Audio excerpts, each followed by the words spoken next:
Paramashivoham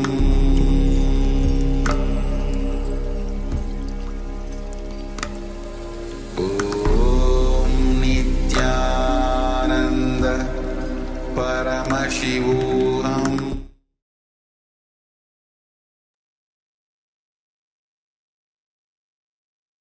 Yes, you can relax now. And now take a moment and have a close look into that second container. So we had the power of teleportation, manifesting a teleporting of material from one cup to the other cup, one container to another container. So just take a moment and have a look and be vigilant. Sometimes it might be just a small speck, but even that small speck, it is still a power manifestation. So have a careful look in this second container, second cup. And remember that we cleaned it in the first instance. We cleaned it to make sure that it was all clean. There was no specks in it to start off with. So any specks that we do find now, anything that we do see is as a result of our power manifestation. Yes, let's have a quick sharing moment. Just closely look at the empty container, or what was the empty container, just to have a look and see if there is anything that has manifested there, teleported there. When Paramashiva manifests, he manifests. He manifests the power, he does the teleportation. So check. And also a request to have your cameras on. We only see a few participants have the cameras on and are in camera. Rest of the participants who have switched off their cameras, please turn your cameras back on and also be available on the camera. And we'd also like to take this moment to welcome Ma Tian. Tiandam, welcome. Good to have you with us.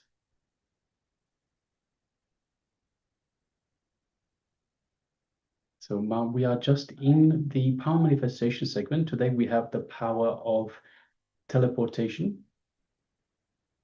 And we have just gone through the power of teleportation. We are now verifying the results. We have Vishwanathan Iyer that says nothing in the second container. Yes, thank you very much for sharing, Iyer. Thank you, Aya. Thank you for sharing. And he's showing the container also. Great. Thank you, Aya. And yeah, no issues, no problem. And again, just sit for manifestation. Paramashiva manifests. When he manifests, he does manifest. So again and again, bring yourself back into that space of oneness and sit for manifesting. You will see that the practical implementation or the practical manifestation of Paramashiva being occupying in your inner space. You will soon see that. So just simply again and again sit in that space. That's all we do, and that's the only thing that can be done and that will be done. The will persistence is the only key to unlock the whole manifestation. Swamiji has initiated all of us into the powers, and Paramashiva is waiting to manifest all the powers. Only missing link, the only missing key is our will persistence. Sitting again and again in that space and manifesting. Just sitting, allowing Paramashiva to manifest through us. Great.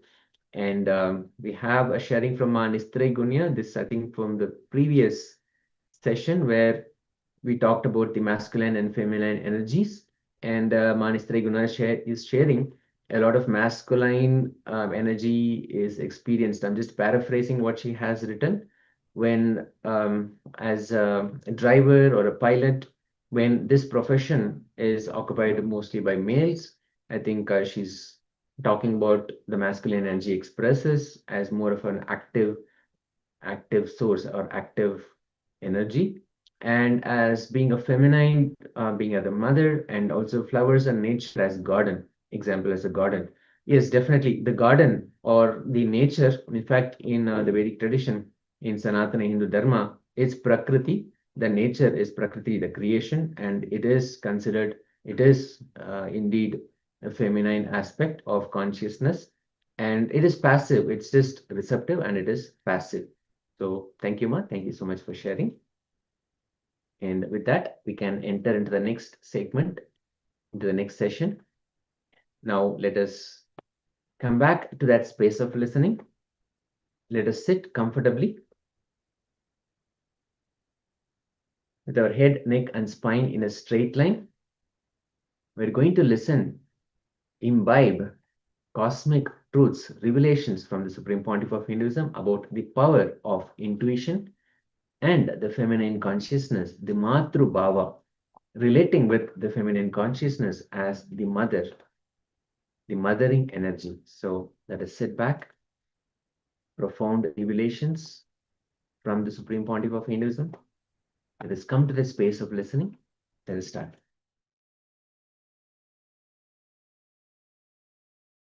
Intuition, wonderful subject. The modern day, again and again, demands the successful CEOs how they took the major decisions, or the decisions which turned their life, which is the main reason for their success. Again and again, their answers surprises us. Again and again, they say something beyond intellect in them that gave them the energy, or the gut, you can say the guts, to take this decision. Not only with successful CEOs, even with scientists. The other day I had the chance to have a lunch at Charles Towns, who's a Nobel Prize winner. He did a big research and gave a breakthrough in the field of laser. I asked him, "Sir, how could you do this? How you are able to do? How it happened to you?" He said, "Beautiful way. I was just sitting in a park in Washington, D.C. Suddenly something happened. Like a revelation. The conclusion was there in me. Suddenly it was revealed to me. I bent down what I experienced. Now I have a big difficulty. I know the conclusion, but I don't know the steps. I was not able to present this to anybody else because I know only the conclusion. I don't know the steps." He says something like revelation happened to me. And not only with Dr. Charles Towns, even Einstein. Einstein says, whatever new thing has happened to me is just based on intuition, not based on intellect. He says a beautiful saying. I brought that saying for you. One of his quotation. The intuitive mind is a sacred gift, and the rational mind is a faithful servant. We have created a society that honors the servant and has forgotten the gift. What is the prerequisite? Let me give the prerequisite. You see, after the intuition, you will feel very good about it, very beautiful about it. Inside your body, you will feel as if you had beautiful rest, bliss, or whatever you call ecstasy, you will be at ease with yourself. If you are at ease with yourself, bubbling, if you feel like dancing, then you can be sure you had intuition. Or you had only instinct, not intuition. You don't have to think intuition is a gift. You can work for it. It can become part of your life. Yogis have again and again said it is a science. The spontaneity has nothing to do with data which you collect. It is something to do with the way in which you process the data. The same data, same information can be processed in many ways. Intuition is all about how you process and how you come to the conclusion beyond your intellect. We can prepare ourselves, we can tune ourselves to this intuition energy through techniques, through methods which we call meditation. Intuition is something which happens to you beyond your intellect. Suddenly you know for sure that this is the right thing. And you have enough energy also to do it, but you don't know the step. Because it's unconscious, it's always quantum leap. You don't know the step, how you came to the conclusion, but you know for sure this energy is needed whenever you face a situation when there was no precedence and you have very minimum data. With that minimum data, you have to take decision and there was no precedence. In this type of situation, another one, you have a lot of choices. You are not able to decide what you are supposed to do. In these type of situations, the intuition energy can help you. The intuition power can give you the courage or give you the right choice. People ask me how to differentiate something. With intuition, you will feel tremendously energetic. With instinct, you will feel you are drained. Whenever you decide without using intellect, you feel drained. Be very clear, you are working in instinct level. When you have the intuition, when you experience intuition, not only you get the intellectual clarity, not only you get the answer, you get enough of power to execute it. You don't know. You just have the power. The potential power which is inside your being is just unleashed. You open, and just like that, you start expressing it. You start executing it. This can help to reduce the stress, to decide spontaneously. If you are given appointment to yourself, you can always feel some part of your being wants to express, wants to do something more than what you are doing. But we never give chance or time to that part, to that portion of our being. We are so much caught up with intellect. We think intellect is ultimate. But again and again, yogis prove something more than intellect is possible. Any discovery or invention, you can see the role of intuition is always there. Whether it is Einstein or Newton also. He has something beyond his intellect. In every one of our garden, apple falls. But none of us are beginning. Newton. Something beyond mind has happened to him. Something more than intellect has happened to him, which can happen in every one of us. It is not that it can happen only to Newton or Einstein. It can happen to every one of us. If we can tune ourselves to that energy. Tuning ourselves to that energy is what I call meditation.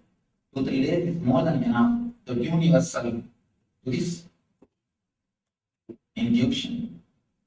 Now we are using our unconscious energy, either in instinct level or in intellect level. It can be tuned and you can use it in the intuition level to make the decisions, creativity, whatever you call. With a little bit of, I can say, silence in your inner space, you will be able to look beyond your fear and greed. If you can look things beyond your fear and greed, I tell you, you will be more productive. You will achieve what you want to achieve in a much more simple way, in a much more beautiful way, without so much of struggle.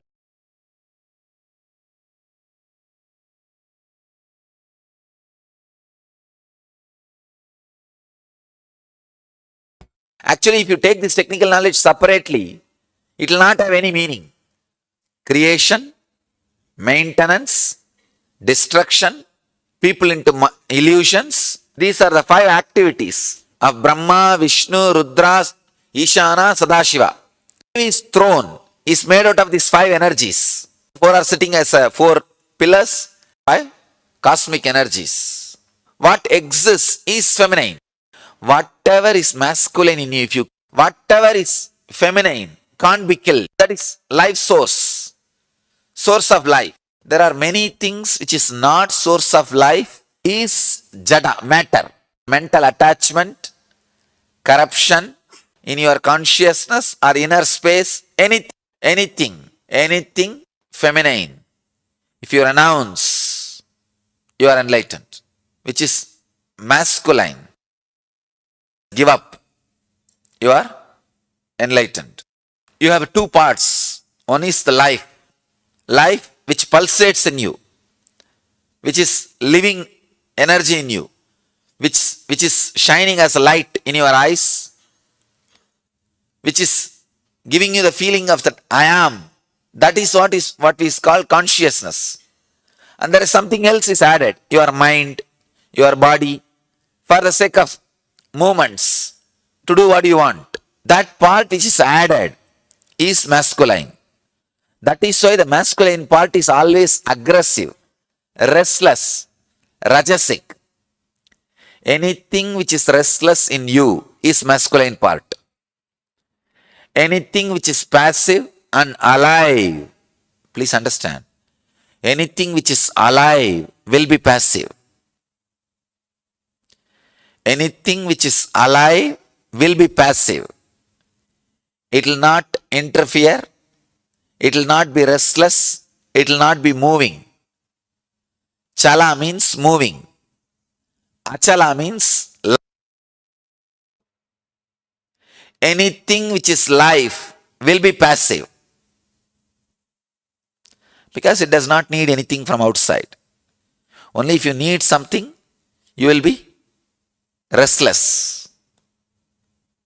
If you need something from outside, you are not feminine. You are not feminine. Please understand.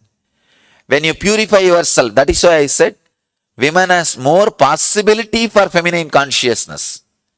Just because you are a woman, don't think you are already female. You are already experiencing feminine consciousness. No. If you are restless for something of the outer world, you carry masculine energy in you. Carrying a pure passiveness is life. Carrying that pure life is feminine quality. When I utter the word passiveness, you have some idea. Maybe a little bit of mixture of laziness. That is okay. No problem. Feel that passiveness is like a patch. You are carrying it in this area. Carry that passiveness, that feminine mood in this area today whole day. You will understand what I am talking. From now, whatever you visualize as a feminine consciousness, see, the moment you listen to the word feminine consciousness or passive life energy, you have some idea. Carry that mood, that idea in your heart today whole day. You can even nothing wrong. You can visualize you are a woman body. Just remove the male body. You can visualize yourself as a Devi. Even if you are carrying woman body, visualize yourself as a Devi. Means pure feminine consciousness. Pure feminine consciousness. Passive life. Understand? Society is male-minded. Restlessness. That is why life is always described as restlessness. Especially the Western mind-based society. Life means restlessness. A lot of life is happening here. I don't know how these fellows are saying that New York is a place where life is happening. So much of restlessness. Nobody knows why people are running. But that is the symbol of life. They call it Big Apple. Na?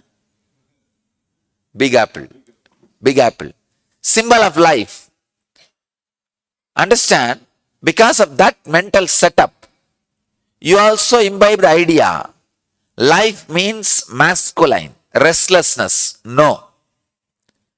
Life means deeply passive and feminine. I can say one of the biggest calamity happened to the human civilization is women are asked to work and make living like men, for which they are not created. Please understand. That's one of the worst calamity. Because the role they need to play, the contribution they need to do, did not happen because they were used to create infrastructure. Manu says very clearly, anywhere women are used to create infrastructure, that place will be ruled by ghosts. Now I think all of you can understand the meaning of that word Manusmriti. Manu is not degrading women. He is giving them the right place, which West does not understand. Which West does not understand. Understand? He says, if women are used to create infrastructure, that country will be ruled by ghosts. Means people who are depressed, people who are demons. That's what is happening. That's what I am saying. Because women have better role to play on human consciousness. They are living models and examples of intense passive life energy. They need to remind planet Earth again and again about living enlightenment, the feminine consciousness by their life. But when they are made to create, when they are used to create infrastructure, that priority of awakening the feminine consciousness, radiating feminine consciousness is lost. When that is lost, I can say the model is lost and lifestyle is lost. Again, Manu says very clearly, unless the depression from women is removed, the society cannot evolve. If women, you see, in the feminine consciousness, if the restlessness is planted, the goal orientation is planted by the society, naturally she will suffer in depression. Because her consciousness is not hardwired for that. Feminine consciousness, woman body is not hardwired to create infrastructure for civilization. There is so many files, so much to tell, because I myself basically a Devi worshipper. The first mantra I got initiated into is Devi mantra, and the first experience which I had is feminine consciousness. And I can say the person who gave me sannyas, first I received 2-3 initiations, different things from different people.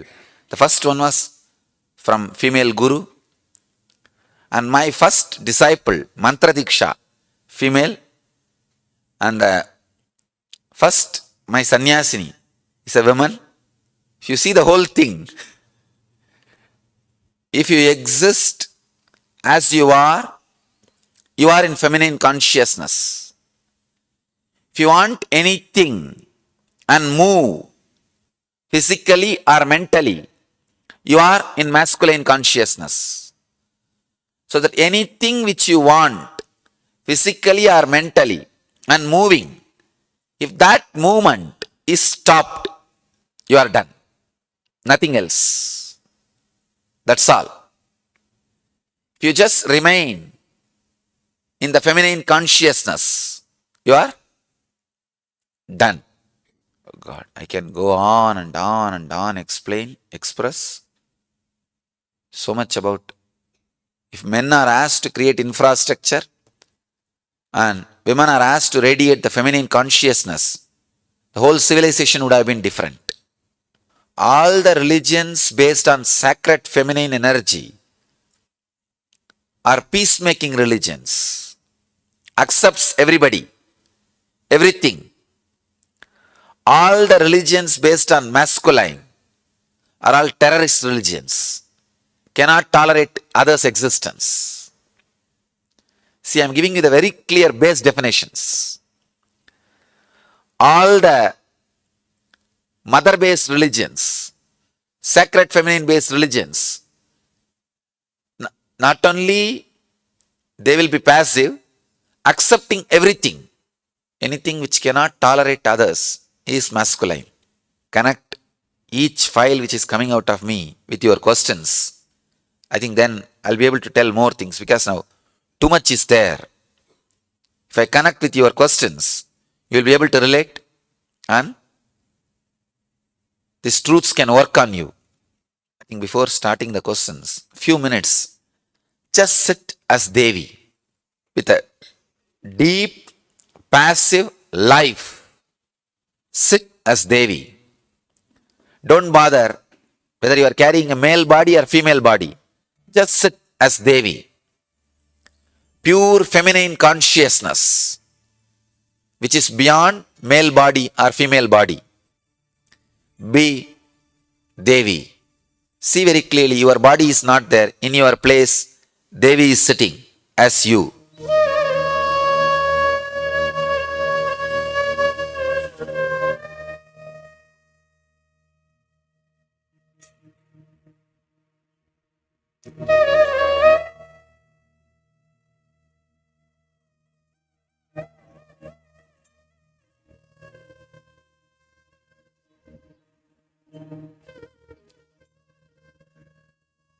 Just sit as Devi.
Just feel you are the center of the universe, the sacred feminine consciousness.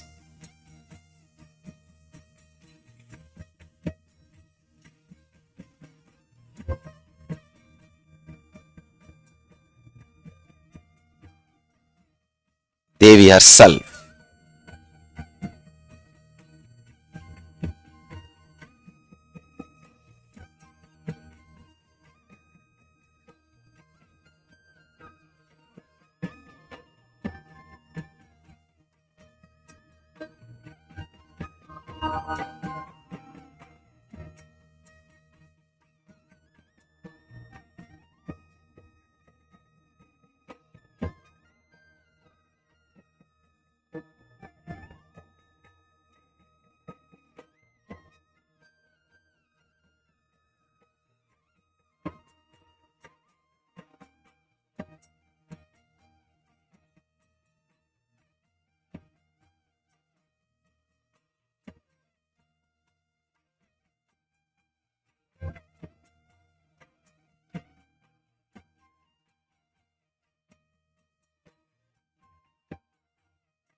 I'll answer your questions.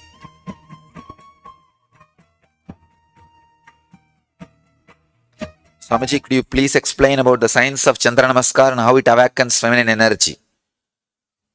I can say Chandra Namaskar is the posture, physical movements to awaken feminine consciousness. It really balances. It's a physical level help. But we'll go into the deeper levels.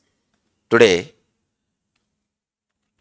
I'm really in mood and right subject. What is male, female part of Maya? Maya does not have female part. Because male created the spiritual literatures, they projected Maya as female. Maya does not have female part. Feminine part is life. How do we see female part in Brahma, Vishnu, Shiva without their wives? Actually, the description I gave, the throne, without the female part, they are all Shava, Preta. With Devi sitting, only then they are Brahma. Can we say Nirvikalpa Samadhi, Sagaja Samadhi are expressions of feminine energy? Nirvikalpa Samadhi and Sagaja Samadhi is nothing but the pure feminine consciousness. Devi, please explain working on infrastructure. Means the carrier consciousness is put inside you, you see. In the Vedic civilization, women never have to be carrier oriented. Now you also carry the stress of finding a job, maintaining a career, and making whatever is needed for life, and creating infrastructure. You understand? Foolish way, this is what is taken as equal rights. It is not. Right to be what you are is equal right. Right to be what you are is equal right. Not, and the male chauvinistic society is so cunning, It just started exploiting you. If you do this, you are equal to us. That's where the whole problem is. So the carrier-based mental setup is what I call being used for infrastructure. Feminine energy is creation. Then why not use feminine women for creating infrastructure? Please understand, feminine energy is life, passive life.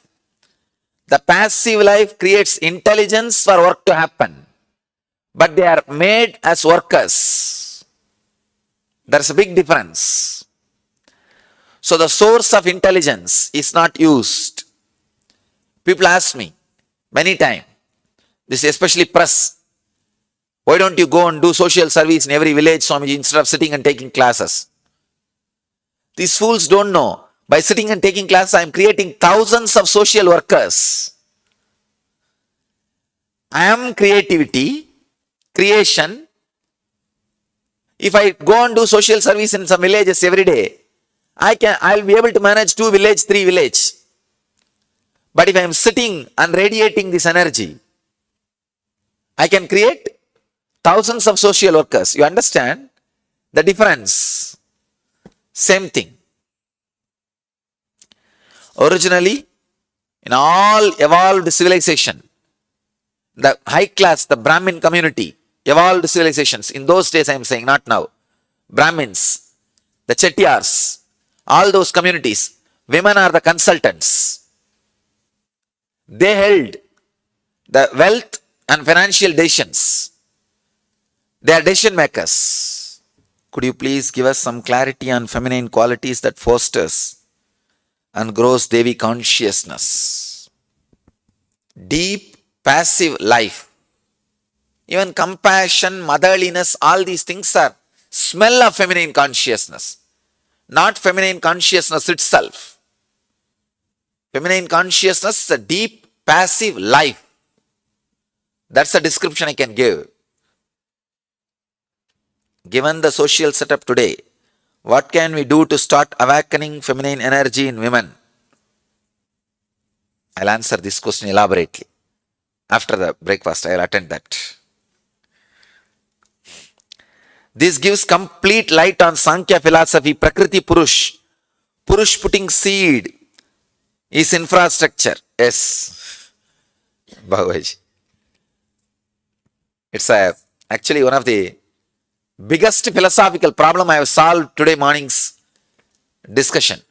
If you guys are not earlier educated in the philosophy, you may not understand.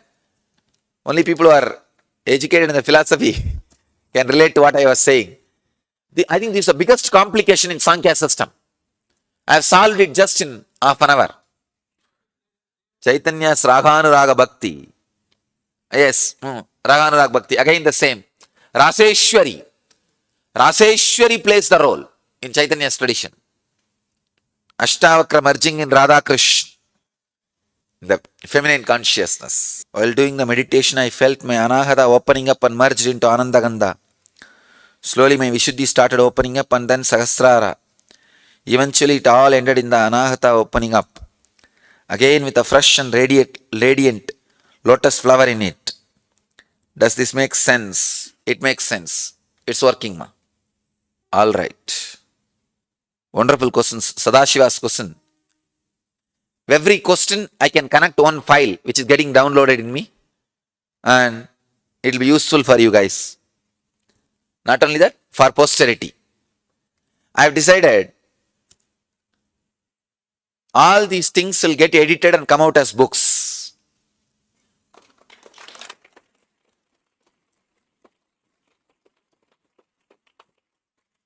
He's asking, Swamiji, would you please talk about Mother Chandi as we are on the feminine topic? Not only I'll talk today evening, we'll have some Chandi. I'll chant Chandi for you guys.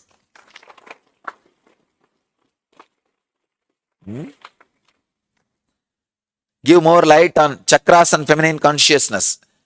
Actually, Muladhara is masculine, Swadhisthana is feminine, Manipuraga is masculine, Anagata is feminine, and after Anagata, everything is feminine. So I'll talk on all these things. Today I'll chant little Chandi to awaken the feminine consciousness in all of you. Let's gather for next session. Thank you.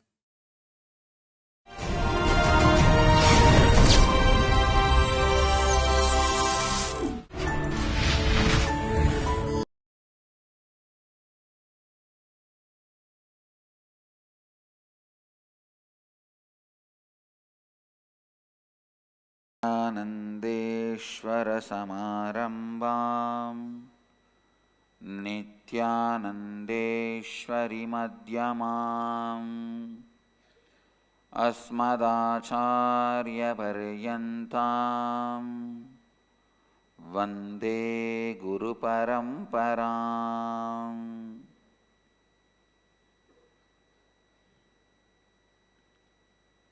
I welcome you all with my love and respects. I welcome all the devotees, disciples, samajis, satsangis sitting with us around the world.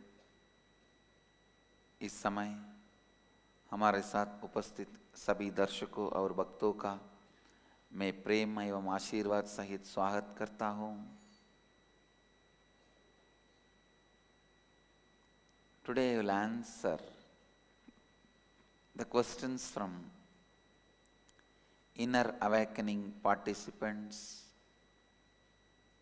to help you all realize the four principles as satyas, tattvas into satyas, into life. The first question today is from ID number 3, Chellayya, who's asking, Swamiji, I have a feeling I'm connected and not connected to you. Back home, I'm so connected to you. I talk to you through the Gurumurti photograph. Whenever I have pain, I touch the photo and I feel the vibration and the pain is gone. I talk to you freely like I'm talking to a friend. I'm staying alone away from my family, but I live with you. When I go out, I tell you that I'm going out, and when I am back, I again tell you I am back. When I go to sleep, when I get up, everything I talk to you. If I am late, you wake me up. I live with you in my home. I drive my car. I feel you are with me so many times. I have escaped even from an accident because I know you pulled me out of it. But here in the IA program, you are physically so near and I feel you are so far away, as though some wall is there between you and me. Why is this so, Swamiji? What do I have to do to break this? Please help me to connect to you like how I do back home, even when I'm physically in your presence. Chellayya, ID number 3. Chellayya,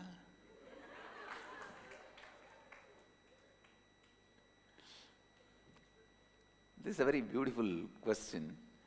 Right problem to have.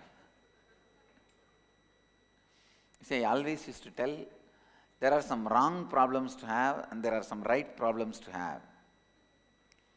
Sometimes people have a problem, I have too many orders, I am not able to supply.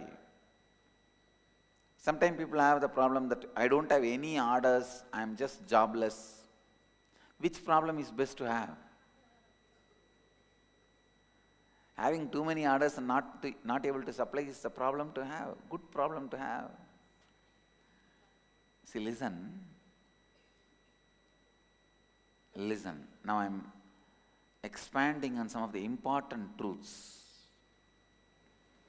I represent your innermost soul, Atma, completion. Understand? I represent your innermost soul, Atma, completion.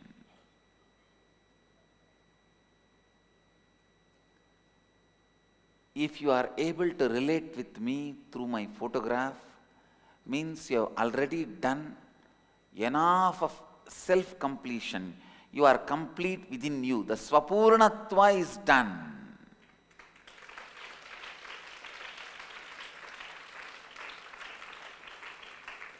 But if you have a problem, physically when I am around, not able to feel that strongly connected and close, means still you need to do Purnatva with others.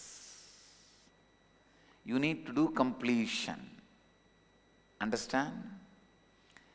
In whatever space you are complete, you will be deeply connected to me.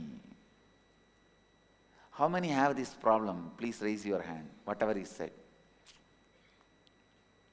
Great. You have done a lot of completion with you, but even in the completion you have not completely completed. If you completely complete it, even with completion with others, you will be complete. Listen what I am saying. I am your soul. How you relate with me outside will be how you relate with the world outside. How you relate with me inside will be how you relate with you inside. I just reflect the quality of your ability to relate with others and you. How many of you are cognizing it? It's a very intimate question. Chalaya, I can understand you completely. And there are thousands here to sympathize with you and understand you completely. Sometimes you will see a new devotee, a person first time coming to see me. You will see me holding the hand, standing and talking to that person for a long time and inquiring, how are you, how do you feel, as if I know him for a long time. When you see my conversation, my words, you will catch exactly, I know thoroughly about him.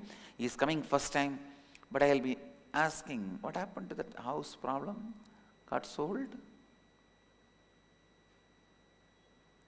You will see me spending so much time with him. Sometime a long time devotee, 10 years they will be connected to me. What is your name? That's all, especially if she is a woman, she will collapse. Have heart attack, brain attack, liver attack, kidney attack.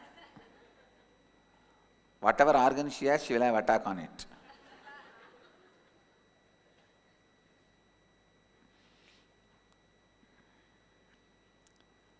I just represent your level of completion. Chalaya, your state means you have done more Swapurnatva but less completion with others. Now you need to concentrate on completing with everyone. If you are having the space of completion with all the relationship around you, you will feel the same nearness which you feel with my photograph with me physically. And I will also be reciprocating in the same way. I will also be reciprocating, reacting to you in the same way. Understand? Every devotee has his own version of me. Atma Nithyananda.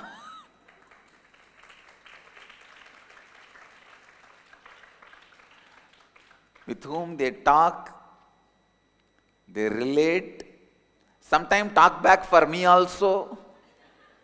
How many of you talk back for me? God, when I am in the body itself. And then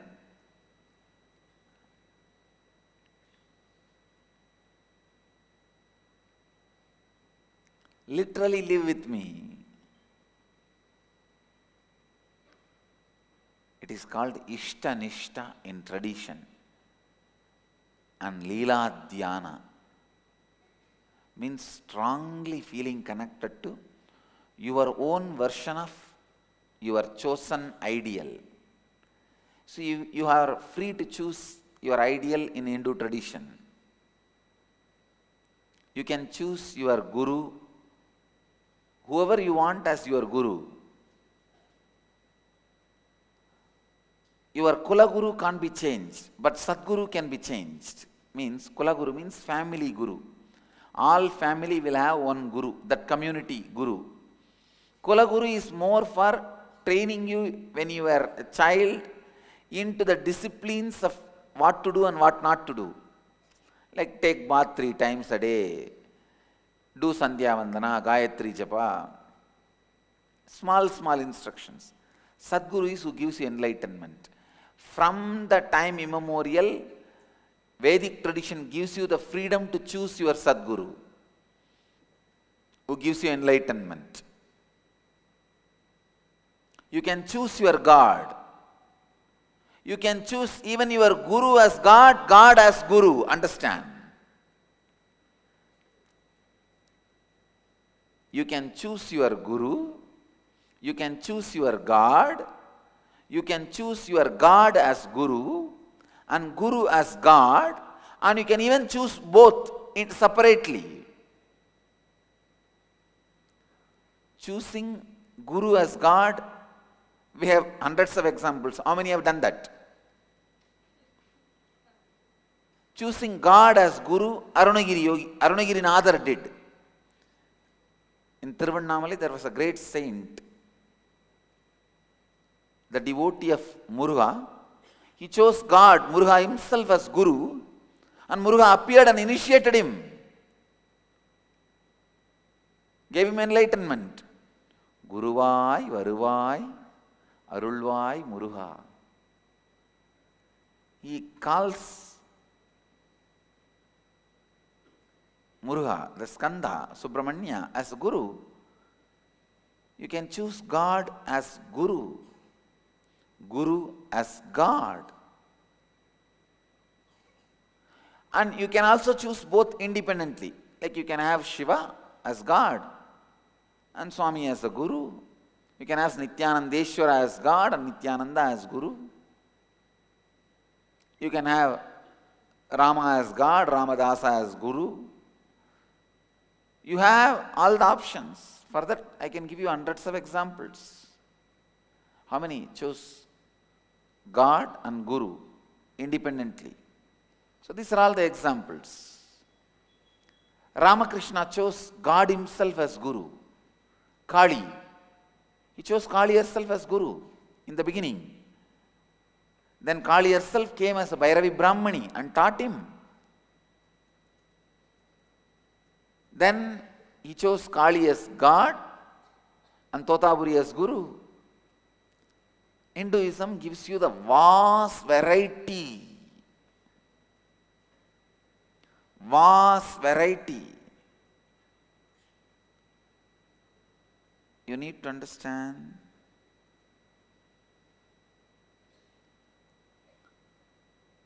Living with your chosen ideal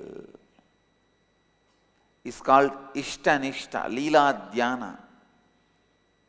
I have seen so many people, ordinary village men in India, living with their chosen ideal and living the highest enlightened life without even knowing the word integrity, authenticity, responsibility and enriching and all that. Without knowing any of this, words, they are radiating.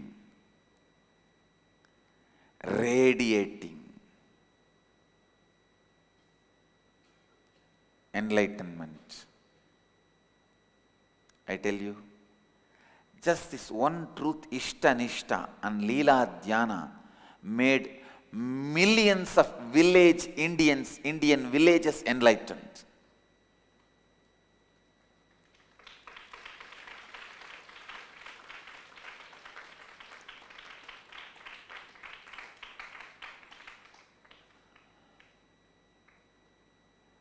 Millions of Indian villages practice the presence of God. Understand, what you are doing, unknowingly, you are practicing presence of God.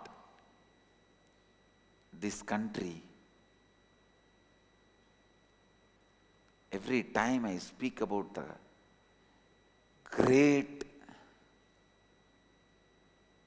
civilization the civilization of Bharat. The Western world kids are taught to live with Barbie dolls or the cartoons they see in the TV. Fortunately, God saved me. I am born in a village of South India.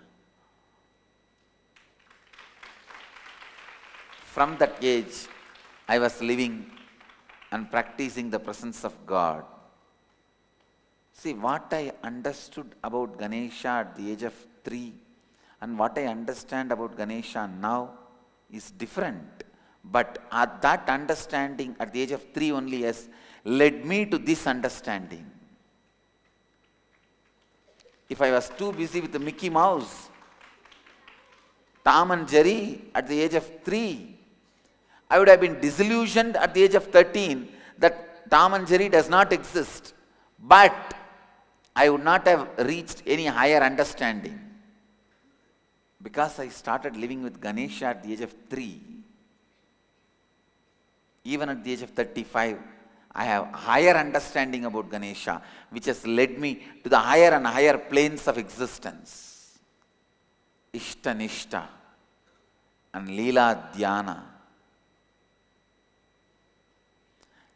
Practicing presence of God, living with God. Understand?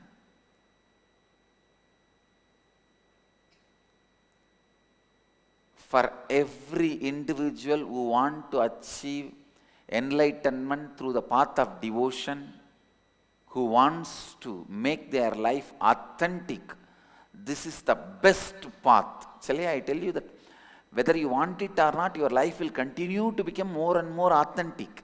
Because you know, I am there. I am there. Practicing the presence of the God makes you more and more authentic. That's the beauty of the Hindu tradition. Beauty of the Vedic spiritual tradition. Ishta Nishta makes you do lot of self-completion with you. Actually, because of this Leela Dhyana practice, you become more complete with you. And if you observe deeply, you will find out, if you have incompletion within you, that day you will feel, I am angry with you. I am angry at you. When you have incompletion, you will see the reflection on me. Means, if you feel I am angry at you, all you need to do is do completion with you and completion with others. How many of you feel I am angry at you? So all of you have to do completion with you and completion with others. I am not angry with you. If I am angry with you, then I am incomplete. I am not angry with you because I am complete with me and with others. All you need to do is, you need to complete with you and others.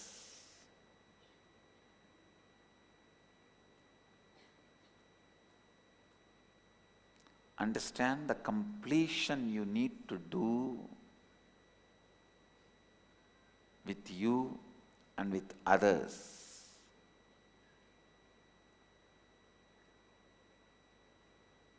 Is responsible for how you feel connected to me outside and inside.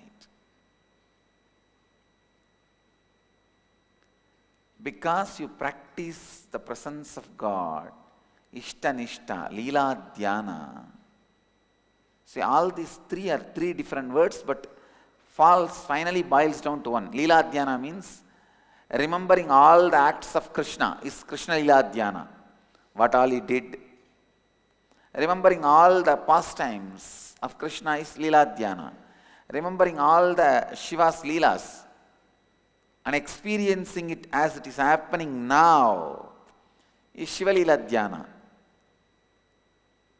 In my case, you don't need to do Leela Dhyana. Wherever you are, just I will be possessing you. Simply you will be remembering only me.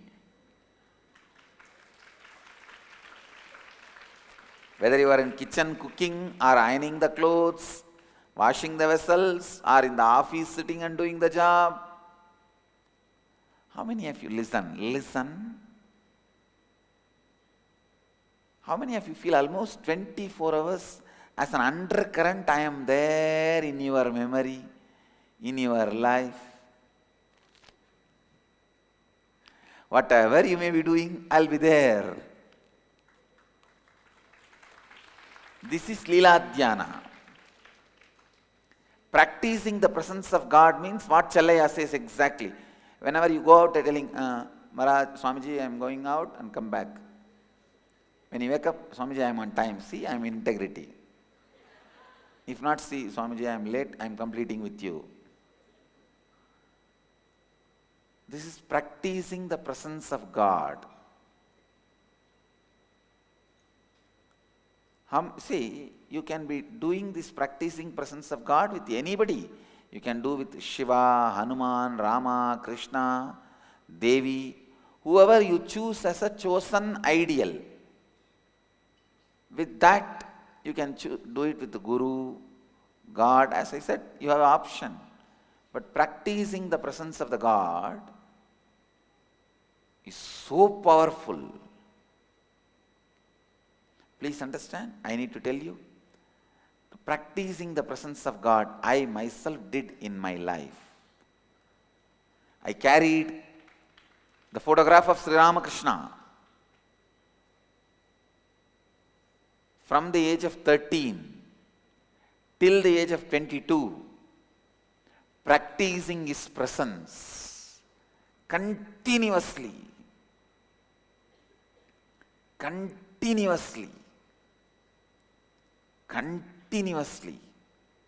whole day.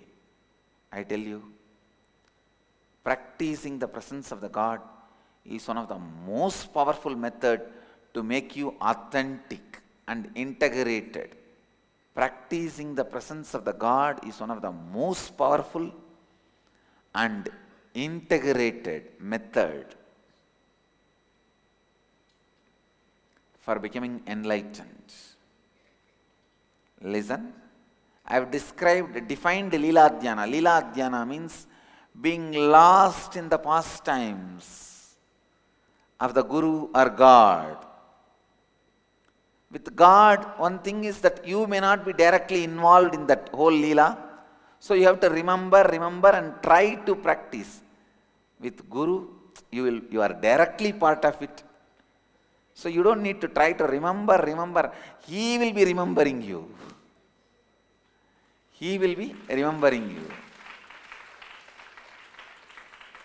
This is called Leela Dhyana.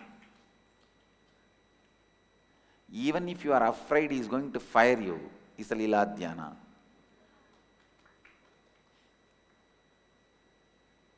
Then practicing the presence of God is constantly feeling you are with him, he is with you.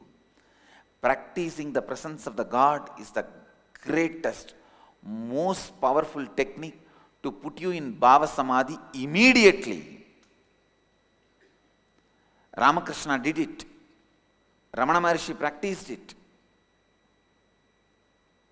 Even the great agnostic, atheist, enlightened beings like J. Krishnamurti practiced it. If you read the biography of J. Krishnamurti, from the young age, he was trained to practice the presence of the higher power.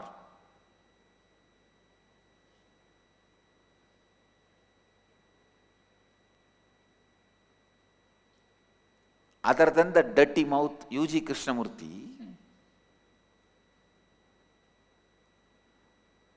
fortunately he died. Actually, I sent an email to him when I read his book. He was claiming enlightenment is pain. I sent an email to him that, come on, let's have a public debate in open. Poor fellow died immediately.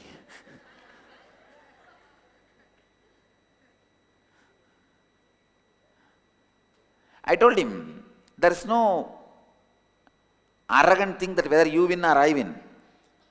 If you are able to take me to the level further than where I am, I will become your disciple. If I am able to take you further than where you are, you become my disciple. We will enrich each other. Come on.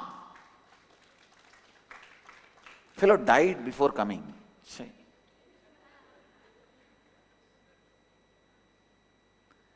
Other than that dirty mouth UG Krishnamurti, no, this fellow fires everyone. And I wanted all these so-called modern gurus to know, I am giving you a warning through national channel. No question of attacking, abusing any of the tradition and traditional masters. Don't think you are Osho. If that fellow was alive, I will tear him to pieces.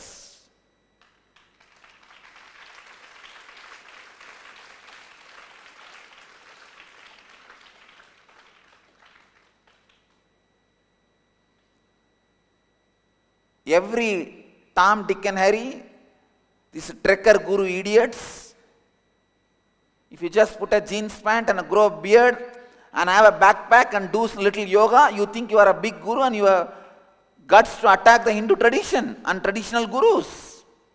I have come. That time is over.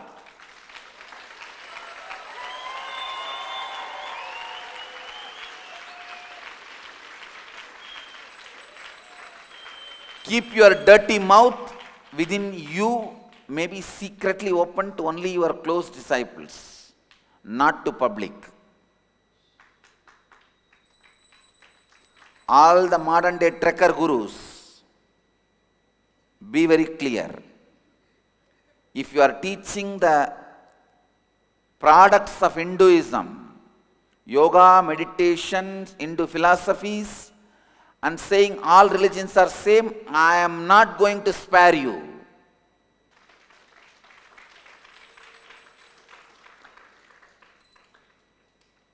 If you teach Quran and say all religions are same, Muslim leaders are going to spare you.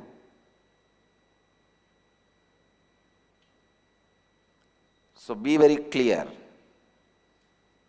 Owner of the Hinduism has come already.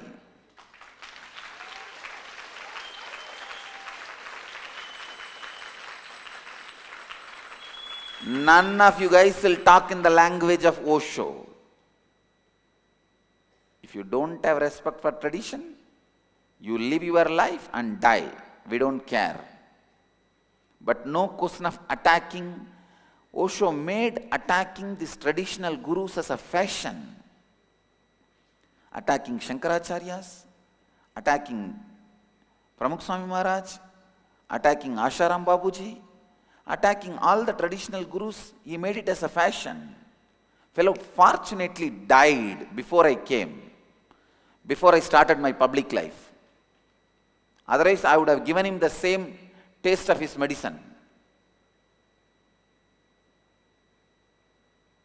But only you know, fellow saved himself by dying. All these fellows left and right abuse these practices like presence of God. So because Osho set a trend, all the fellows till these Dadiwala gurus putting a jeans pant and having a backpack, and if you know, just stretch your hands, stretch your leg, blow your nose 3 times. If you know that, immediately you think you are a guru and abusing all the tradition. Flush your Vedas. One fellow has made a comment, one of the so-called guru. Flush yourself first. If you can't tell us, we will do it. Now it is time. All these so-called modern backpack trekker guru fellows, keep away from Hinduism. Don't try to attack Hindu gurus or Hinduism. I wanted to give this as a warning on a national channel. If you know how to talk, we will also know how to talk. Constantly hurting the religious sentiments, hurting the Hindu religious sentiments has become fashion. See, these trekker gurus have naturally little charisma and orating skills. Naturally, the traditional gurus, many of them they have spent all their time in meditating and growing spiritually. They may not have those few of those skills, those drama skills. So these fellows go on attacking them. I have come having both. I can do your drama and that drama, both.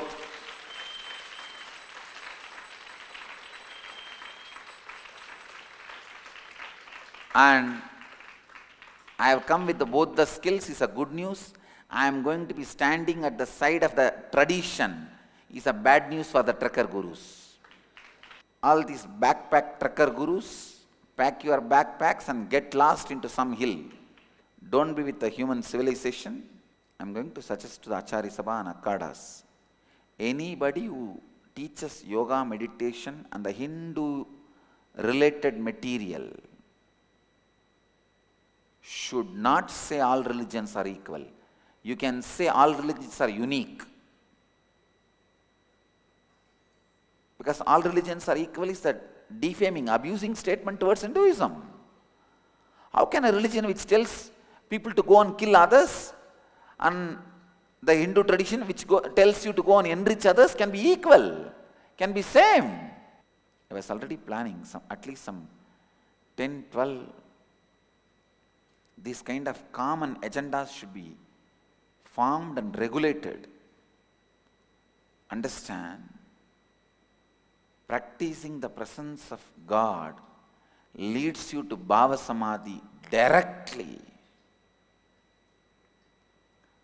And the third word I uttered is Ishtanishta.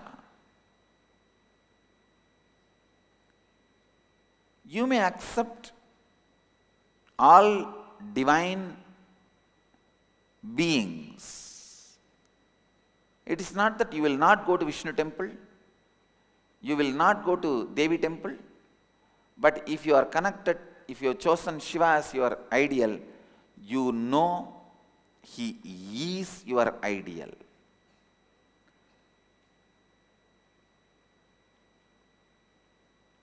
Ramakrishna gives a very beautiful example.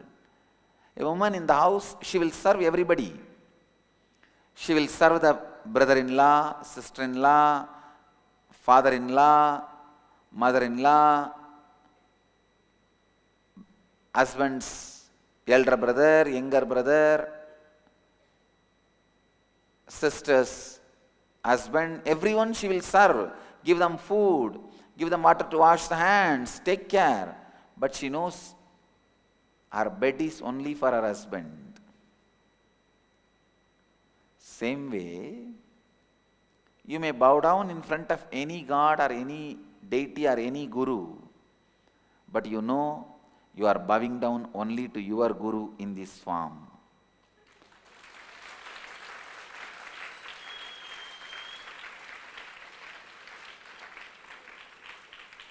Sadguru Swarupaya Nityanandeshwaraya Namaha. Very clear. Sadguru Swarupa Meenakshya Namaha. Sadguru Swarupa Ganeshaya Namaha. Sadguru Swarupa Subramanyaya Namaha means you may bow down in front of any god, any deity. You know you are bowing down only to your chosen ideal, Ishtanishta. Same way, if your chosen ideal is Shiva or Devi or Muruga, even if you bow down to me, you should bow down as me, as the embodiment of that your chosen ideal. For example, if your chosen ideal is Vishnu, even while you bow down to me, if you bow down at all, you should bow down to me only as the embodiment of Vishnu. If your chosen ideal is me, even if you bow down to anybody, you should bow down only them as embodiment of me. That is Ishta Nishta. Understand these three words. Then you will understand this whole space Chellaya is going through. Not only Chellaya, when I address Chellaya, I address all of you who are in that space. Clear? Practicing the presence of God, Leela Dhyana, Ishta Nishta. All the three boils down to same space, space of Bhava Samadhi. Leela Dhyana means constantly remembering the actions and life of your chosen ideal. Practicing the presence of the God means cognizing His presence is there with you and constantly relating with Him. Keeping Him present in your presence. Keeping Him present in your presence is practicing the presence of God. Ishta Nishta means bowing down, revering only your Ishta. Wherever you bow down, even if you bow down to your father or mother, you should know that I bow down to my Ishta who is in your heart. I bow down to Nithyananda who is in your Anandagandha, whether it is awakened or not, he is there in your Anandagandha, whether you experience or not. If you have initiated into Anandagandha, you will also experience. If not, you may not experience, but I can experience. I bow down to Nithyananda who is in your Anandagandha.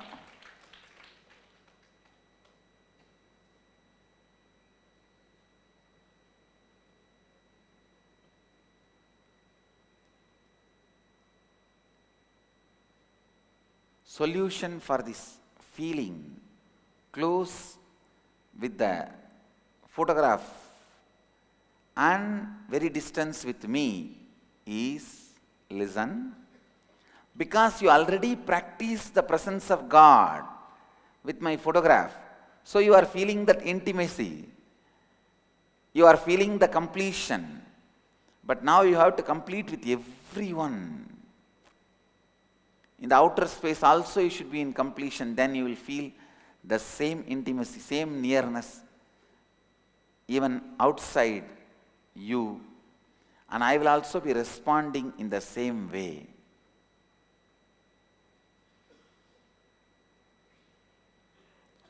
All the ashramites who are with me in the past Janma practiced the presence of God and received boon to live around me, but unfortunately they forget, and when they are given that space, they abuse, they miss to continue to practice the presence of God and miss, and the next Janma away. Then again after 2 Janmas practice the presence of the God and come back. They are doing this, fallen into the same rut.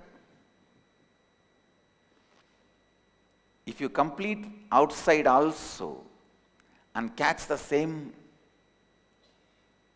closeness you feel inside you with me, outside also,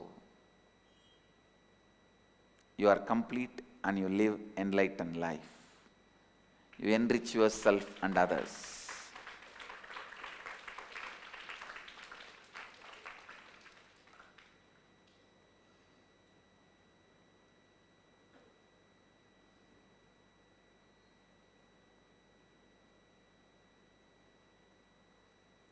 So all you need is more completion with others.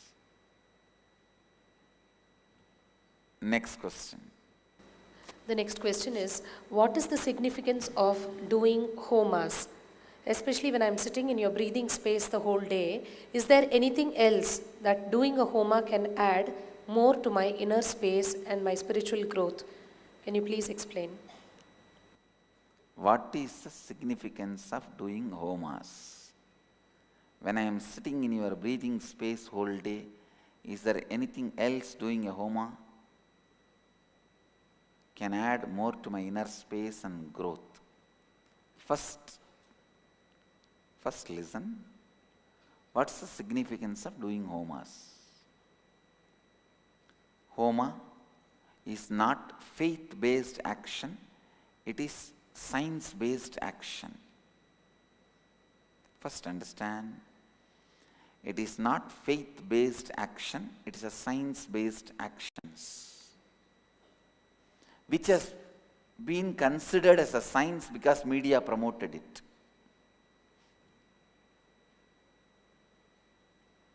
For example, you think if you eat, you will become more energetic. This is considered as science because media promoted it. Why don't you eat McDonald's food every day and see? It is not science-based action, it is a faith-based action, became science-based action because of media promoting it. All of you are getting it? I can give you millions of examples like this. If you take antibiotics, your cough will disappear. It is not science-based action. I am trying, it's not disappearing. Because media promoted it, it has become almost like a science-based action. Homa, yajna is not faith-based action, it is a science-based action. With integrity, a person who practices integrity, when he utters the word, iha gaccha, igatishta, that space is filled with the presence of the deity, divine energy is inviting, invoking. Especially all the homas happen in this campus. I am responsible for the divine presence to be there and receive what you offer.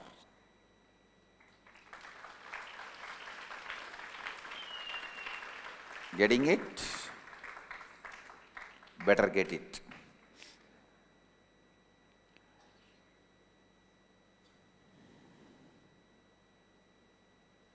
Understand?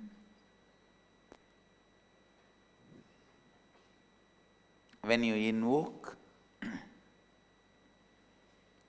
those energies in the fire properly and procedures, divine appears and receives your offering.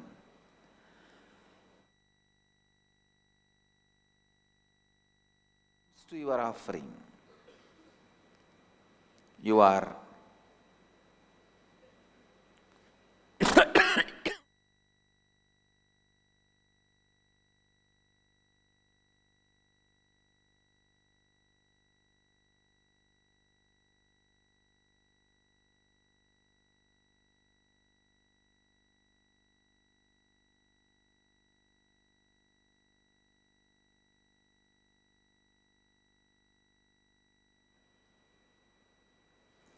experience the space of the divine.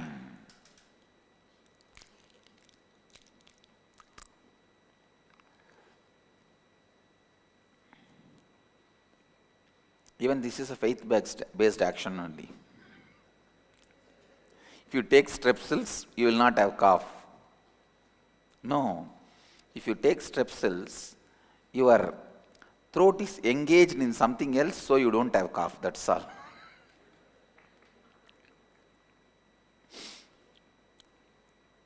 All right. Homas, yajnas, yahas, all of them are very powerful science-based actions. Tomorrow, Kala Bhairava Homa, you will see the presence. Literally, he will be there, receiving the offerings, responding to you.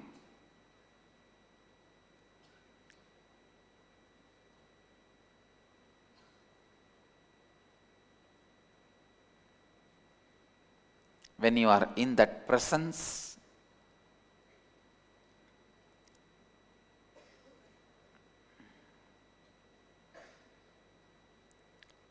offering, please understand, he will be straight away, literally answering your prayers and giving you the boons.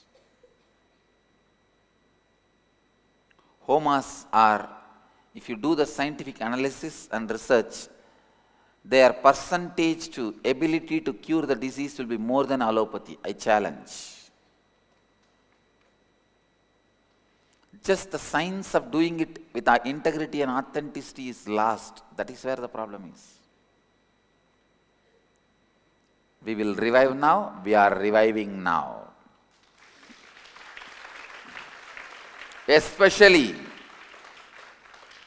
I am reviving it with my Gurukul kids. My Gurukul kids are the best integrated, authentic beings on the planet Earth.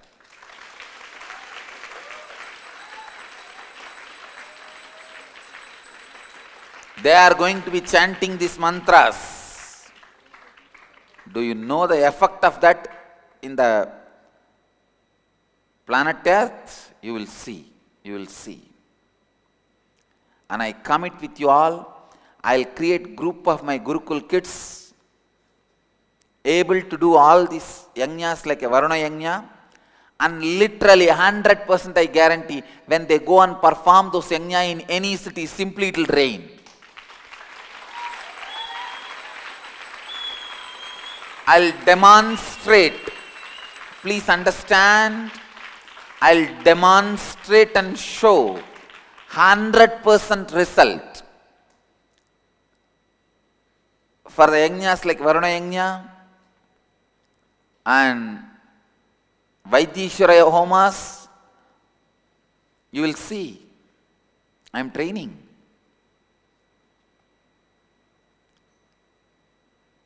Especially when they practice this Mallakamba and all these martial arts, even their muscles will be integrated into their integrity. I am training.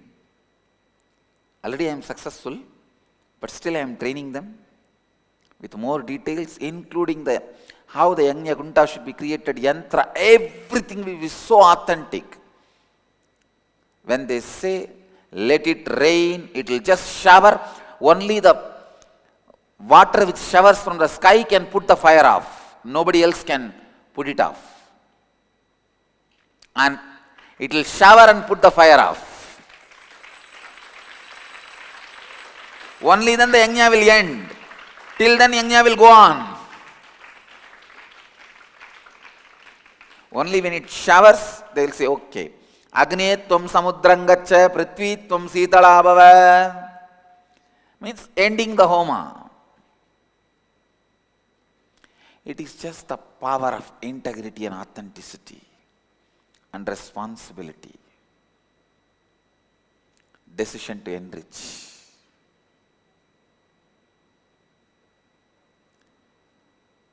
I'll prove this as a science to the world.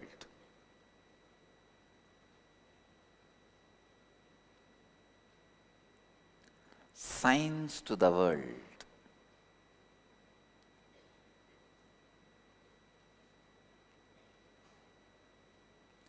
When you are sitting in my breathing space or in the homa, be in the space of pure listening.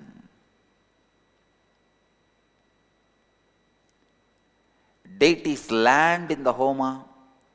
The presence opens up in the homa as a sound. Understand? Then they become fire. But the vehicle through which they land is a sound. So listen, listen. Be in the space of pure listening.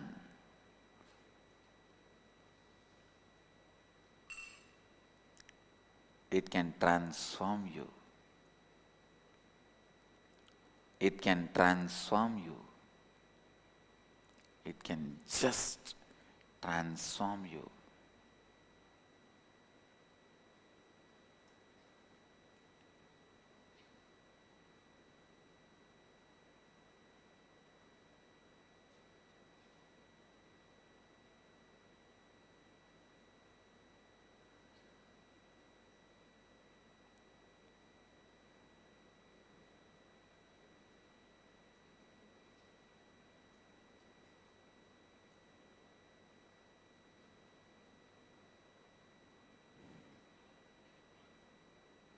Homa is science-based action, not faith-based action.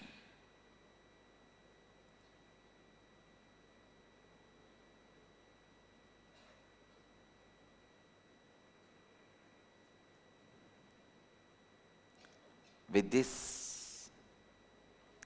होमा आपके विश्वास पर आधारित नहीं है, होमा एक वैज्ञानिक कार्य है।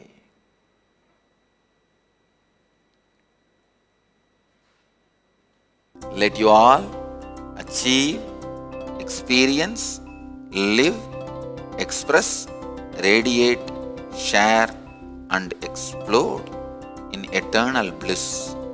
Nithyananda. Nithyananda Dhyanapitham, Nithyananda Nagar, off Mysore Road, Bidadi, Bengaluru. Phone 08027279999. www.nithyananda.org. www.youtube.com/lifeblissfoundation.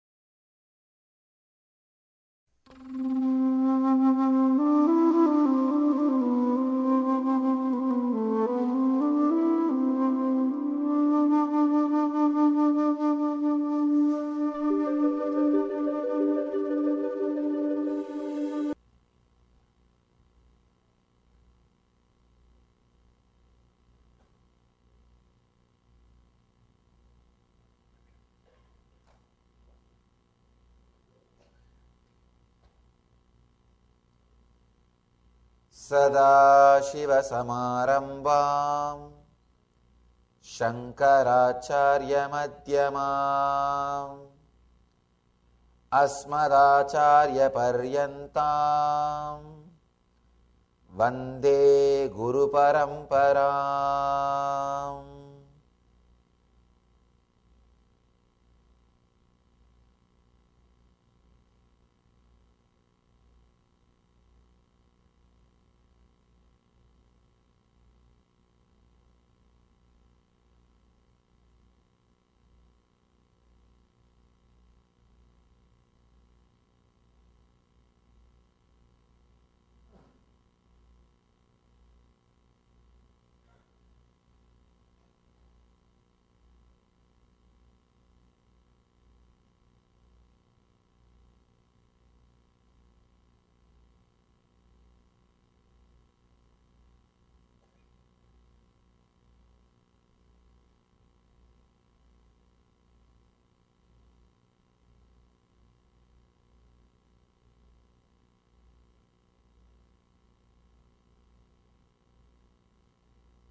I welcome you all with my love and respects.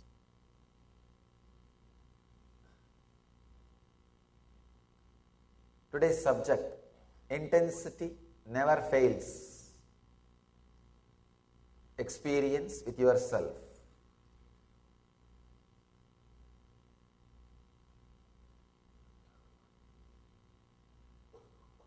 The 21st and 22nd Sutra of Patanjali Patanjali talks about intensity. And in the next sutra, 23rd sutra, he talks about surrendering.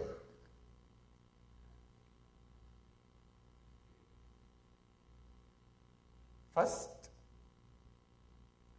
Patanjali talks about yoga, then he explains about different samadhis, samprajñāta samadhi, the samadhi which happens to you when you are lost in one form. All other things are disappeared except one form. Then second, he teaches about asamprajñāta samadhi. Even that one form is lost. And even that form is not there.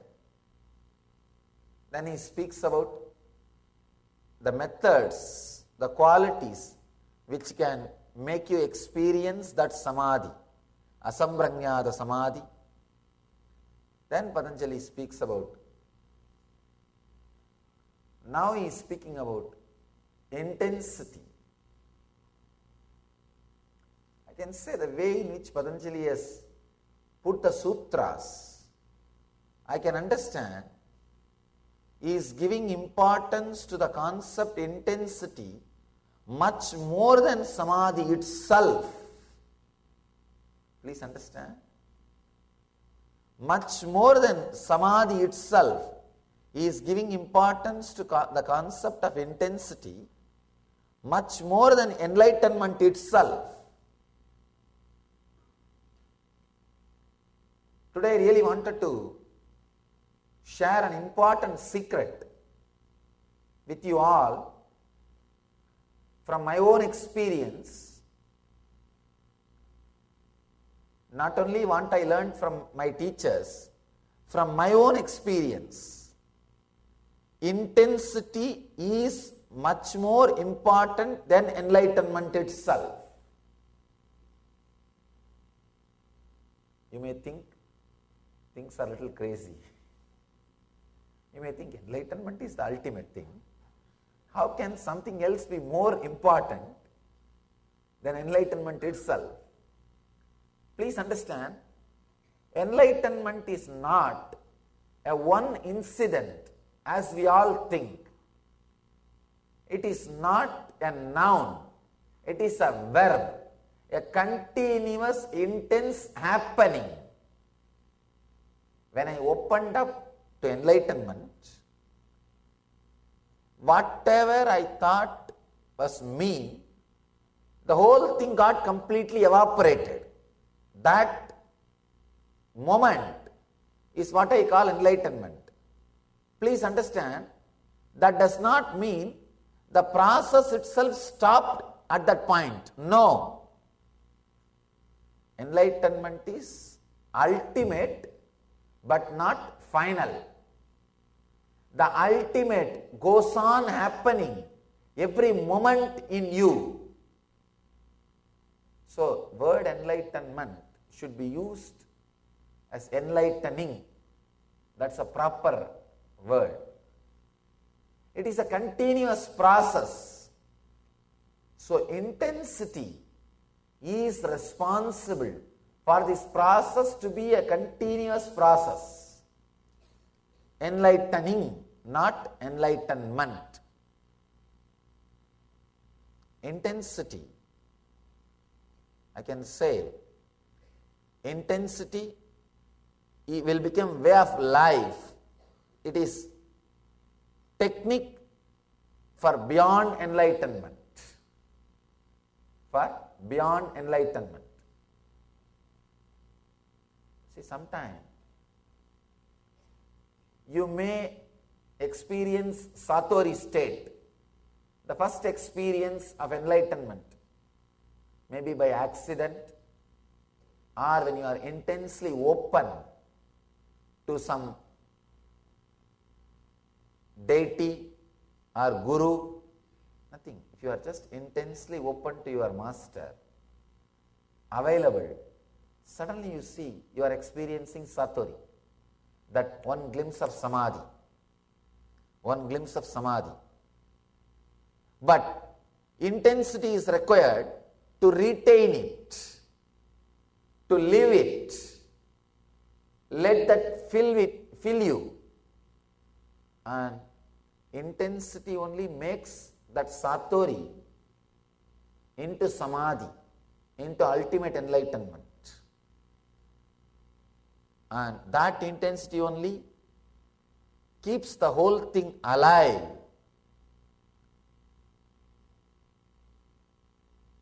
That only continuously makes the big bangs and black holes happening inside your system. See, Big Bang is the ultimate but not final, because every moment that ultimate is happening. Enlightenment is the, you see, this moment suddenly you feel, oh God, this is the ultimate I can ever experience. The next moment, 100 times more explosion is happening inside you. You see, no, this is the ultimate I can experience. And after a few days, again, 1,000 times more intense thing is happening inside you. You say, no, this is the ultimate I can ever experience. I have seen many of our disciples. After every workshop, LBP level 1, they will say, oh, this is the ultimate I have seen in my life. And after LBP 2, they will say, oh, this is the ultimate I had with Swamiji. After 3, they will say, no, this is the ultimate I had with Swamiji. It goes on and on and on. Ultimate is not final. Ultimate is not final. Ultimate means the ultimate thing which you can comprehend. The intensity keeps the ultimate alive inside your system. Keeping the ultimate alive inside your system is what Patanjali calls Kaivalya. Please understand.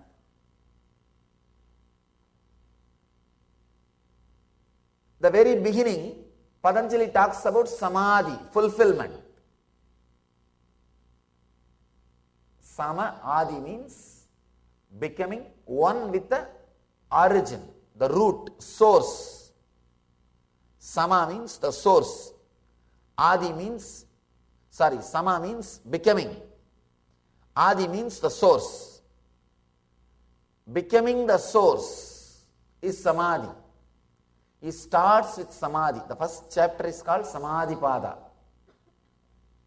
And after describing Samadhi, after teaching Samadhi, Patanjali teaches intensity.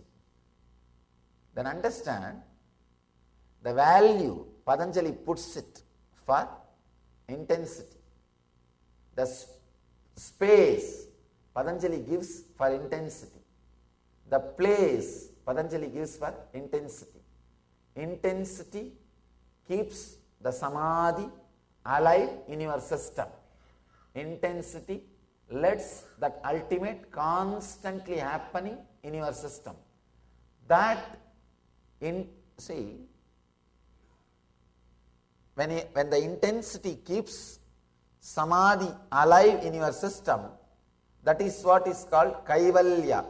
I use the word living enlightenment. Living it. In every step of your life, you experience the utility value of enlightenment. And constantly, you are living it. You are radiating it.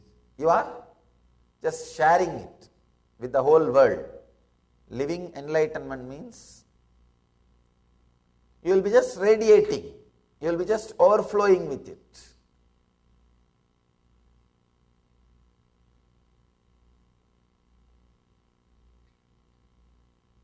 You don't even have to teach if you are living enlightenment. Suddenly you will see your very breathing inspires people. Of course, I use teaching so that more and more people will be introduced. These ideas, these truths can be introduced to more and more people. That is the purpose of using this method of talking, teaching. Otherwise, simple breathing, simple being will inspire millions. I have seen my own predecessor, Raman Maharishi, a great master, from my hometown, he never moved out of that small city. The whole city, I can say, only, even now, in 15 minutes you can cross from you can cross the city one end from the other end by bicycle. By bicycle, you can cross the city from one end to the other end in 15 minutes. In his period, 60, 70 years before, surely, hardly it will take 5 to 10 minutes. A small city. He never left that city. He never moved out of that city. Once he entered, he just relaxed. But he inspired, and inspiring, continues to inspire millions of seekers around the world. Millions around the world are inspired. You'll be surprised. He never moved out of that small place where he was staying. Just he was relaxed. And he did not even wear more than one piece dress. All he had, one piece dress and one small walking stick, one water bowl. We call it kamandalu in Sanskrit. That's all. He lived and he inspired millions of people. He continues to inspire millions of people. Living enlightenment. When you are radiating Jivan Mukti, suddenly, not only you are living the truth, you are just radiating. Everybody is inspired, sharing. Extraordinary expression happens through you. Intensity. Patanjali is a great master. He never uses too many words. He uses minimum number of words to explain any concept. Even for Asamprajnata Samadhi, he uses in only one sutra. He just uses one sutra.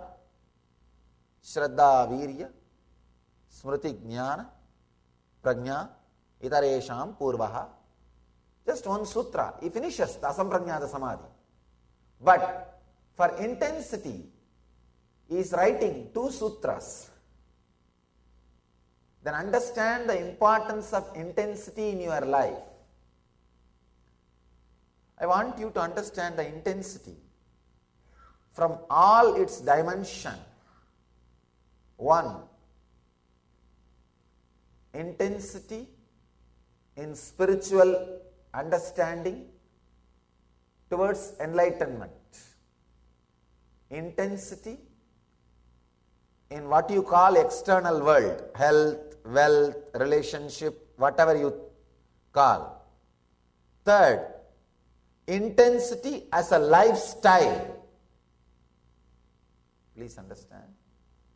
Intensity in the internal world, intensity in the external world, intensity as the lifestyle itself.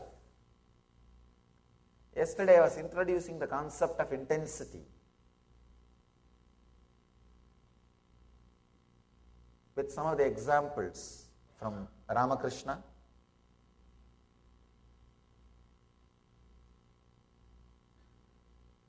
The whole Vedic tradition which teaches the science of Jivan Mukti stands on this one concept, intensity.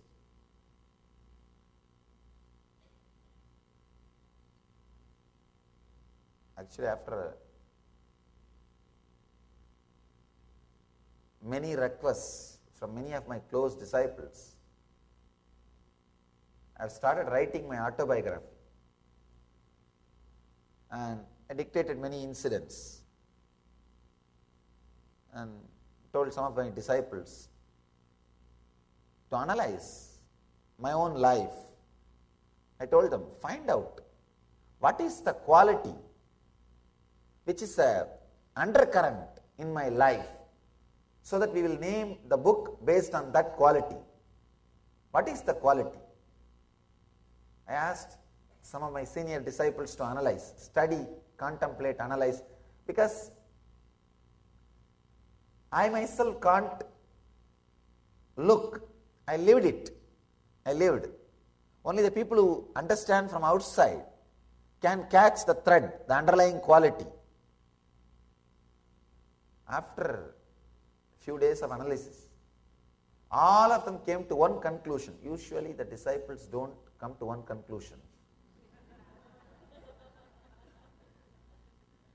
It is very difficult for these disciples to come to the same conclusion, because any time there is a discussion, means who shouts loud or whose presence is heavy, who is violent, he wins. That's the way everywhere things goes on. That's the way. That is why the truth can never be achieved by discussion. No. It's very rare. If all of them fall in tune and come to one conclusion, then it can be truth. But as long as there are different opinions and people are not able to convince one another, who is going to win? Only the person who has strong voice. The idea might is right is going to be the winning idea. And whatever is said and done, that is the way the world is functioning. You may say, no, that is not, that should not. I am not saying it should be or it should not be. All I am saying is it is the way it's happening. I have a story for you.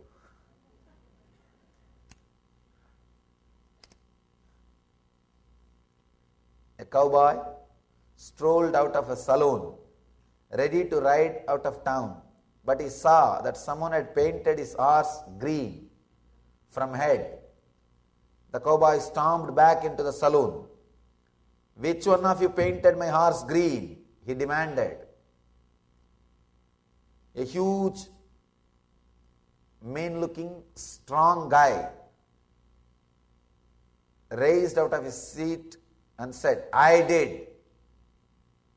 Immediately the cowboy said, "Right, just letting you to know the first coat is dry."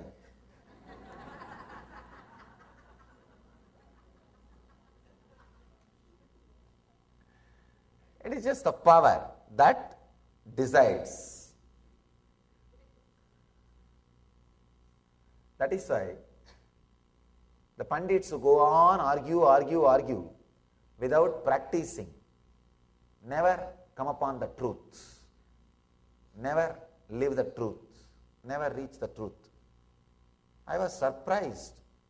This group of intellectuals can come to a conclusion anonymously. That was very surprising. All of them came to the conclusion that, Swamiji, the undercurrent of your whole life is only one concept: intensity. Whatever you did, intense. I can't say whatever I did was right or wrong, whatever I did was yoga or karma or bhakti or jnana. I don't know all that. I lived all various dimensions. But one thing was undercurrent, that was intensity. Intensity was the undercurrent of the whole life.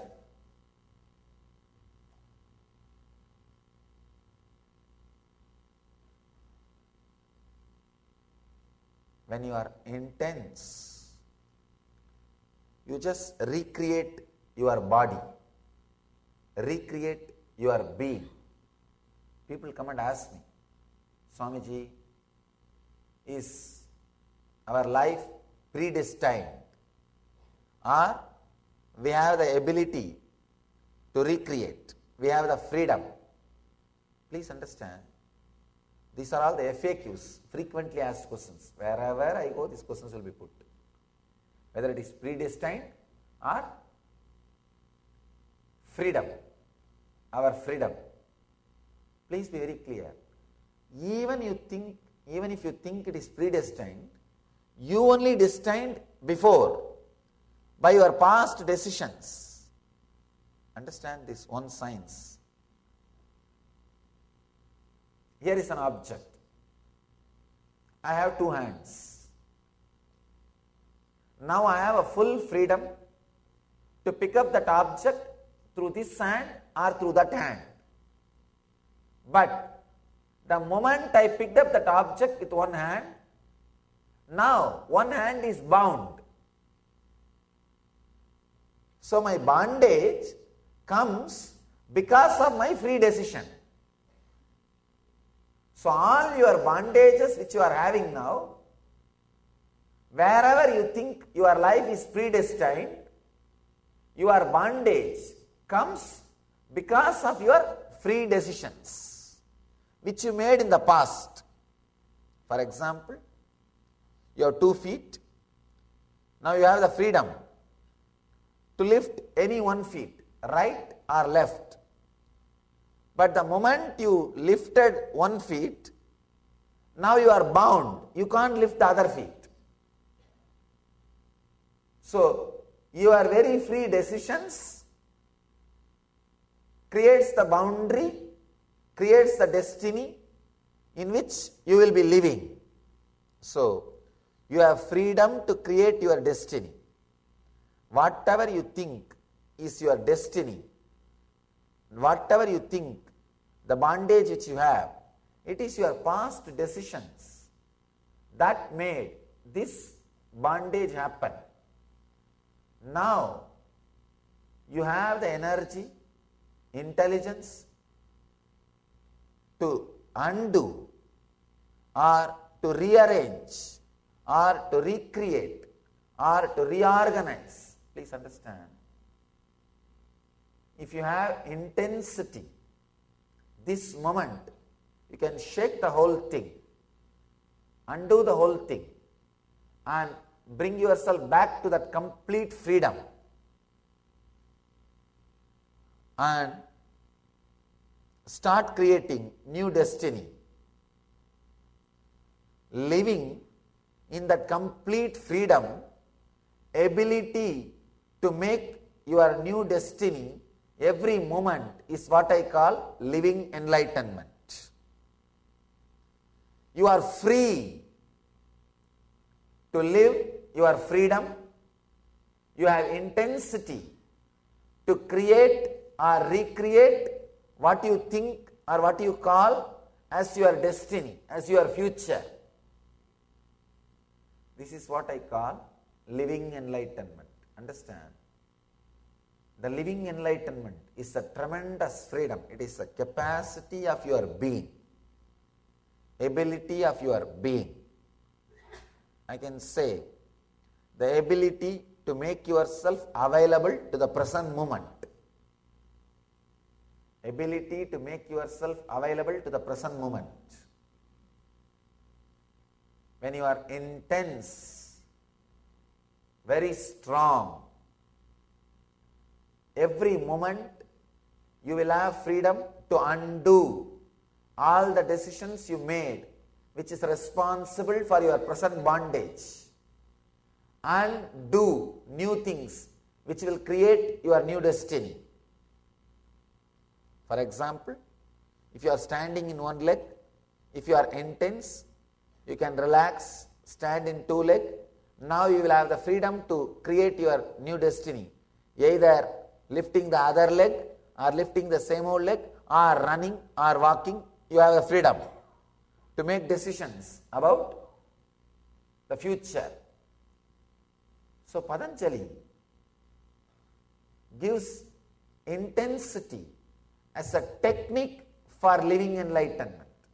Samadhi itself can happen to you in many ways. Very beautifully Ramakrishna says, even if somebody asks for mukti, I don't think twice, I just give it. But if somebody asks for bhakti, I wait. Understand? Bhakti means intensity to live enlightenment, intensity to radiate samadhi. That is what Ramakrishna calls it as bhakti. When Patanjali uses the word intensity here, he means intensity to live enlightenment. Intensity to constantly remember enlightenment. Remember Jivan Mukti itself.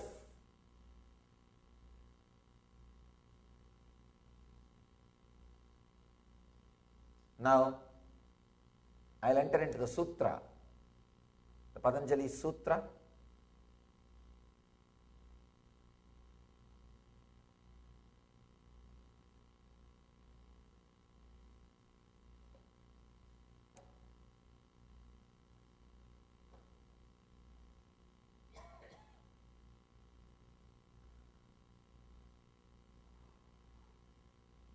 Mrudu madhyadi matratvat tatopi viseshaha.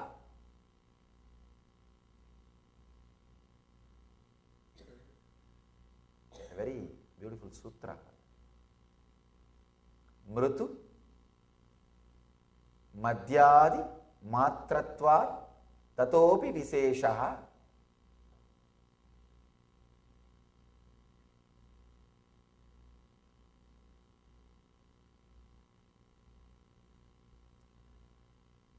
Let me read out the translation by Swami Vivekananda. The success of yogis differs according as the means they adopt are mild, medium or intense. This is a translation. The success of the yogis are based on the intensity they adopt. Sometimes people come and ask me, Swamiji, how long it takes for enlightenment, 10 years or 12 years? I tell them it is actually based on your intensity. Without intensity, you can go on and on and on and on for years. No, not for years, for ages. That is what we are doing. With intensity, this kshana, this moment. In Sanskrit, kshana means the gap between one thought and the other thought. This moment, the intensity can happen. If the intensity is there, this moment, the enlightenment can happen. Always it happens at this moment only. Whenever you become enlightened, it will be only in this moment, not yesterday or tomorrow. It will always be in this moment. Patanjali says, Mrutumadhyadi Tratvat Tatopi Visesha. The success of yogis differs according as the means they adopt are mild, medium or intense. This is Vivekananda's translation. And Swami Sachidananda, he says, the time necessary for success depends on whether the practice is mild, medium or intense.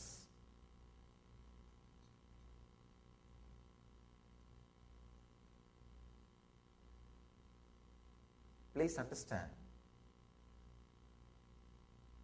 the technique itself does not play a major role in enlightenment. It is your intensity that plays a major role.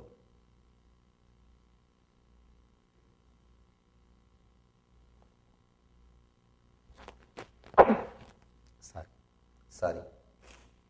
The technique itself does not play a major role. If you see, it will be very funny. Each master has his own technique, his own method.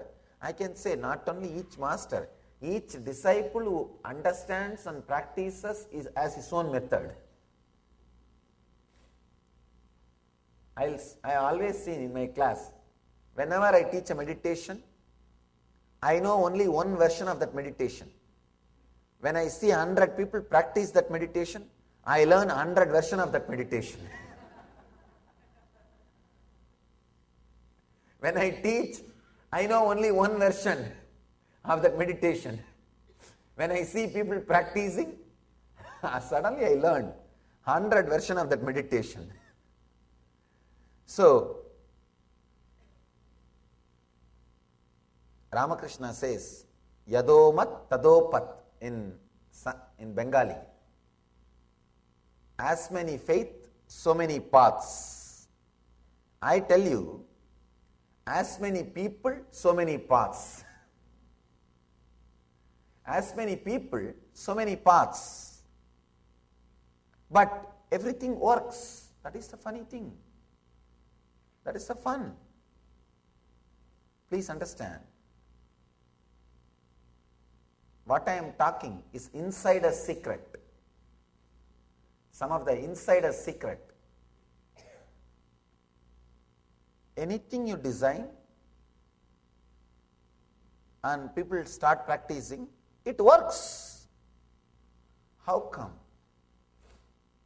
Each one has their own technique. Sometimes both of them are completely opposite to each other.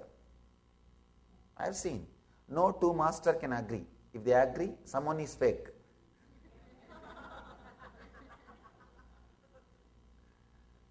Because each one has their own experience. That's why I always tell people. Each tradition, each religion is unique and sacred, not equal. Please understand, not equal. When we start bringing the idea, all religions are equal, we are bringing a lot of complications, difficulties. The moment you try to say equal, somebody will say, no, we are not equal, we are special. So each one, in the outside they will say everything is equal. Inside, no, we are special, we know. But for the sake of others, let us be polite by saying equal. No. Be very clear. All traditions are not equal. All religions are not equal. All religions are unique and sacred. It is unique and sacred to the people who are practicing it. So, unique. Each technique is unique. Each master is unique. Each tradition is unique. You see the Vedic tradition, it is group of religions. Each master is independently intelligent enough to create a religion. Each sutra of this Patanjali is independently intelligent enough to lead human beings to enlightenment. So each sutra is capable of creating a religion. It's like sometimes people come and ask me, Swamiji, why do you have so many techniques, traditions, deities, choice in India, Vedic tradition, I ask them, why do you have so many varieties of cars and transporting vehicles? Why do you have so many variety? Because there was demand and lot of research and development went in that field. Naturally, when a lot of research and development goes in that field, different variety, different luxury level, different comfort level, different category, different consumers, different customers, different variety of cars are created. I want to let you know an important fact. Till I became enlightened and created the mission, I don't know how you will believe, I never even remembered or had an idea there are varieties in cars. First, when we started our mission, when I started my public life, my first disciple, he asked, Swamiji, I want to get you a car. Tell me which variety you want. He brought a catalog and showed me. I said, car? Just get any car, that's all. He said, no, Swamiji, there are many varieties. It just shocked. See, it's not that I was always living in forest. 20 to 23 years I lived in cities. I traveled in train, many times in different cars, and many ways I lived in cities. But never the attention was paid to that information, to that idea. I don't know how you will understand, but what I am saying is honest truth. First time, after 23 years, something clicked. Oh God, in cars there are varieties.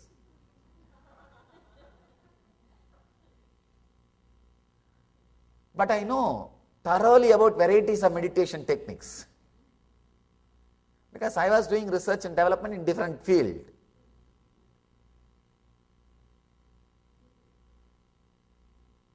I asked the disciple, why do you have so many varieties of cars and things in the outer world?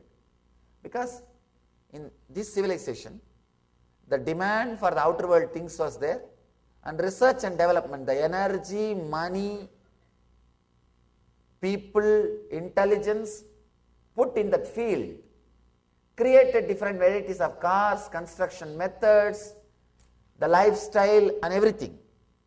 Whichever field you put lot of resources doing research and development, you will have variety and comfort. In the East, in the Vedic tradition, our masters put so much of energy and intelligence. Please understand, our cream, intelligent community put its whole energy into inner science research and development. That is why so many different techniques, methods, gods, deities, everything evolved. That's why I always tell people, Vedic tradition is group of religions. It is not just one religion.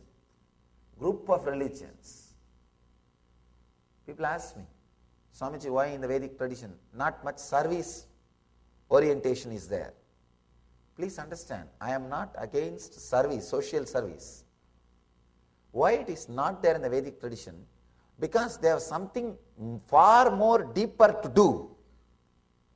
They are not created for service. People who don't have anything else to do, like research and development, or don't have anything to contribute, let them serve bread and butter and give some clothes and give some medicines, and let them do that work. The Vedic rishis have something far more deeper to contribute than just giving little bread and butter. They were working to create civilizations. That is why they did not give much importance to just giving bread and butter, or just giving few medicines, few simple ordinary things.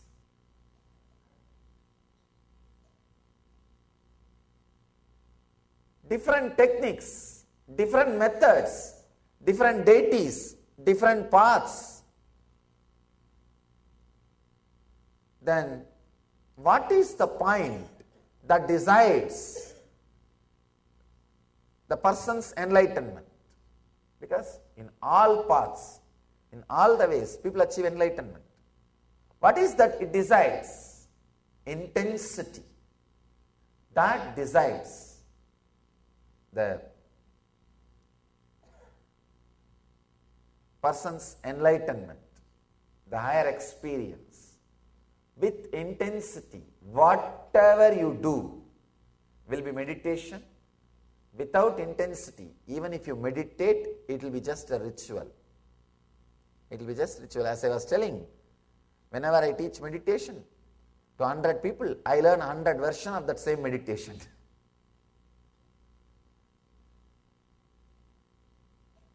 Mrudhimadhyadi matratvat tatopi viseshaha.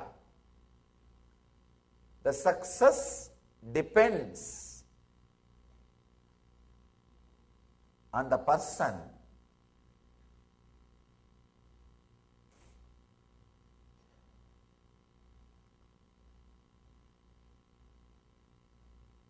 not on what he is doing, but what he is. But what he is. It depends on the intensity which he carries. Patanjali says, based on the intensity, low, medium and high, the success is achieved.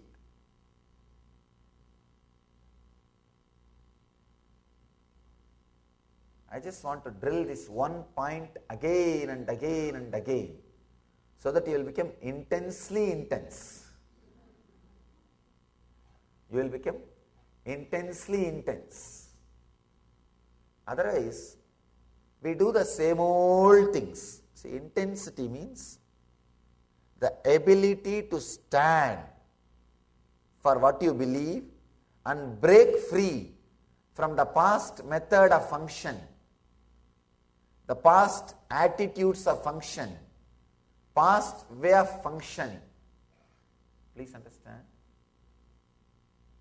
Ability to break from the past way of functioning and live in a new way, to start in a new way. That is what I call intensity. Otherwise, we go on and on and on in the same way. You can see in your life, even inside your house, you will walk in the same route, sit in the same sofa, go to your bed the same way, and you will lie down in the same way, and you will come back and sit in the same chair in the dining table. You will eat and come out to the garage. You will drive in the same way. You will not even be alive, creative. I always tell my brahmacharis, my ashramites, at least do new mistakes. I will have some entertainment. Even for that, we don't have creativity. You need intensity to do things new. Otherwise, even your mistakes, same old, maybe a difference in quantity, little big or small, but not in the very quality. I have a story for you. A cowboy rode into town and went into the saloon for a few drinks. When he came out again, his horse was gone. He stormed back into the saloon and shouted, "Who stole my horse?" There was no reply. He was getting angry. "Right, if no one owns up to stealing my horse, I am going to do what I did in Arizona." Still there was silence. The cowboy was fuming. "This is your last chance. If no one owns up to stealing my horse, I am going to do what I did in Arizona." Just then, a lone voice piped up. "What did you do in Arizona?"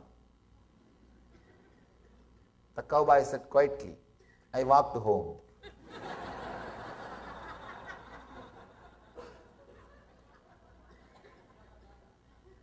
You may be doing the same thing.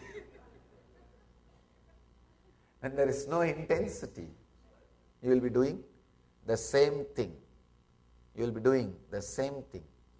Understand, intensity is not seriousness.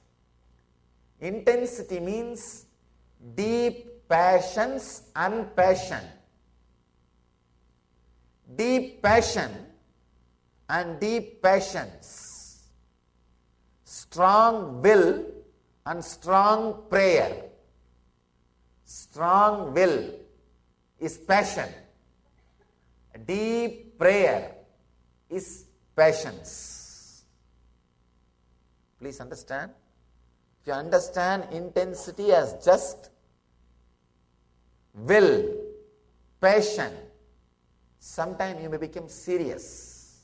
I have seen people become very serious. Seriousness is sickness. All seriousness is sickness. Somehow, the Indian spirituality is suffering with this one constipation.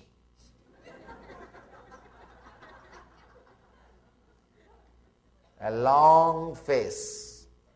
Yogi means a long face. if you see a yogi or some spiritual guy or claims to be a spiritual guy with a long face, he doesn't need your respect. He needs medicine for constipation.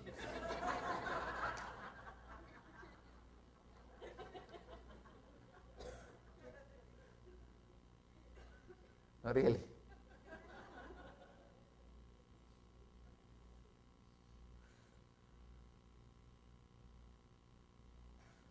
Many times,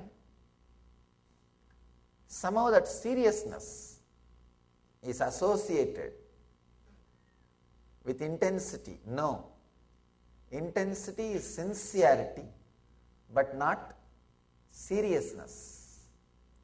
You will be intense and be relaxed. Intensity without passions will raise number of thoughts. See, just intensity, passion, without passions will raise number of thoughts. It may lead to outer world success, but never inner world success.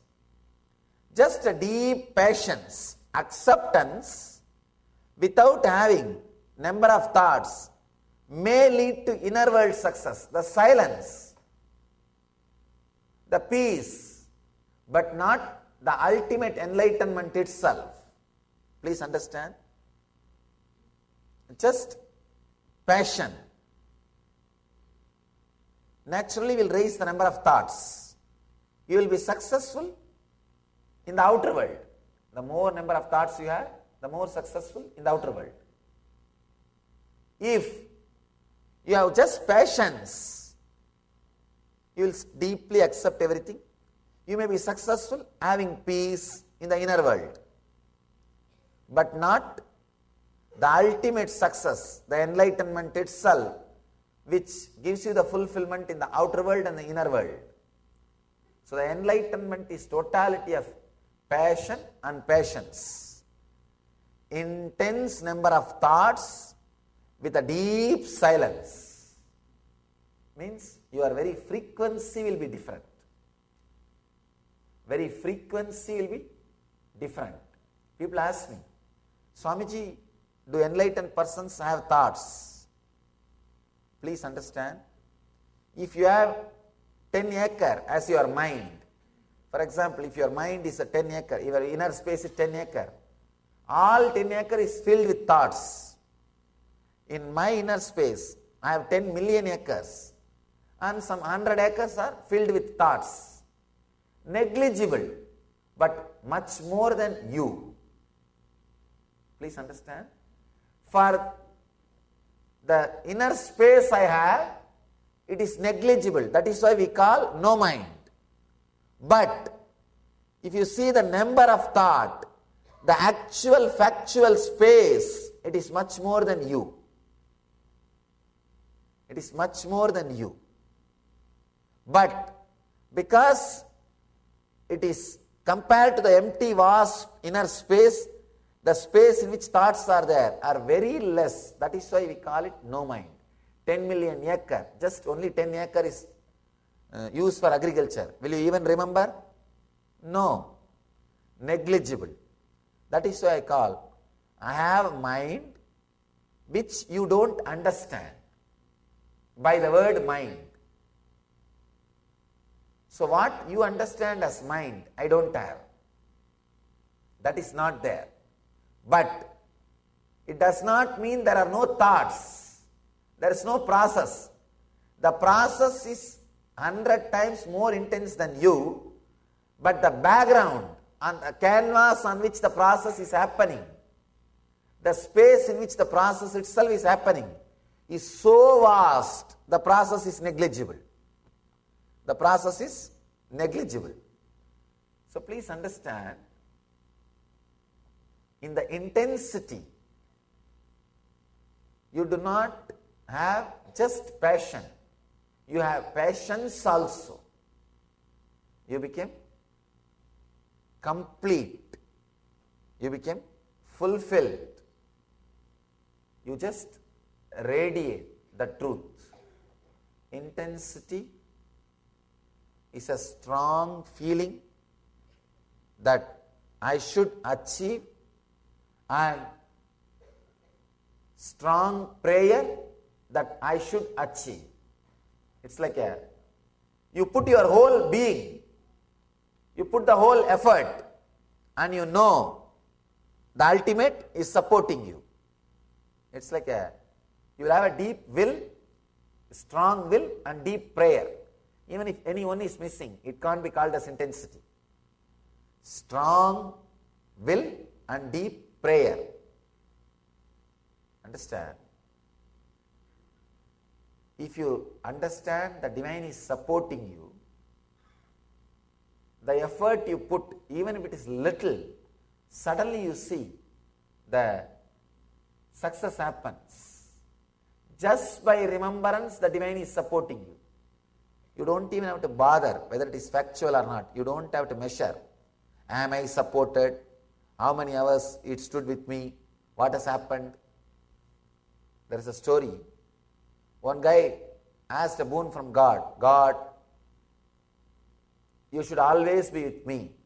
God said, all right, I'll always be with you. So whenever this guy walks, he will see one more set of footprints behind him. Means God is walking. Whenever he is in joy, he will see two sets of footprints, he and God. Whenever he is in suffering, he will see only one set of footprints. So he called the God again. What is this? Whenever I am in joy, you are following me. When I am in suffering, there is only one set of footprint. You are not following me. God laughs and says, fool, when you are in joy, you are walking, I am following you. When you are in suffering, I am carrying you. So the footprint which you see is mine, not yours. So be very clear. When you are intense, when you just remember, He is there supporting even simple effort, suddenly you see it will become reality, success. It will become success. So even a simple thought that is there, please understand. First Patanjali talks about samadhi states, then he talks about intensity. The next sutra he talks about is surrender. Means strong will and strong prayer. Even the idea you are supported, suddenly you will see you are successful. You are successful. The next sutra is Ishvara Pranidhananiva. Just by surrendering, people can become enlightened. Just by remembering, you are supported, you achieve. I have a story for you. A man drove his car into a ditch on a quiet country lane. Fortunately, a farmer passed by with a horse. This guy asked, could your horse pull my car out of the ditch? Driver asked. Farmer said, Buddy is a big strong horse. We will see what he can do. He will be able to do it, I think. Anyhow, the farmer hitched the Buddy up to the car and said, pull Blackie, pull. Buddy, the horse did not move an inch. Then farmer said, pull Samson, pull. Buddy did not move an inch. Then the farmer said, pull Troy, pull.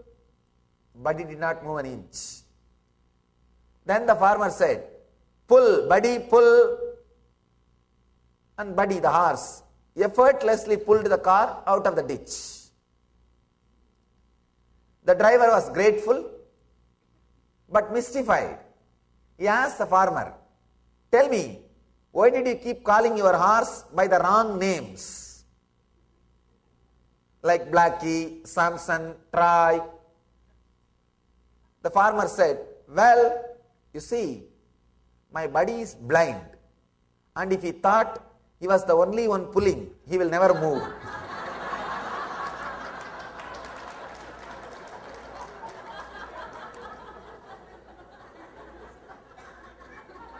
We are all blind. If we think we are the only one pulling, we will never even try. We will not even try. We will not even move. So be very clear. Intensity means simply happen. Things will simply happen. That is why Patanjali, just with intensity, he puts the next sutra, Ishvara Pranitanani va. By surrender, the ultimate is achieved. Let me tell you my own experience, how I had enlightenment. Even Buddha, when he was just intense, when he was just filled with passion, not with passions, he tried, nothing happened. Suddenly at one moment, he relaxed. The passions joined the passion and he became enlightened. When he understood he is not alone pulling, he relaxed and he just tried. If you think you are alone, you would not even try.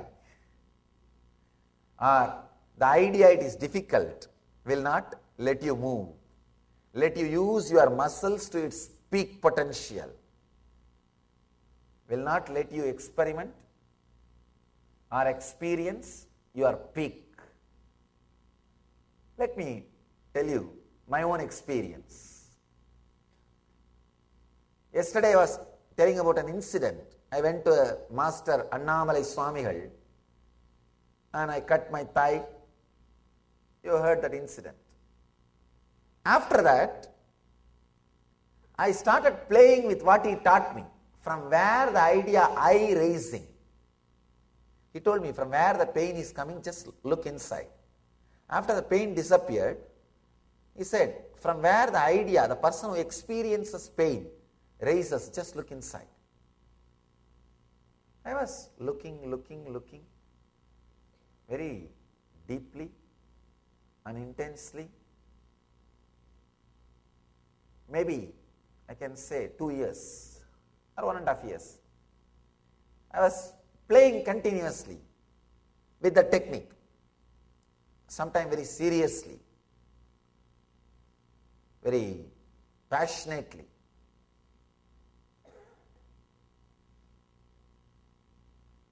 In a way, that thought has become my only thought.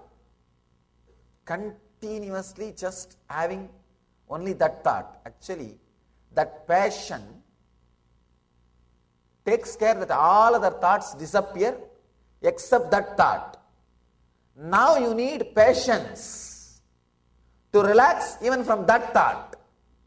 Understand? Intensity is combination of passion and passions. You have to have intensity, the passion, so that all other thoughts disappear. Now you need to have patience even to unclutch from that thought, that one thought.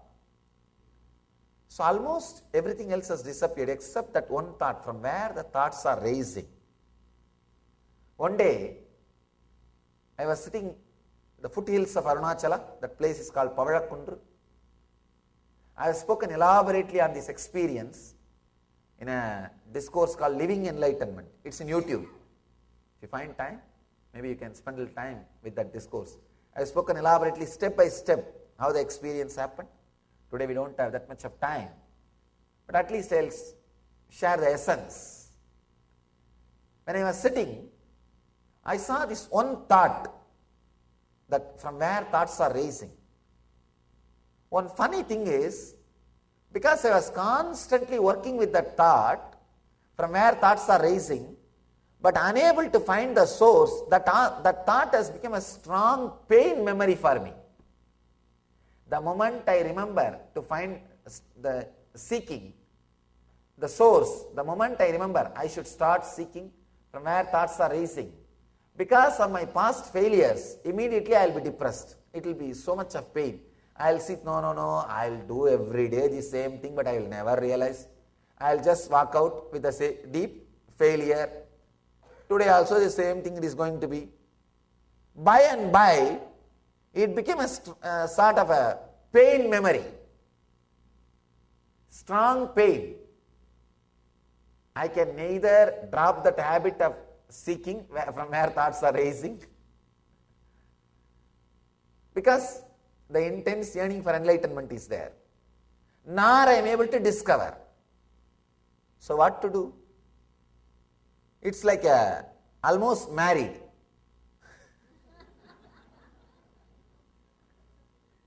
In Indian village system, still marriage, the divorce is a taboo. You can't divorce. And funny thing, in Sanskrit we don't have a right word for divorce, because the concept did not exist. The Vedic marriage, you commit till the fire is there in your stomach, means still you are alive. Anyhow, it's almost like a marriage. You can't escape. It is there. And you can neither swallow nor spit it out. And neither I am able to stop seeking nor feeling joy to do that. It became pain. Actually, at some part of your life, your own spiritual practice will become pain. Even the thought will become pain. Because you think, oh, even if I do, many times I tried, nothing works out, but I am not able to stop also. What to do? What to do? Just you have to do.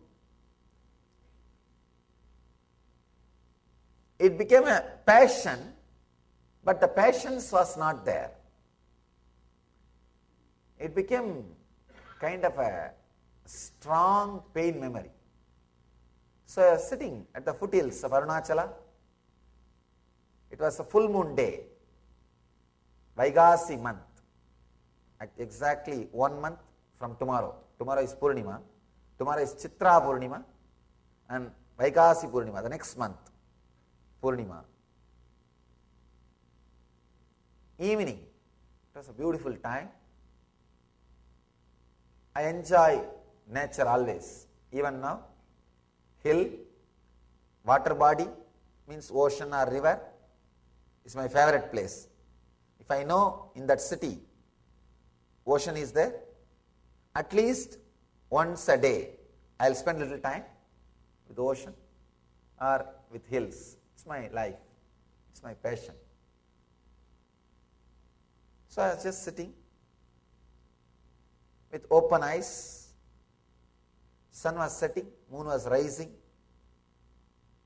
I was not even meditating.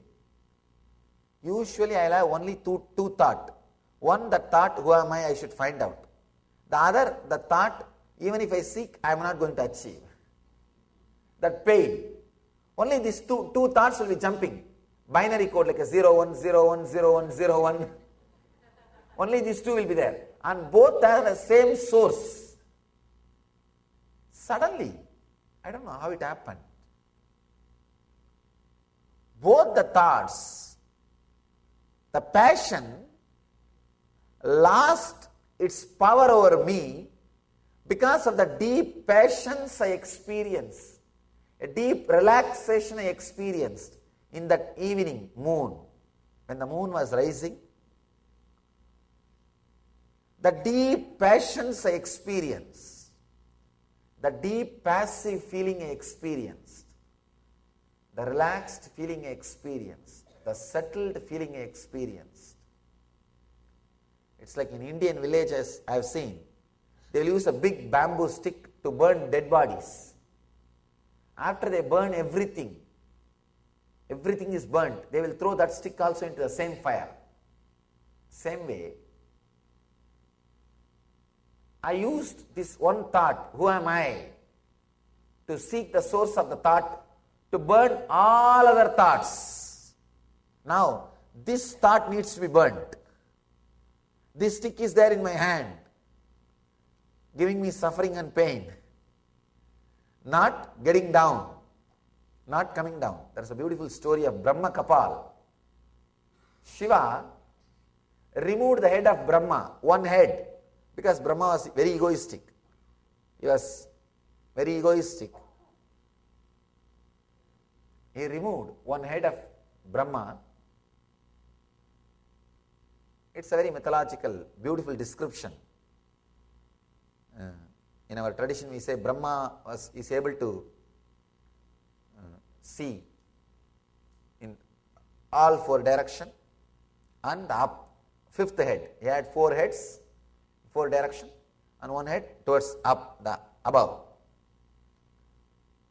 It means he had the ability to see all 360 degrees, this side and this side. Means a pure consciousness. But for some reason, when he became egoistic, the ability to see this side 360 degrees lost, means he lost enlightenment. That is what is meant by the word Shiva removed the one head. But the funny story, very nice story, very deep meaning. The story says, that head got in Shiva's hand. Shiva's hand. And whatever is put in that head, that kapal, that eats it away. So nothing was left for Shiva. Same way,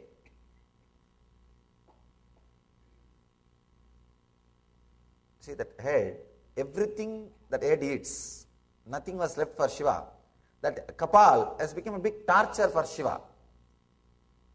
Same way, all the other thoughts were burnt, eaten by this one thought. But this one thought is not leaving me. It became a big torture. But somehow, when that patience, I can say in a way I got completely fed up with this whole thing.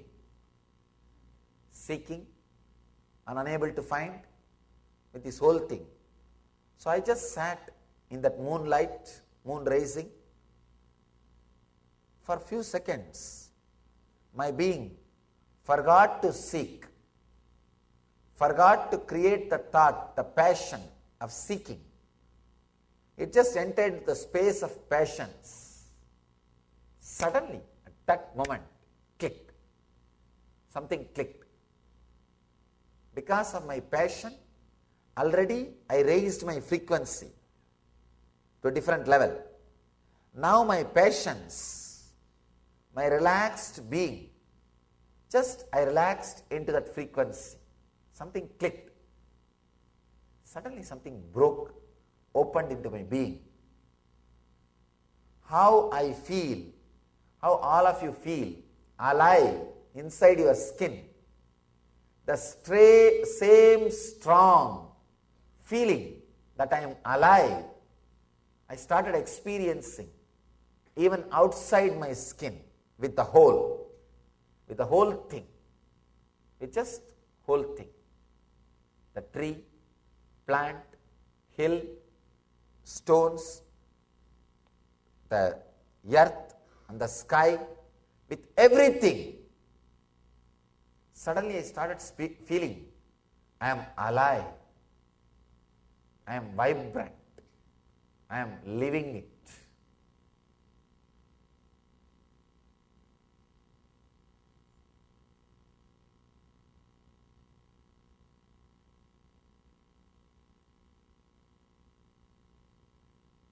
As long as that passion and patience was there inside me, the intensity, that experience stayed. But after 2.5 days, the passion took over the patience.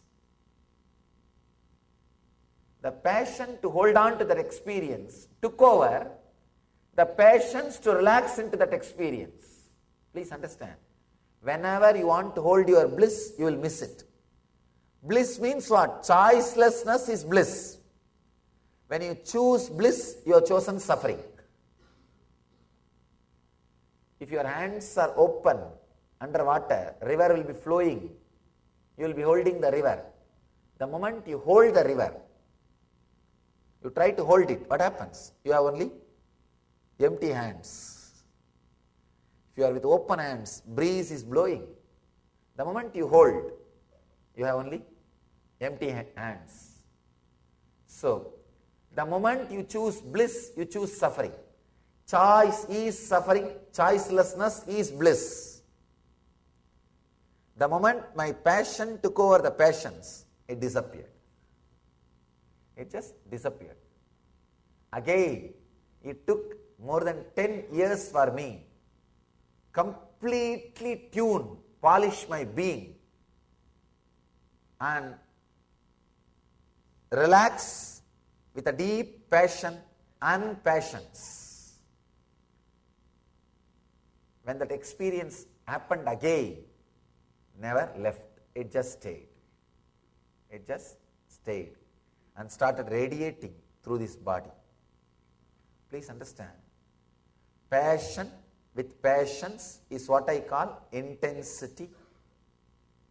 Intense, I can say, intensity is required to start your spiritual practice. Without intensity, I have seen many people, they buy all products. You just see an ad in the TV, some 90-day program to build your muscles, to build your body. You see after, before, after photograph, and you order everything. But there is no intensity. You even express delivery it, because you don't want to wait for 10 days. You know in 10 days it disappears. You express delivery it. But by the time it arrives, intensity is not there. And it's lying down. After few days or few months, when you do garage sale, the same thing, without even being opened, will be sold for 1/10 of the price. You would have bought for $50 and you will sell it for $5. You need intensity to start any practice. You need intensity to continue any practice. You need intensity to achieve satori. Please understand, in my life, I needed intensity to start my practice. I needed intensity to continue my practice. I needed intensity to achieve satori, first experience. I needed intensity to make that first experience eternally staying with me, and means enlightenment. And I needed intensity for enlightenment, and I needed intensity to live enlightenment after enlightenment. Understand, for ultimate fulfillment, you need only 3 things in the life. 1, intensity. 2, intensity. 3, intensity. That's all. Patanjali says, based on the intensity level, success is achieved. You can just drag and waste your life. Waste your life. Waste your life. Just today, I was sitting with one of my disciples and chatting. The person wanted to tell me something, but could not tell. She was saying, no, I'll think and let you know. I'll think and tell. I said, don't waste time. At least tell now. I'll work it out. Either I'll answer, if it is a question. If it is right, I'll fulfill. If it is wrong, I'll clear it. It will be solved. If you are postponing, you are delaying the whole process. Intensity suddenly reduces the whole span of your traveling. Intensity drastically reduces the wastage of time. Without intensity, you can go on and on and on. Understand?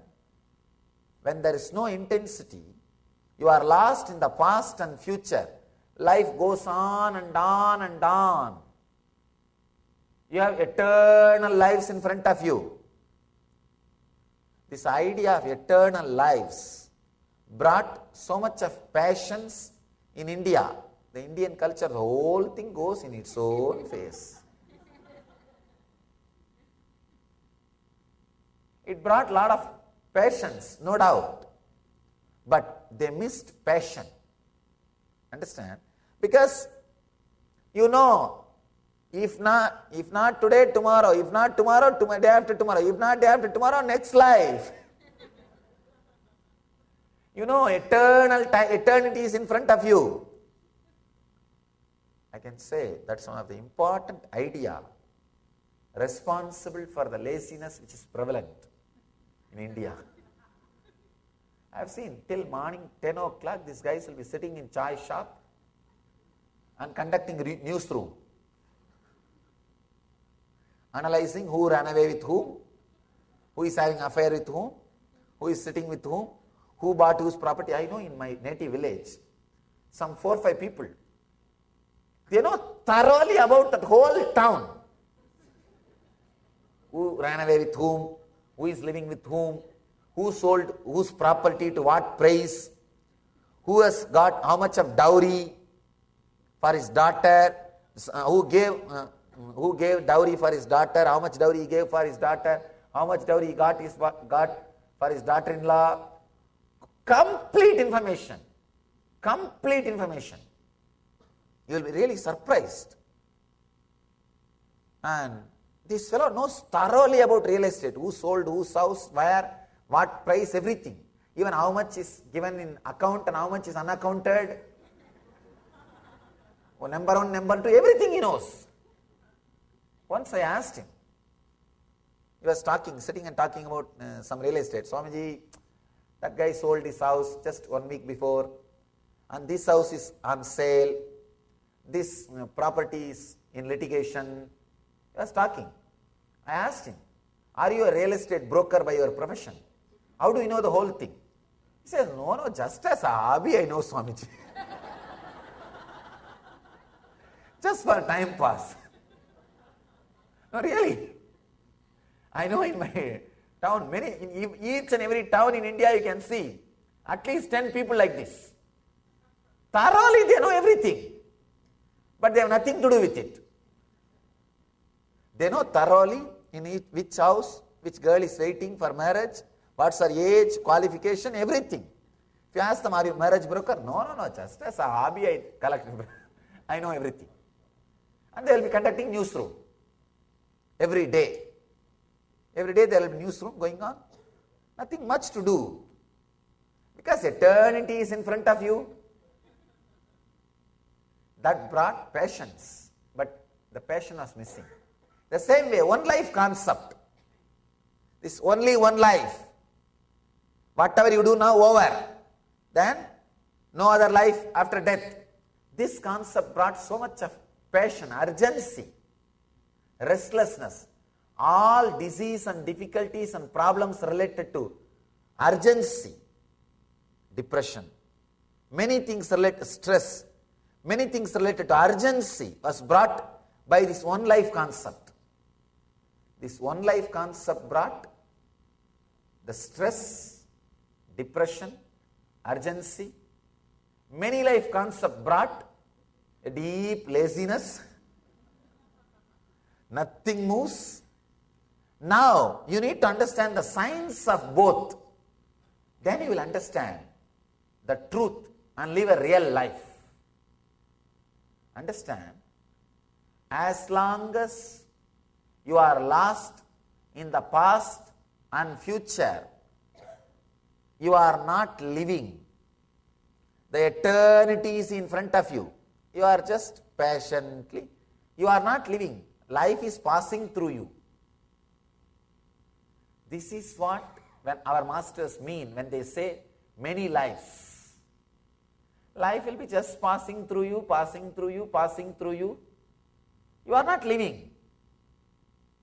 Please understand. Life is passing through you.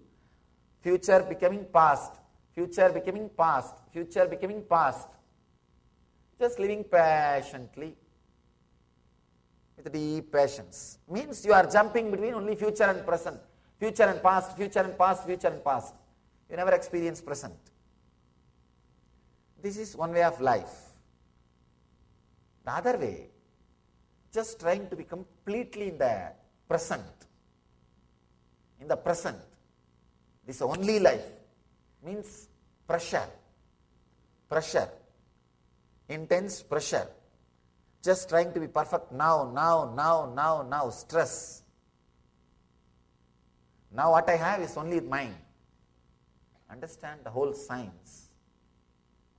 If you realize, if you have only patience, you have many life again and again. If you have deep passion, you have this life alone. If you have intensity, you have both. You have this moment intensely and whole eternity for you. If you have only patience, life will pass through you. You have eternity in front of you, but you will not be living. If you think you have only present, this life, you will be highly pressured, stressed, but you don't have time to enjoy eternity for you. If you realize intensity, please understand, one life or multiple lives is not based on what you believe, it is based on how you live. If you are in this moment stressed, only this life is life for you. Even though you believe there are many lives, you will the truth will not be your experience. If you are living with passions, even if somebody tells you this life is a life, it will never be your experience. Anything which is not your experience is not truth for you. It's not truth for you. If you are intense, passion and patience, you will live as if this is the only life. But you will have eternity in front of you. You will have patience. Eternity is there. You will have patience. You will have passion. This is the thing I have to live. Raman Maharshi says beautifully. He describes intensity. If you close your eyes, even if the whole world comes, you should reject it as a small dust. In samadhi, passions. If you open your eyes, the passion, even if small dust comes to you, you should live it and use it as if you got the whole world. Understand? With open eyes, passion, even a small dust, you should live as if you got the whole world. With patience, closed eyes, even if the whole world comes, you should relax as if it is a dust. That is what Ramana Maharshi calls intensity. So realize intensity. You will have intense life eternally. Intense life eternally. It's a paradox. You will be intensely centered but living eternally. You will have past, present, future, all three as part of your life. If you are just patience, if you have only patience, your only past and future is your life. You will not be in the present, living. If you are just in the present, you have only passion, this life. You will not be relaxed about your future and past. If you have intensity, you have present, past and future. You will be living as a whole. Enlightenment means living in all three times at a time. Living in all three times simultaneously. My past is never a past for me. My future is never a future for me. My present is imbibing past and future into me. That is why I have so much of freedom to alter any of my past decision and correct and create present decision and project it into future life. Because the whole thing is in me. If you are living just in present, you have no freedom to correct your past and project your future. If you are living only in the past and future, you have no freedom to correct in present. If you are living in past, present and future, only then you have freedom to correct, freedom to amend and freedom to project. Understand? Living in present is not enlightenment. I am throwing a new light. I am breaking one ice, old pot. Living in present is not enlightenment. That's what we always think. Living in past, present, future simultaneously is enlightenment. Means in your present moment, the whole past, the whole future will be present. The essence of whole past, the essence of whole future will be in the present, is what I call living enlightenment. Intensity. So, internalize this one truth. Totality never fails. Experience with the self. Intensity means a deep passion, deep patience, ecstasy in the restful awareness, bliss in peace, excitement in restful awareness. So, bring intensity as part of your life. Anything you do in the outer world or in the inner world, be intense. You will explode in 360 degree in all dimensions. Live intensely and become intense. I can say becoming, when I say become intense, it is much stronger blessing than live enlightenment. So, I bless you all. Let you all achieve intensity, radiate intensity, live intensity, achieve and radiate Jivan Mukti, living enlightenment. Let you all achieve and radiate eternal bliss, Nithyananda. Thank you.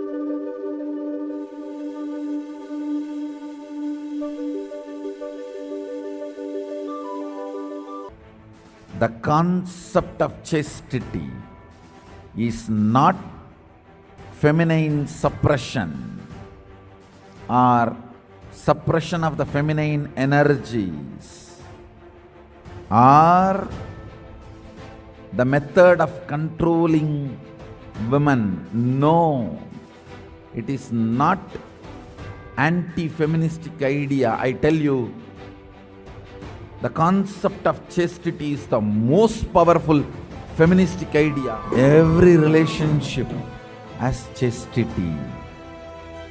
In Hindu tradition,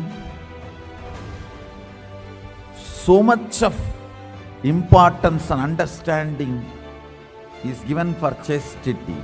Man is logic, words are his power, woman is emotion, her breathing is her power. Every relationship has chastity, not just husband and wife, brother, sister, father, daughter. Every relationship has chastity. In Hindu tradition, so much of importance and understanding is given for chastity, and all the so-called anti-Hindu forces try to say it is against feminism or masculine suppression or all the third-rate names they use. Please understand. No. The concept of chastity is not feminine suppression or suppression of the feminine energies or the method of controlling women. No, it is not anti-feministic idea. I tell you, the concept of chastity is the most powerful feministic idea. In Hindu tradition, 3 rain per month is supposed to happen. Between Purnima to Purnima, 3 rains should happen every month. கற்புடை பெண்டிற்கோர் மழை, வேதம் ஓதும் வேதியர்கோர் மழை, செங்கோல் வளையா செங்கணனுக்கோர் மழை. One rain is for chaste woman. How come? Chaste woman can be responsible for rain? Maybe it's a concept to keep the social stability. No. Man is logic, words are his power, woman is emotion, her breathing is her power. Understand? Chaste breathing is a command given to cosmos. A pure Pandit, a pure Vedic Pandit, he need to give command only through his words. His chanting, his words will impact the universe.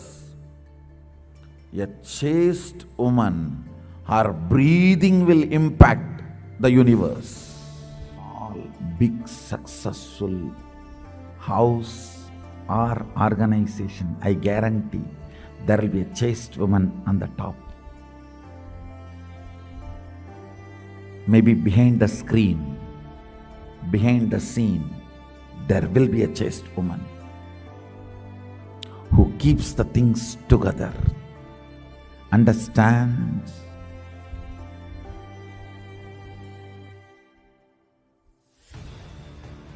Chastity develops certain electricity in your breathing, which is channel to command the cosmos. If you develop that electricity, your commands are simply obeyed by cosmos. I'll explain this and explain the story of Satyavan Savitri, how she is able to stop the sun, get Yamadharma, give life back. Even Sadashiva, to get the life back from Yamadharma, has to kill Yamadharma. He is not able to convince. He only has to go all out. But Savitri,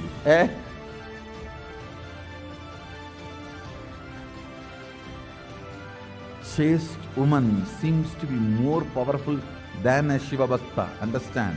Even Markandeya has to go and hack the Shivalinga. But Savitri did not even call Sadashiva. She says, I am commanding, stop. God.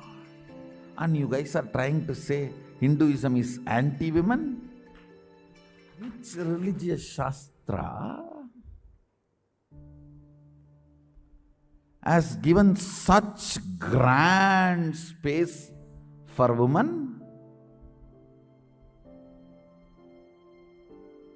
I tell you, if you have a chaste woman in your life, I am not saying it should be only your wife relationship, even as a sister.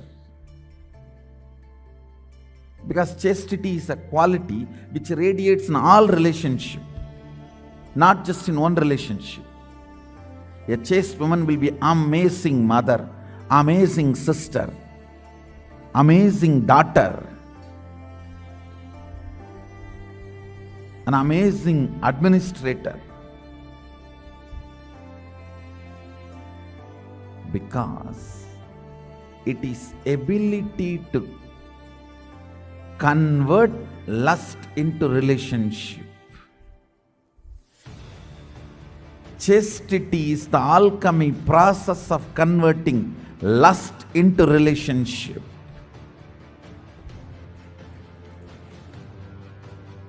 Process of converting lust into spiritual powers. If you have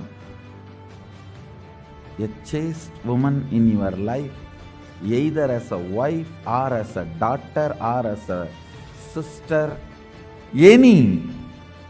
as any one relationship,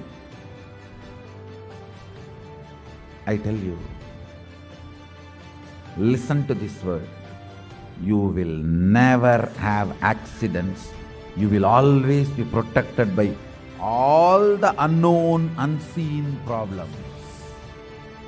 A chaste woman, one chaste woman in your life, either as a sister or as daughter or as mother or as a wife, any one relationship, it can be any. But one chaste woman is there in your life, you will not have any unknown, unseen problems. The whole cosmos, grahas, will simply protect you. You may think I am giving two big mystical words. Understand, I believe that. I myself a believer of this truth. I myself a believer of this truth. The chastity of the woman. Let me define again the chastity. The achalatva dimension of consciousness manifesting in body and mind in all relationships is chastity. Man having the chaste women in their life, either as mother or daughter or sister or spouse or whatever, some relationship brings cosmic protection. Please understand, first and foremost relationship is mother. Ability to learn, even idea to relate starts with mother. How to relate starts with mother. Understand? Your idea to relate, your ability to relate starts with mother. Mother's contribution in your life, either by doing some things or by not doing some things. Please understand, even if she was not there in your life, the impact of that remains forever. Either she is there or not there, her impact on you remains forever. If she was there, if she is there, in a positive way. If she was not there,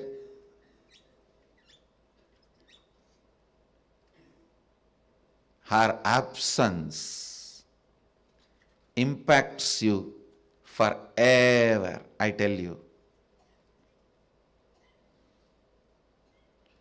Mother is too important way to connect what do you think as life.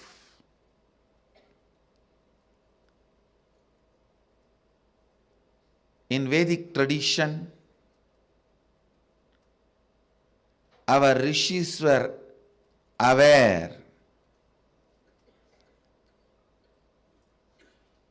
Your ability to connect with the mother should be directed to cosmos.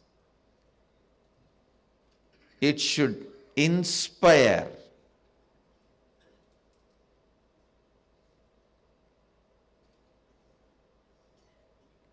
It should awaken your higher consciousness. It should inspire your higher consciousness to express through you. It should awaken your higher consciousness.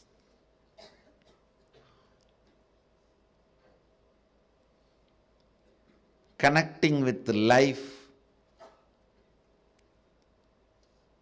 as mother is the most sweetest, most beautiful, most easiest form to ever connect.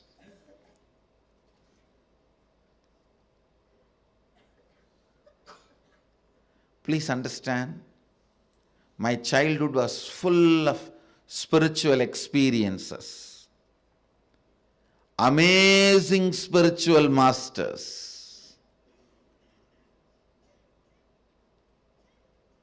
great yogis like Raghupati Yogi, Vibhudananda Puri, the personalities of their stature, Ram Surat Kumar, Annamalai Swamigal, Sadhu Om.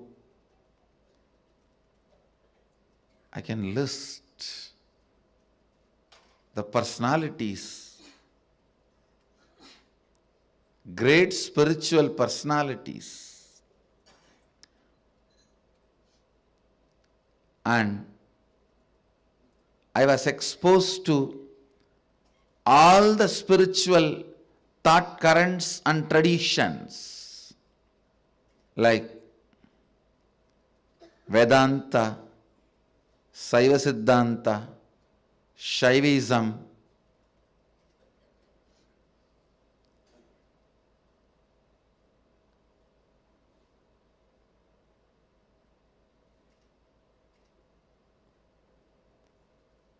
even the thought currents of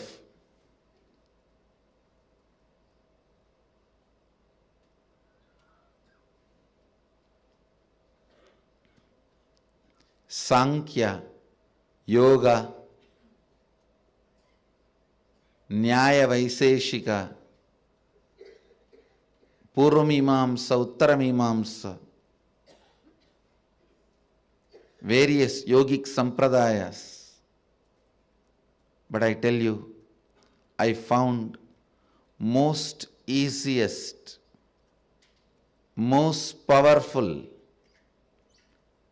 most inspiring, most exciting way to connect with life as the form of mother. It's mother worship I myself chose after being exposed to so many spiritual masters, experiences and philosophies. I tell you, if you want tremendous peace and healing in your inner space, choose mother worship.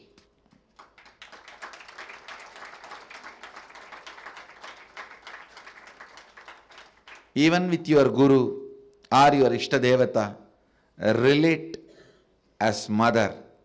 You will see the kind of a healing in your biomemory, it will lead to extraordinary healing, unimaginable healing, extraordinary completion, unimaginable completion. Blessed are those who had responsible mother till you became 14. Actually, till 14 only you need. Till you become physically matured, you need mother. Blessed are those who had life around their mother till 14. I tell you, till 14, if you had mother living around you, living with you, then you know how to connect with mother. You don't need a separate lesson. Connect with the divine the same way.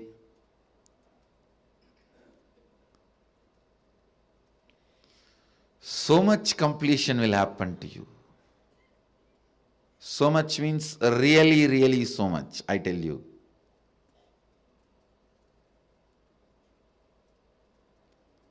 There are various attitudes, bhavas, techniques, methods to connect with the divine, higher consciousness, but nothing like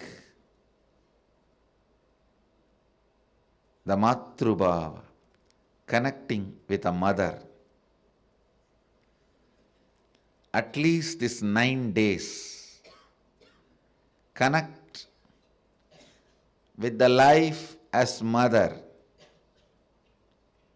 the cosmic mother, I tell you.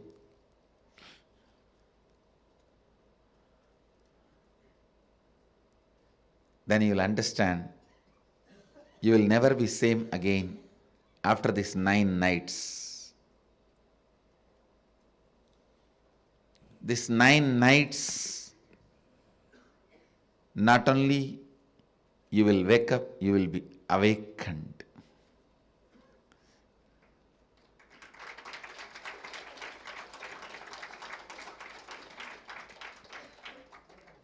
If you can connect with the life with the same attitude of connecting with your mother, and if you had incompletions with your mother, complete with that first. And connect with the cosmos, the cosmic mother.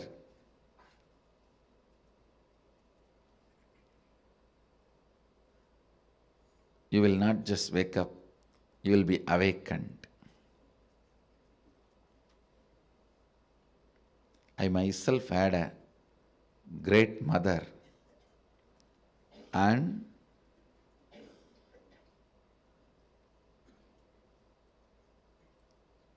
amazing connection with life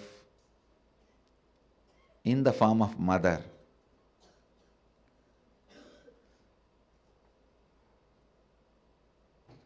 Even though I had darshan of different gods, goddesses,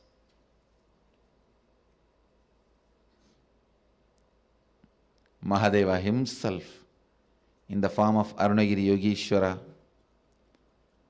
but everything was in the undercurrent, with the undercurrent of mother. Even Arunagiri Yogeshwara, he was so much mother for me than Guru. Even Raghupati Yogi, a old yogi, so much of motherliness I experienced with him than his Gurugiri, than him being a Guru. I tell you, of course, Mata Vibhudananda Puri, she's a woman, an elderly woman. By nature, naturally you will experience her motherhood. But even with Raghupati Yogi, the kind of a motherliness I experienced is amazing. Connect with cosmos. the form of mother, you will experience so much completion, so much motherliness in everything.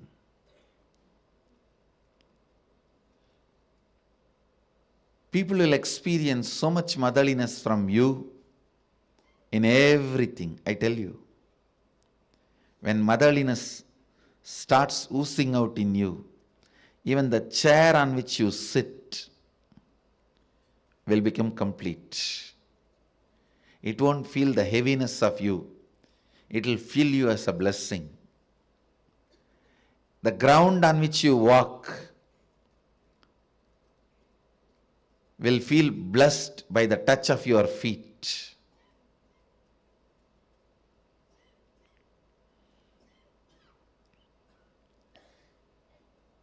The air you breathe will be blessed. People whom you see with your eyes will experience that love and compassion. I tell you,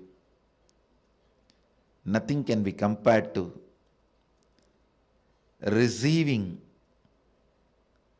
the love of motherliness and sharing, radiating the love of motherliness. If you can't radiate, receive and radiate, whoever you may be, you waste your life. You are missing one of the major dimensions of your life. Whether you relate with your Guru or your God, it can be any God, Shiva, Vishnu, Parvati, Durga, Kali, Ganesha, Subramanya, any God. If you can relate with the tremendous motherliness, if you can perceive motherliness from your God and Guru and radiate that motherliness to the people around you, you have succeeded in the game of completion. You will bring so much completion into you and to others. So much completion into you and to others. My Navaratri message to all of you: connect with the whole world as you connect with your mother.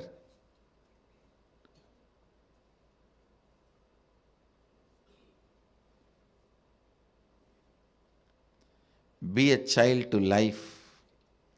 Be a mother to people you are giving life. Be a child to the life to receive life in you. Be a mother to people to whom you are giving life. That is enough.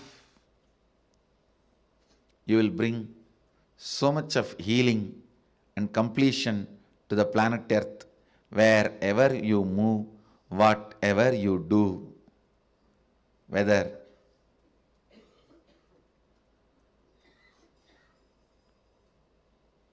you are a professional, engineer, lawyer, doctor, politician, political leader, celebrity, spiritual leader, whatever you may be doing, motherliness completes you and others. Today I wanted the Vakyartha Sadas to be done on connecting with life as mother. Being a child to life and being mother to the people you have to give life. Being a child and being a mother. Have Vakyartha Sadas on this subject and internalize.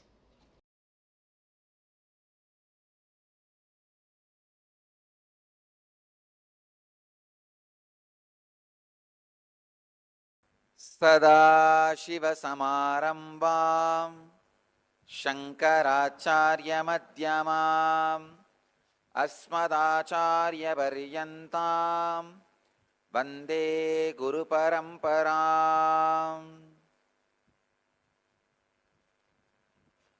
I welcome you all with my love and respects.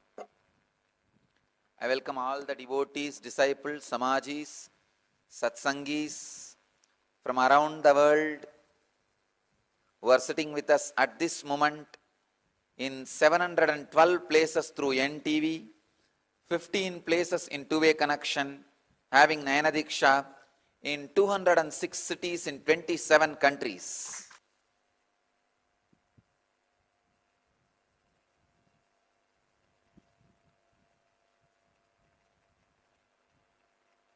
Today's subject for satsang is woman and spirituality.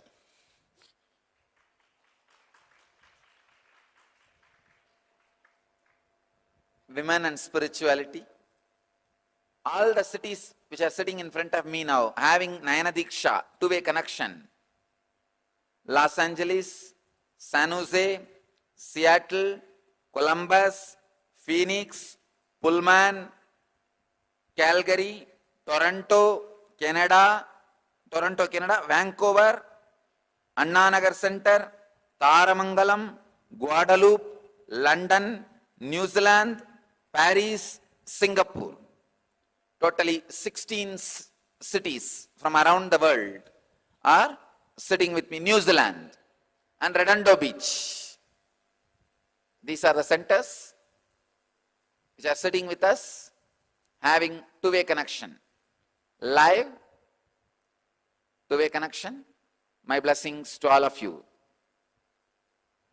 Before entering into the subject, I wanted to remind all of you to sit in Vatmasana and Samana Mudra.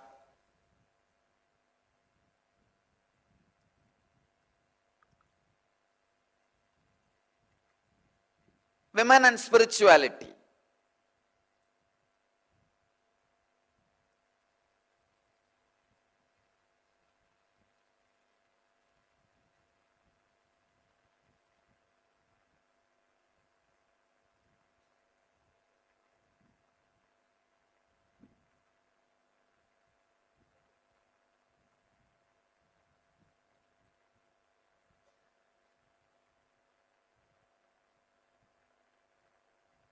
By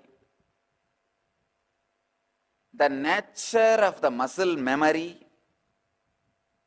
women are hardwired for the major three qualities which can lead them to enlightenment quickly, which is a basic necessity for enlightenment: receptivity, passivity,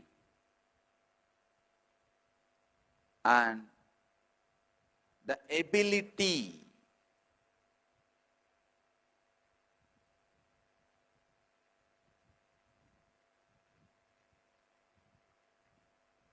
for experiencing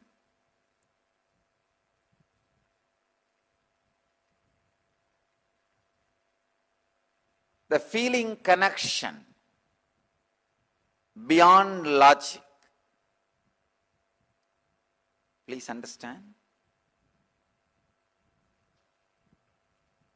Receptivity, passivity, ability to feel connected, feeling connection beyond logic. This three is part of the very biomemory of female body. Women, biomemory of women.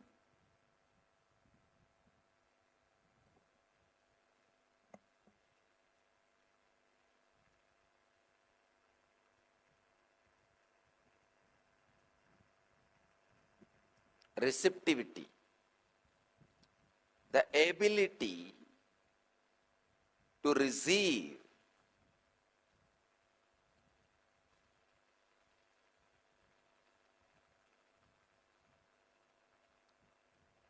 The biomemory of the woman's body is not aggressive. It is based on receptivity, receiving.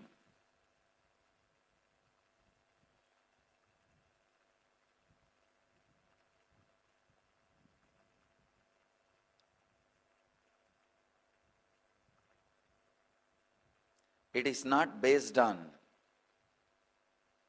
violence. It is based on passivity.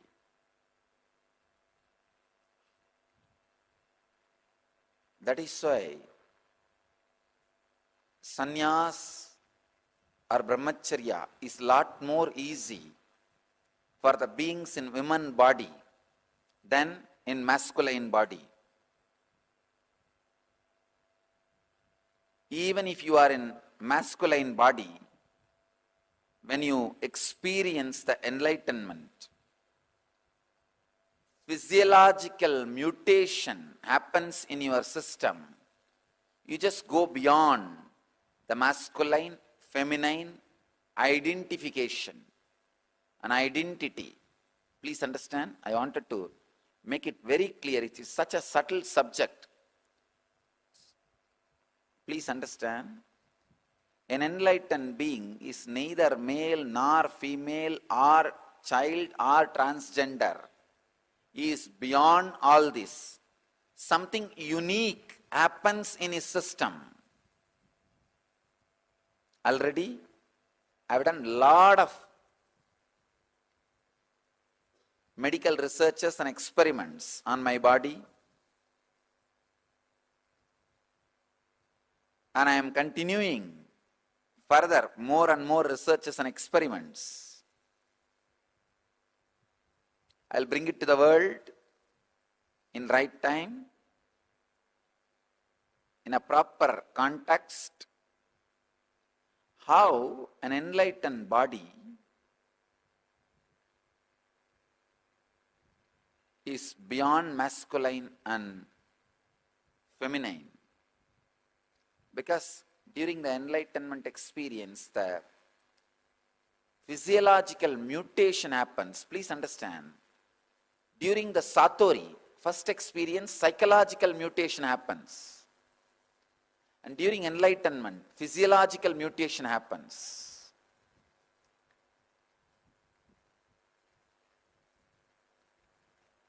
Because in masculine body, feminine consciousness gets awakened.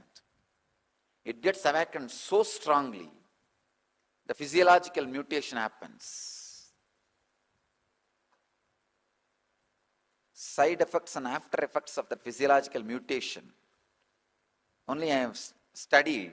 For last many years I have studied successfully. Now also I am continuing to study. I will present to the world when time comes. I wanted to insist this one important thing. By nature, feminine biomemory, women's muscle memory is for receptivity, passivity, and feeling connection beyond logic. For enlightenment to be transmitted to you, you need to feel connected to something which is little beyond your logic. But masculine biomemory is in constant insecurity and fear. It is justified. Men say, no, we go out and do business and we are cheated, exploited. So we need to develop a shield of protection, security, and we need to think logically. Okay, it is justified. I am not saying your insecure feeling is unjustified. But what to do? Enlightenment happens only when you are able to feel connected. Maybe God has sent one gender to create infrastructure on planet Earth, one gender to enjoy enlightenment. Only one problem is enlightenment is eternal, infrastructure is ephemeral.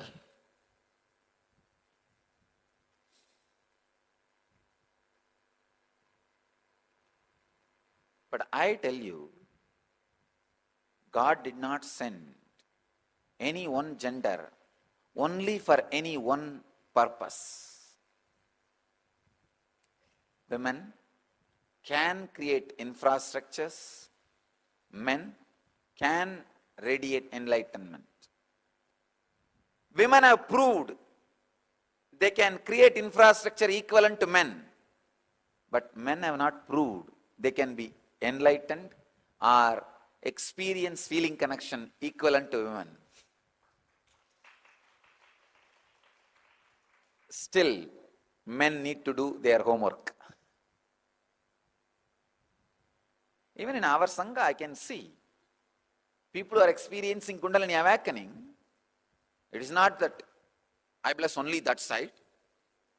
I bless both sides. By nature, their system is built for receptivity, passivity, and feeling connection beyond logic. Men also carry that quality when they were kids, but the interest they have to get conditioned by society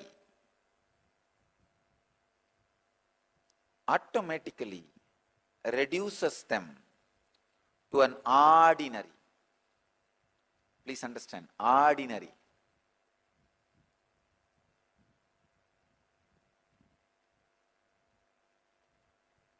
Insecure,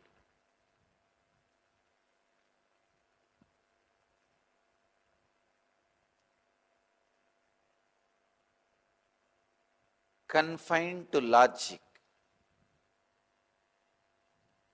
Women, by nature, have the extraordinary capability to feel connected beyond logic. Men should evolve in that direction, should create those higher qualities to achieve and experience and express enlightenment.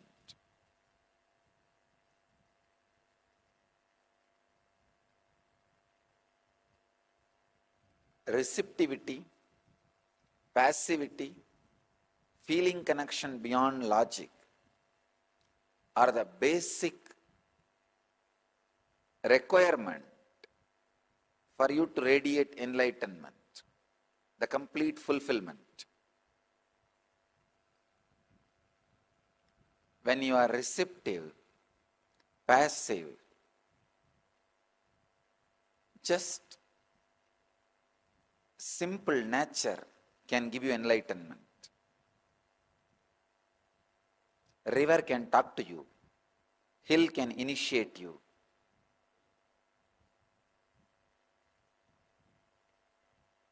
Ocean can fill you. See Ramana Maharshi.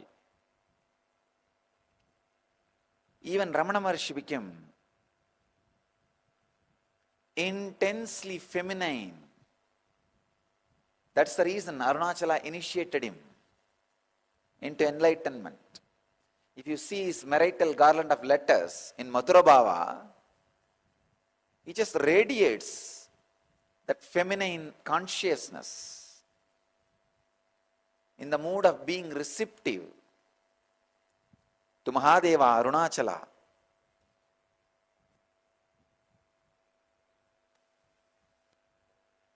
Almost all the great masters who experienced the highest consciousness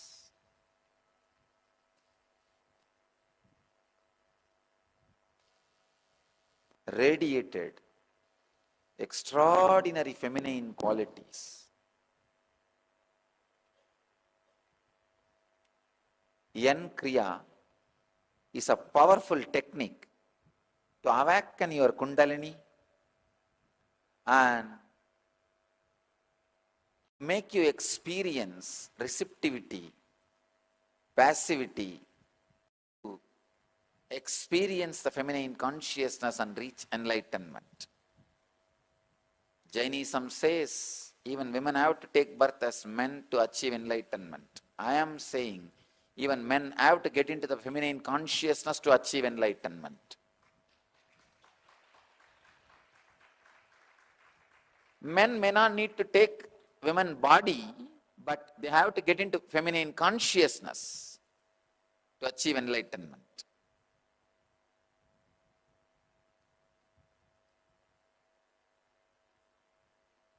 Jainism says women need to take one more birth as a man in masculine body to achieve enlightenment. I tell you, men need to take one more psychological rebirth into feminine consciousness to achieve enlightenment. I bless you all. Let you all experience highest spiritual experiences and powers. I bless you all to achieve, experience, live, express, radiate and share the eternal bliss. Nithyananda. Thank you.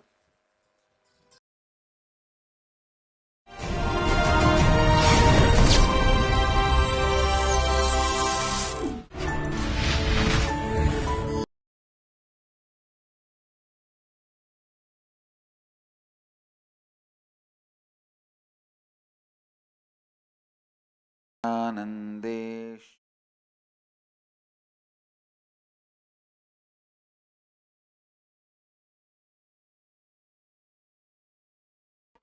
So now we come to the first chakra. First chakra is Muladhara. As I told you, there are two ways to open these chakras. One is meditation, another is maturity. Maturity means just understand in which way these chakras are locked. Get the key and open the chakras. If you know how to open the chakras, you will see the maturity descends on you. This chakra is not by a particular emotion. Each chakra are marked by a particular emotion. If you know how to unlock it, the chakra energy will be released in you and you can float with the energy of the chakra. The Muladhara chakra is concerned with the sex.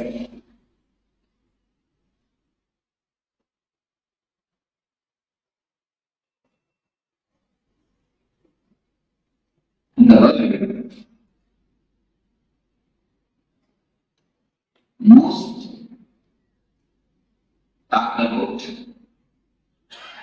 most discussed about,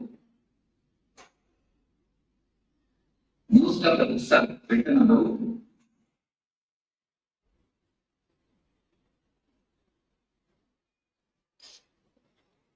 I think on these three sentences, most of the books have been written about, most talked about, and most discussed about. Subject is and most confused, most misunderstood, most misinterpreted. Subject is also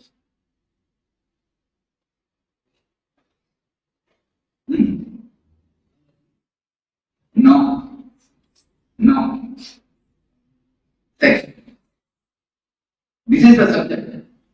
Most talked about, most discussed about, most written about, and most confused, most misunderstood, most misinterpreted. No other subject is talked about so vastly. No other subject is talked about so vastly as this subject. But no other subject is misunderstood as this subject. We try to avoid the subject or we try to indulge in the subject. The man tries to avoid the subject, tries to avoid the big pit in front of him. If he doesn't know that pit is there, how is he going to pass? Man who tries to indulge in the subject is trying to jump into the pit. So both are not supposed to be done. We should know and pass it. Either we try to avoid or indulge. Do you try to do anything else?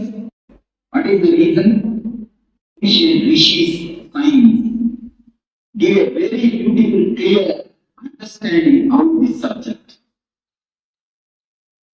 The man who wrote the Kama Sutra, the science of this book, of this subject, is a sannyas like me. You know? He is a rishi, Vatsyayana. He is a rishi, he is a sannyasi like me.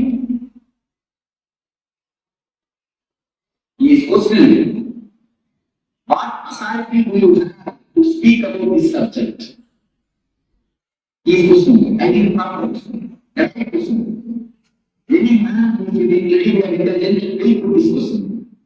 What authority do you have to speak about this subject? Yes, I mean, yes, actually, logically, I have no authority to speak about this subject. What's the clear answer? In his book. But example gives, I have one reason I'm living in a modern day. He gives an ancient type of example. In those times, there used to be an system which is used to use the electricity in the Bible. He gives that example. I am giving the very clear example. Electrician knows how to switch on and off the switches. He knows what is the circuit behind the switches and the instruments. Whether when you switch on, what will happen? Switch on, what will happen? Everything he knows. He may not have switched it on and off. He may not have actually done it. But he knows the science behind it. He knows the energy flow behind it. But a man every day uses a switch. He is switching on and switching off. He may not know the science behind it. Am I right? Many of us know only how to switch on and off, not the science behind it. That is why many times we get shocked. That is the reason many times we get shocked. We are many fathers, grandfathers, we have all grown in a grown up spiritual life. We may have it. Just like a normal man who knows only how to switch on and off switch. But he doesn't know the mechanism or energy flow behind it. Just like an ordinary animal, living with a simple basic instinct. But Marciana says, I may not know how to, I may not have done the switching on and off, but I know the background energy flow. Only has an authority to speak about these things. Marciana says, a real sannyasi is the only person who is not able to give an idea about the subject. Nobody else has got any authority, he says. Because he gives one more example. Some two persons are playing chess. Chess. Two persons person got involved in chess. When you see from outside, you will be having a right idea. You will be having the right moment, we will be knowing the right moment, but they will not be doing that. Have you experienced it? When you see from outside, you will be knowing the right moment. They will not be knowing it. But when you sit and play, you will not know the right moment. The person who is outside, he will be knowing the right moment. Have you observed this? What is the reason? He has no pressure that he has to win. The man who witnesses has no pressure. The man who is outside has no pressure that he has to win. The pressure makes mind dull. So a man will jump out of this being, samsara. A man who is outside this being only can give a right idea about the being.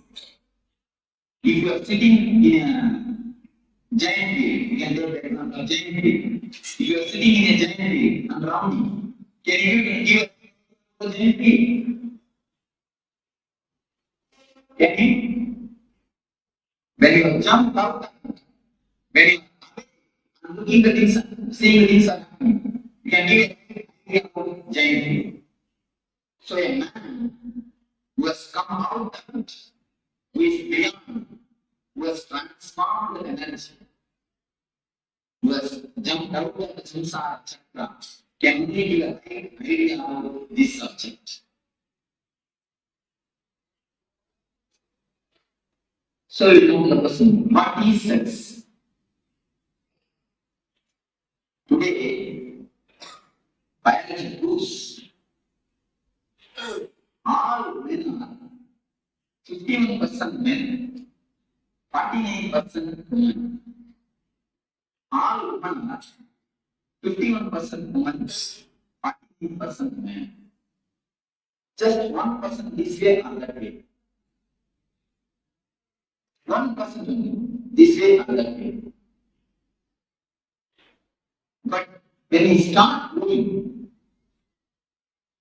society doesn't allow the women part of us to express. When we do the meditation, many times I observe, men always cry, women try to laugh. What is the reason, you know? The women feminine part of us has been suppressed. The masculine part of the women has been suppressed by the society continuously.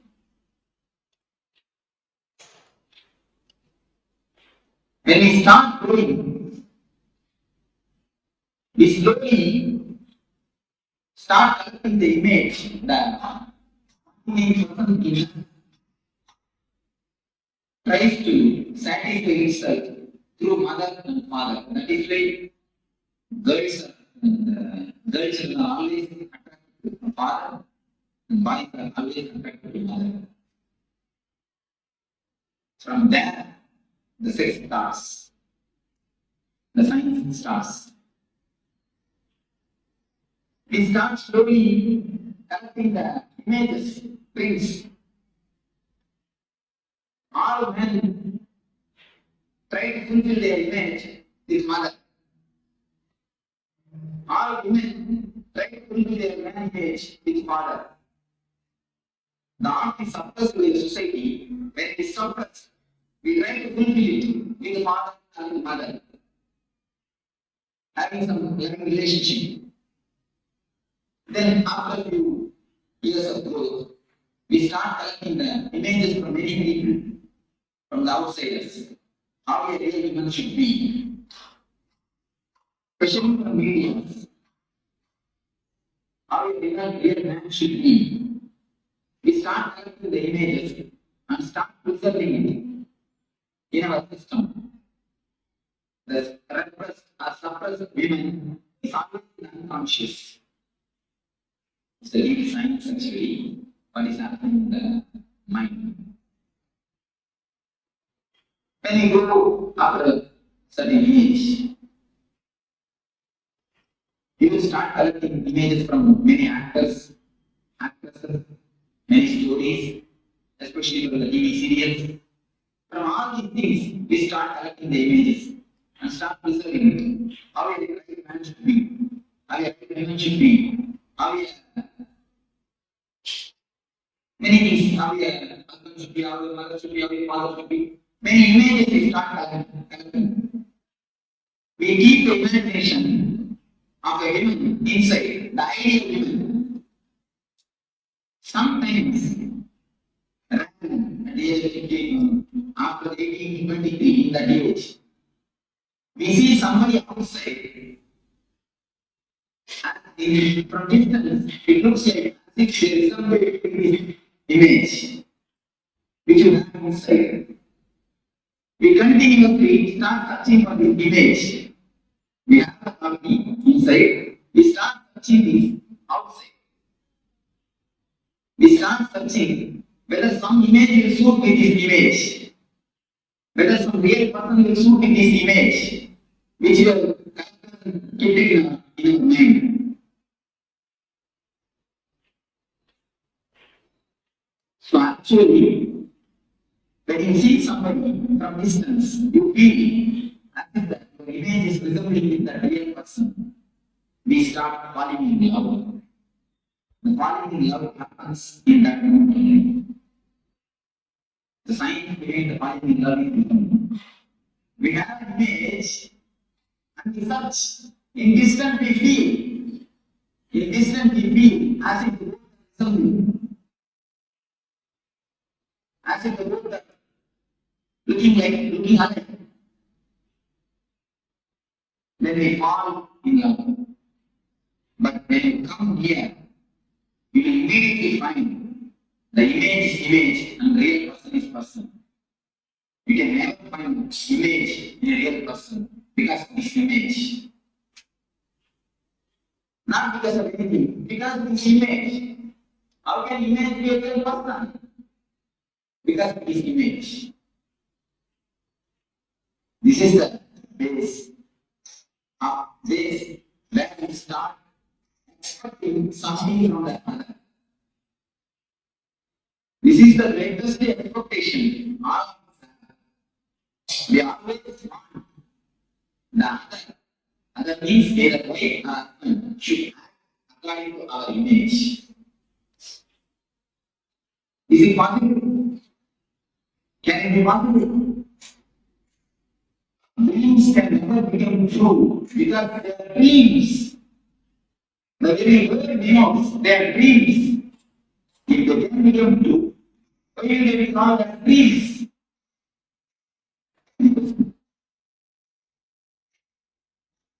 Just very clearly. Please listen with full attention and try to digest what I say. That's why very slowly. If any question please raise, now slowly come to the clarification. This is the way in which our expectations about others starts. We collect all types of images from media. Whenever we see the ideal person, we collect that image and keep it inside and try to actualize it. We try to make it a reality with a living person. Is it possible? It can never be.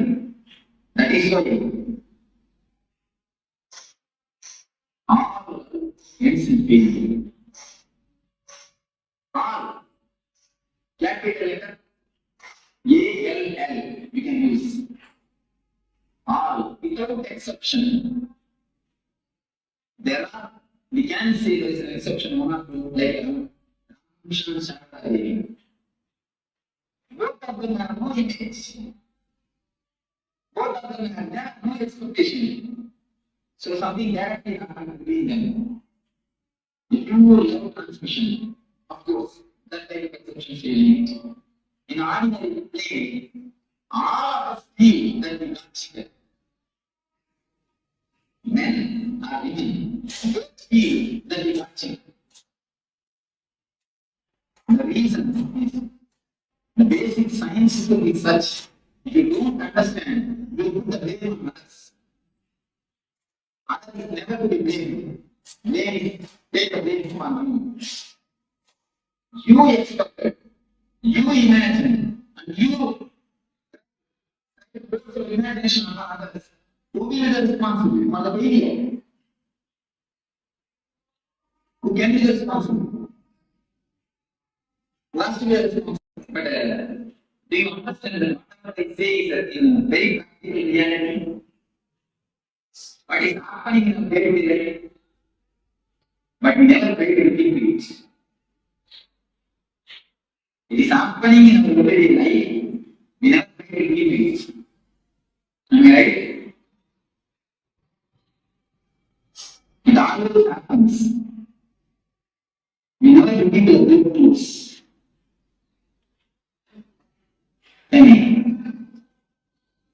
So, when we see that our image is not the reality, when we saw from inside a distance, it looked like what is in my hand?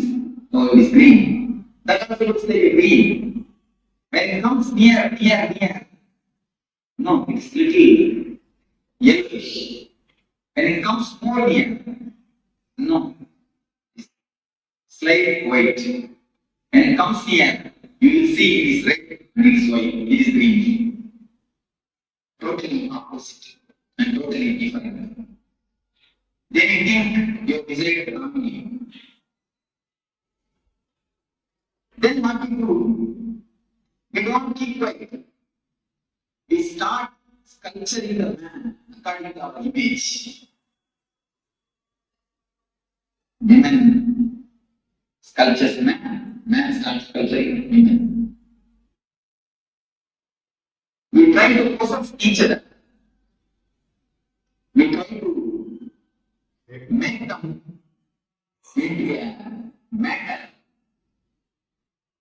If you want some furniture, if you have a chair, you can keep it where you want. It will have, as you say, if you keep it there, it will be there. You can give it to somebody else. And if you have, you can make furniture according to you and keep it there. But as you possess this furniture, do you think you can possess your life person? If you possess a life person, what you are doing then? You are making a spirit into a matter. You are reducing a man into a matter. You are degrading him. When you degrade somebody, do you think she will respect you or he will respect you? No. Problem starts. The unending war starts. Almost I can say unending war. Unending war starts.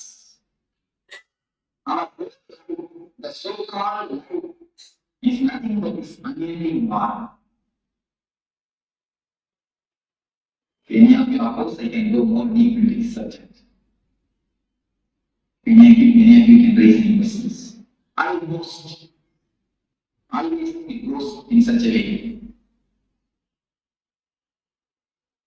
So we have an image and we start arguing.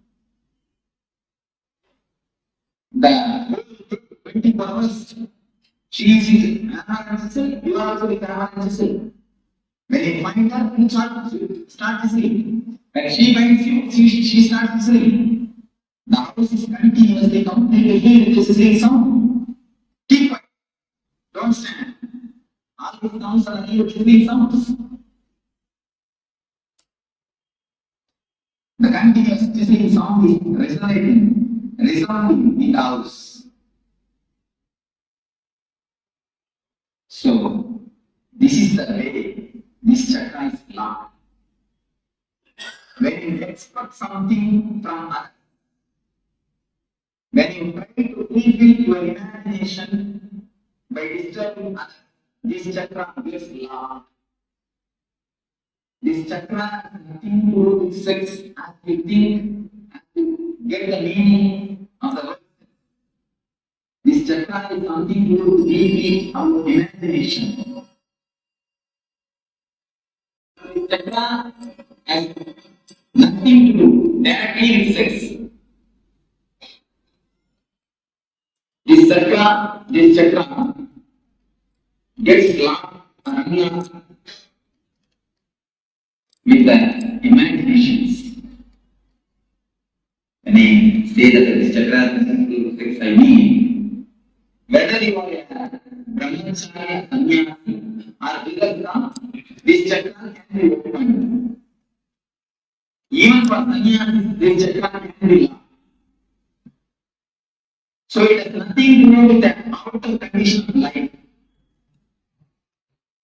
I want to say, this has nothing to do with a so-called celibacy. A real celibacy is who can be called a real celibate? Man who has dropped his inner image. When a man drops the inner image, which he preserves, inner woman's image, he only can be called a real sannyasi. Even if you live in a grihastha life, if you drop this image, if you drop the chisel and the hammer from your hand, if you stop chiseling the hammer, you will be a brahmachari. Your Muladhara chakra will be open. You will get the real benefit of this chakra opening. Do you understand what I say? So the outer conditions, whether you live a married life or unmarried life, has nothing to do with this chakra. Don't think only for sannyasi, this Muladhara chakra can be opened. This can be opened for anybody. Yes, because we are not into us. We never turn inside. We go everywhere, but never inside. Just drop expecting, just drop chiseling the hand. Then this chakra will automatically open. When you drop the imagination of hero, the chakra will automatically open. Actually, when you have the imagination, many people come to me and ask, Swamiji, in my house only we two are living, but there is no peace. There is no peace, only we two. We don't even have son. Myself and my wife, we both are living, but there is no peace. I used to tell them, no. With two persons, there is always peace. You are not two, you are four. Your imagination always. She had imagination about you. With both, peace can live. Peace can be within. With both, peace can never live. With two, peace can live. With four, it is impossible. So if we drop the imaginations, two things happen. Yes.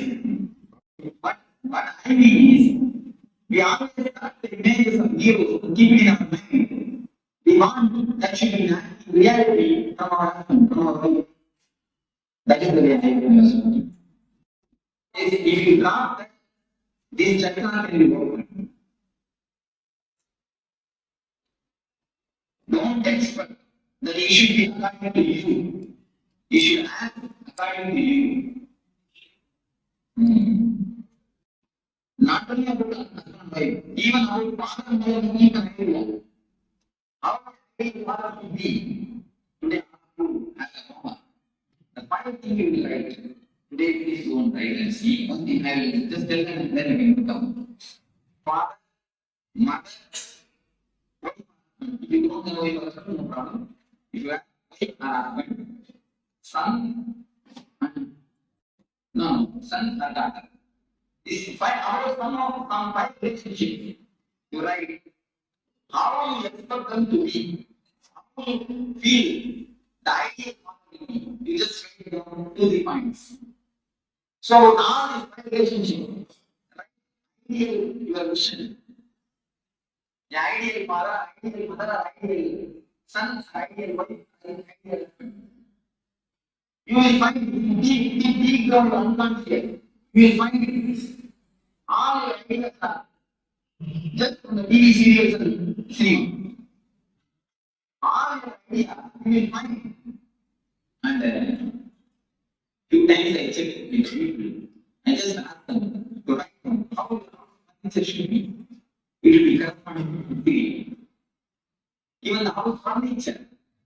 We have the imagination. How it should be. We take from the medias.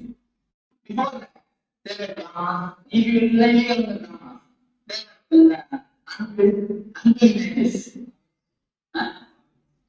Even now, even in early time, you see, from kings, they torture as best they can. And she tortures as best she can. She tries to make a drama, we try to make a cinema. But finally, what happens? We do not know what happens. Anyway, so the imagination and trying to project it disturbs this chakra. If you can stop the imagination, if you can stop chiseling the other, this chakra will be completely open. The people who share the problem with the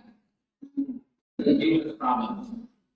If you diagnose your mind, you will be having this problem of imagination and try to project it and forcing upon others. Of course, women have their own way to force. They don't want chiseling, they force with tears. They force with tears and cry. So they have their own ways. What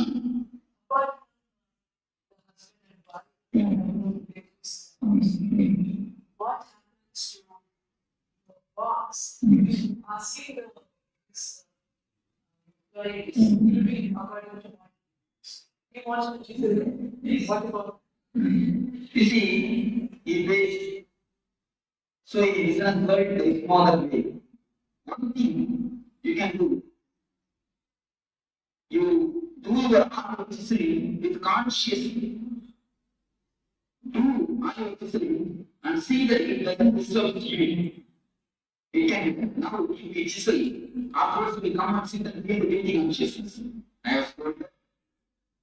Something wrong. If you do it consciously, you will not give overdose.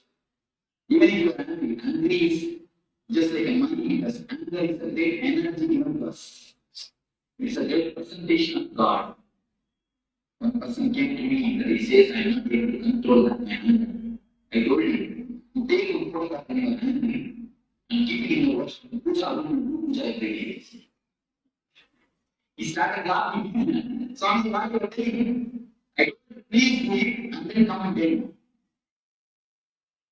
Anger is a great energy given to you by God. When you worship that energy, when you have respect for that energy, you will not misuse it. Lust is also a great energy given to you by God. Kama is a great Shakti given to you by God, which can produce another life. But you are misusing it, dissipating it, because we don't have respect on the energy. You never misuse the money. You never let it because you have respect for money. But you won't pay anger. If you have done for 5 rupees job, you pay only 5 rupees. But if you have done the 5 rupees only a mistake, you pay 50 rupees anger. If you are conscious at that moment, you will pay only 5 rupees. If you are paying the 5 rupees anger, you will never feel guilty, I assure you, I promise you. Because you pay, you never pay, you come and feel guilty. To compensate the overpayment, you feel guilty. If you pay properly, how much mistake you have done? You just pay that much anger. I don't say don't pay anger. You have to pay anger. You pay money. How to pay anger? Pay angry. Be angry. Only that much. If you are conscious, you can maintain it. Yes. In all it works out. You see, all of it is very poor, very angry. And worship, really, you will feel the tremendous respect towards the anger. You will not face it. Afterwards, the devotee came and really told me, Swami, I am not going to be angry. Because it's not respecting the anger. Once you respect the energy, you will never taste it. We never feel the anger is an energy. When you wait, just see what happens. A new type of energy. Your eyes are getting red, and blood starts flowing more, and begins faster. See the difference? See the energy difference? Because we always fight with the energy. If we don't fight with the energy, if we know how to use it consciously, we will never have it. There is no need that other person should know. You can show that out of the side. You can, what you are thinking is, if I don't show enough result out of the side, enough impact, enough punch, he will not respect me next time. That's what you are thinking. You can give a punch, there is nothing wrong. But see the government disturb. That is what I mean by the consciously angry. If you are angry consciously, you will be disturbing enough. You will give me a right to, but you will not be that disturbed. Be very clear. This is the situation. I handle the situation this much only. Don't allow the situation to control you. You control the situation. And be handled. What has to be done? Logically, clearly, do it. Do it perfectly. Then afterwards, don't feel guilty. If you have done it consciously, you will not feel guilty. Yes, right word. Now, reduces the right word. Same way, knowledge about lust reduces the lust. Because both are one and the same. Both emotions are two sides of the same coin. If it is allowed, it is called lust, calm. If it is stopped, if some obstruction comes, then it turns as anger. If somebody doesn't allow you have what you want, then immediately it is not it transforms. It becomes anger. So both emotions are two sides of the same coin. So how to open this chapter is just drop all the imaginations which you have. Don't expect anything. Then in your house, you will see two persons only living. Accept the person he is. There are few people come to me and tell, Swamiji, I love my wife very much. That is why I try to convert her. I make her. I want her. Am I right? Many people will tell me. And you are the thing. Because I love him, that is why I force him to do what I want. Is to answer them. You don't love your wife. You love the image which you have of yourself. And try to force that image on her. You will love if she acts according to your image. If she doesn't, you won't be loving her. So your love is not towards her. Your love is towards the image. That's the real image. Your love is towards the image. How she should be.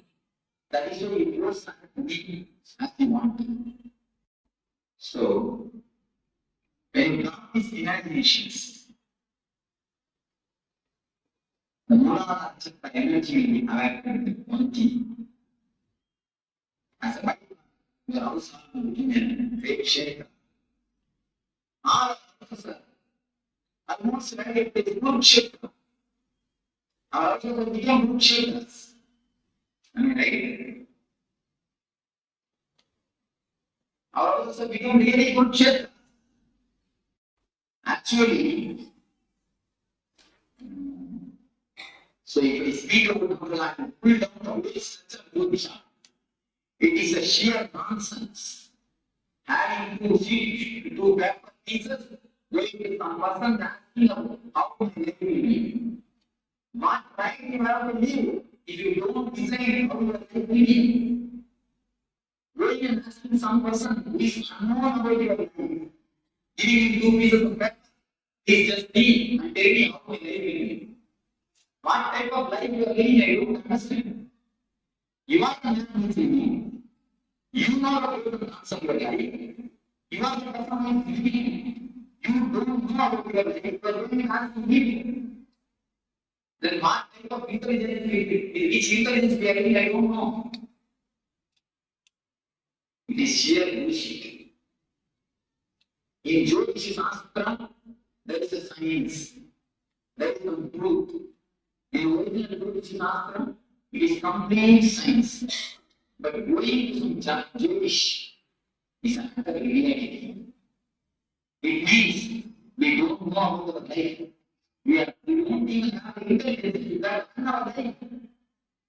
If we don't have intelligence to run our life, if we don't have intelligence to decide about our situations, if we are not able to take the responsibility of our life, we have no authority to live. Actually, a real man will not go for the books and ask, what will be my future? Many people come to me and ask, Swamiji, what will be my future? I tell them, never what will be my future? How to make my future? Never come to me for prediction. Come to me for design. If you come to me for design, I can help you.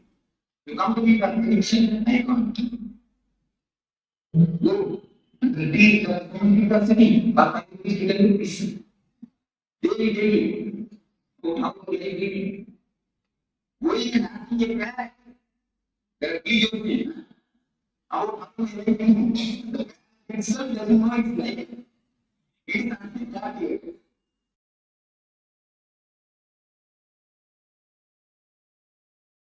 ब्रह्मानन्दं परमसुगदं केवलं ज्ञानमूर्तिं वादीतं गगनसदृशं तत्त्वमस्यादिलक्ष्यम् एकं नित्यं विमलमचलं सर्वदी साक्षिभूतं भावातीतं त्रिगुणरहितं सद्गुरुं तं Namami. Meditation is greatest art, greatest science to make your being beautiful, to make your being blissful. It's not a regular religious belief or a faith system. It is something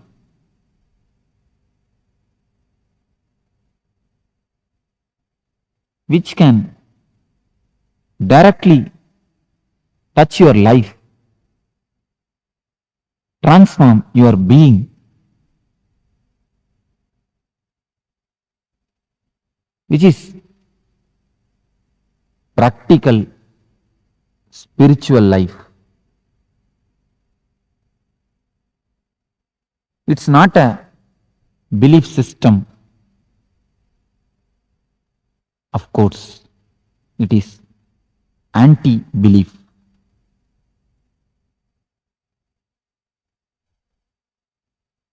It will make you not to believe anything or anybody. You will be completely independent and individual. As it has become a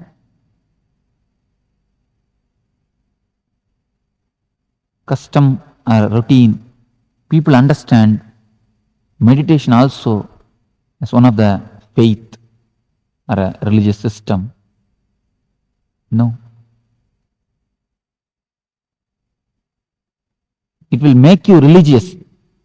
That is true. But meditation is not religion.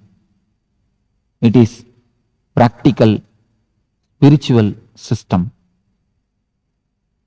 It's a science to transform your life.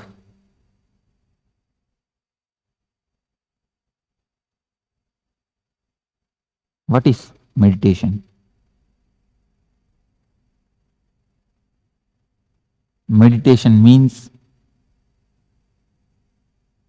immediately all of us understand or try to imagine an old man with big beard sitting in the bank of some river, closing his eyes silently, trying to hum small mantras.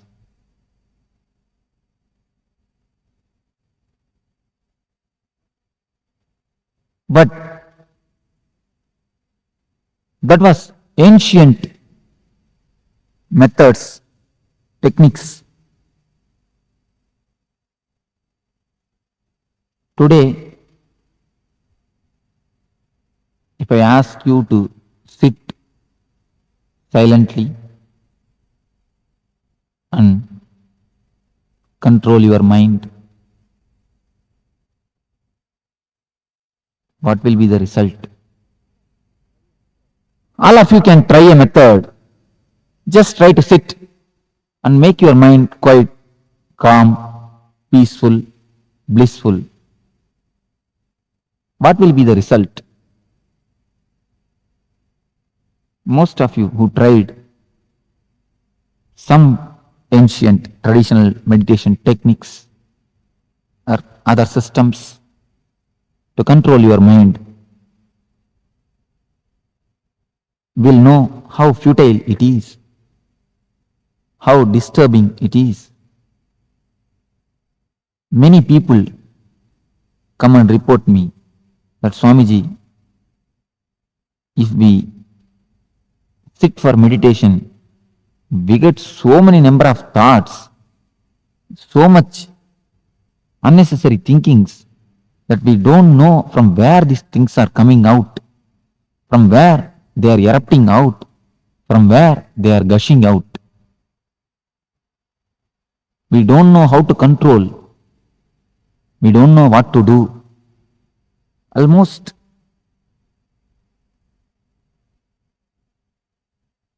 we are mad. We feel that we are mad. There is a small story. Once a man wanted to meditate, went and asked a guru, please give me some mantra that I want to meditate.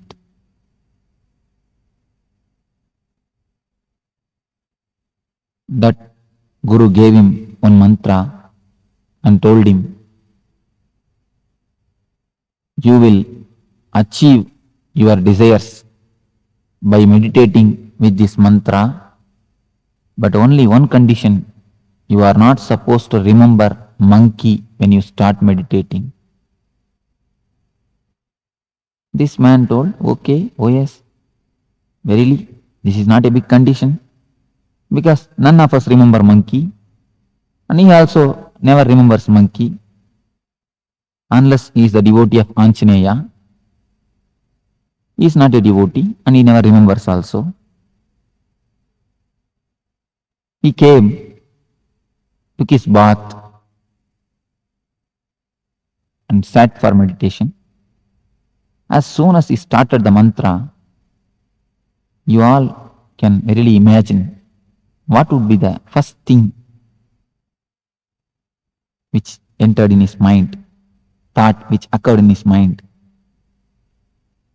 Surely nothing but monkey. Guru has already given an instruction. If you remember monkey, immediately you should take bath once and then you should sit for meditation. As soon as he remembered monkey, he went to take bath.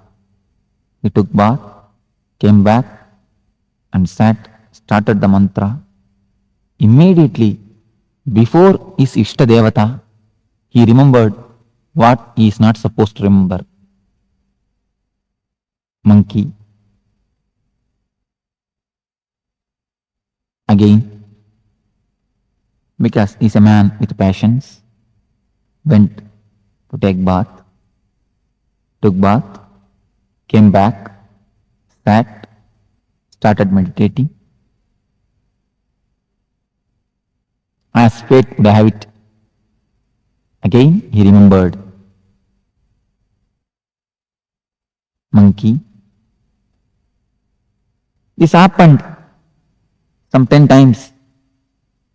10th time he is going to take bath. When at that time in the bathroom itself he remembers only monkey, nothing else, nothing but monkey. He feels all over his body, all over the mind, he is completely surrounded by monkey. He started shouting at himself, at others, ran to the master and begged the master, please Guruji, take back your mantra and the monkey both. Leave me alone. This is the condition of a man who tries to meditate, who tries to calm down his mind by the so-called traditional techniques, meditations and methods. At the age of Patanjali, in ancient times,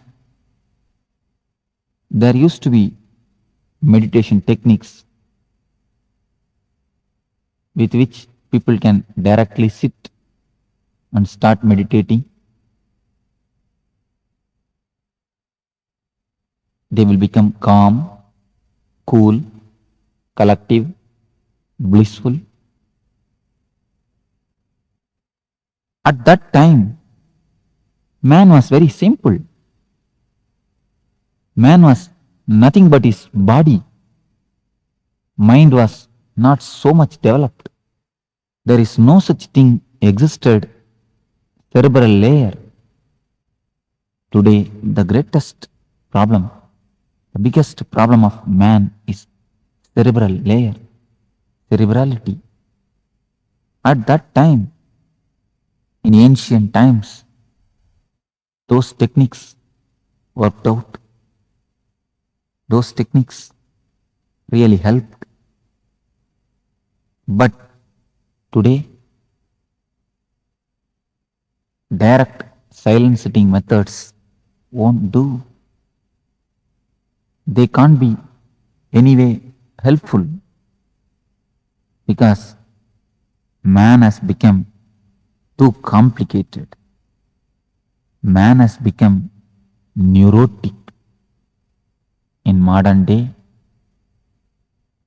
neurosis has become a normal state of whole humanity. Along with the growth of science and consumeristic society, almost all of us are in the condition of neurosis, neurotic. So, the ancient techniques, the old techniques, which are designed at the age of bullock cart, is not going to help us. As the bullock cart is outdated, the bullock cart age techniques are also outdated. Today,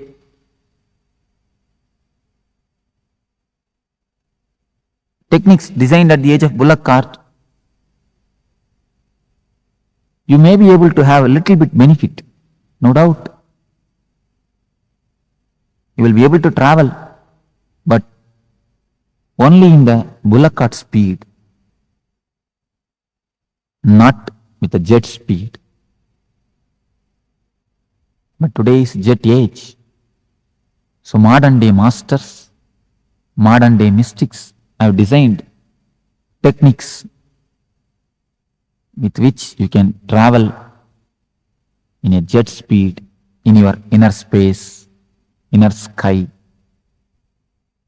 where you can fly yourself from alone to alone. Here is a technique which is called Dukkha Harana, to make you flower, to make bliss, Ananda to flower in you, to transform your being. This technique will help you really to meditate, throwing out your cerebral layer. Let us see what is cerebral layer. Complication in the mind which is created by medias is cerebral layer. Continuously you are bombarded by medias, TV, radio, advertisement boards, hoardings, newspaper, many consumeristic ideas, consumer products are injected in your being. You are hypnotized, you are continuously mesmerized. For example, wherever you turn, a certain product is advertised. Lux is best soap. In book, you read the same thing. In paper, you read the same thing. In TV, you see the same thing. In radio, you hear the same thing. In hoardings also, you see the same thing. Then, naturally, when you go to shop in a half-sleep state, you ask, give me Lux. Just like that, whole your being is completely filled with the cerebral ideas, with the imaginary livings, with a lot of imaginations. Unless you throw out your suppressed desires, suppressed emotions from your being, you can't sit quietly. You can't sit silently. This is the meditation through which I am trying to pull out the insanity in you. I am not trying to force sanity in you. I am trying to bring out, erupt out the insanity in you. Then naturally sanity, bliss will flower, blossom in you. You are already in Nithyananda. You are with Nithyananda. Only thing, I have to kill the dukkha. I have to kill the layer of dukkha. I have to cut the layer of dukkha to make you Nithyananda. I have to bring it out, the dukkha which is in you. This technique will help you to kill the dukkha, to throw out the dukkha from you. That is why this is called dukkha harana. This technique will help you to throw out all the suppressed emotions, repressed anger, and cleanse your being, make you well-being. Let us enter into the technique. This is called dukkha harana. Various masters have used this technique using various names. This technique is designed from the message of all the enlightened mystics. First, this technique lasts for 30 minutes. First 10 minutes, chaotic breathing, deep breathing with no system, with no regular breathing system. First 10 minutes, you are supposed to breathe chaotically. We start with breathing because breathing is the bridge to universe. Breathing is the system with which you are living. With breathing, you are alive. Your mind and breathing has got a deep relationship between each other. If your mind is calm, your breath also will be slow, steady. If your mind is aggressive, restless, your breath also will be restless. So your breath and mind is very closely connected. Unless you work with your breath, you can't directly work with your mind. So the first 10 minutes, chaotic breathing to create a chaos in your repressed system. You have repressed lot of emotions in you. So when you deeply breathe, all your mental system is completely made alive. Deep, fast breathing will give you more oxygen. When the body gets more oxygen, you become more alive, more vital. Now, as you are only half dead and half alive. You have to be made fully alive, fully awake. So, with the chaotic breathing, with more oxygen in your blood, your cells will get more energy. When your body cells get more energy and alive, the oxygenation helps you to create more body electricity, more bioenergy. So this bioenergy, this body electricity will make you more alive, will melt all the repressed emotions which are in your being like a ice.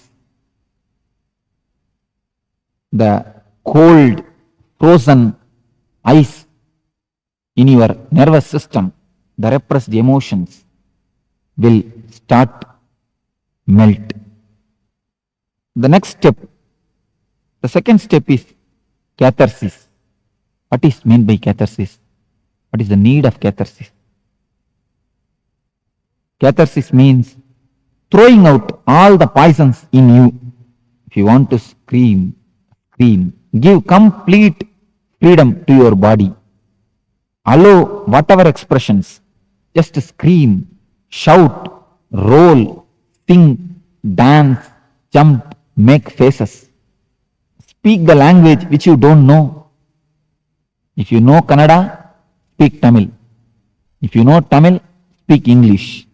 Shout like animals. Through this technique, through this catharsis, you will throw out all the repressed emotions, all the suppressed emotional hangovers. You can throw out in the air. You can cleanse yourself, you can cleanse your being by this great meditation technique. Now, for example, in your office or in your place of work, your boss may fire you for some mistake. Your boss may scold you, but you will not be able to fire him back, scold him back. You will become tense. You will be angry. Your body will be active, alive, aggressive to kick him, to beat him. Just like an animal, your body will be releasing an acid, a chemical to react, but you will not be able to react. You are not permitted to react. You will not be able to react.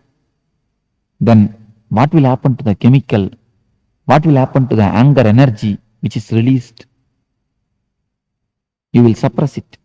You are going in two-wheeler on the street, in signal you are stopping. Just next to your vehicle, one car comes and stops. As soon as you see the car, you will have one thought, a desire to possess it. You may repress it afterwards, but naturally a desire to possess it. What will happen to these desires which are continuously repressed? Sexually, so much of desires has been repressed, suppressed.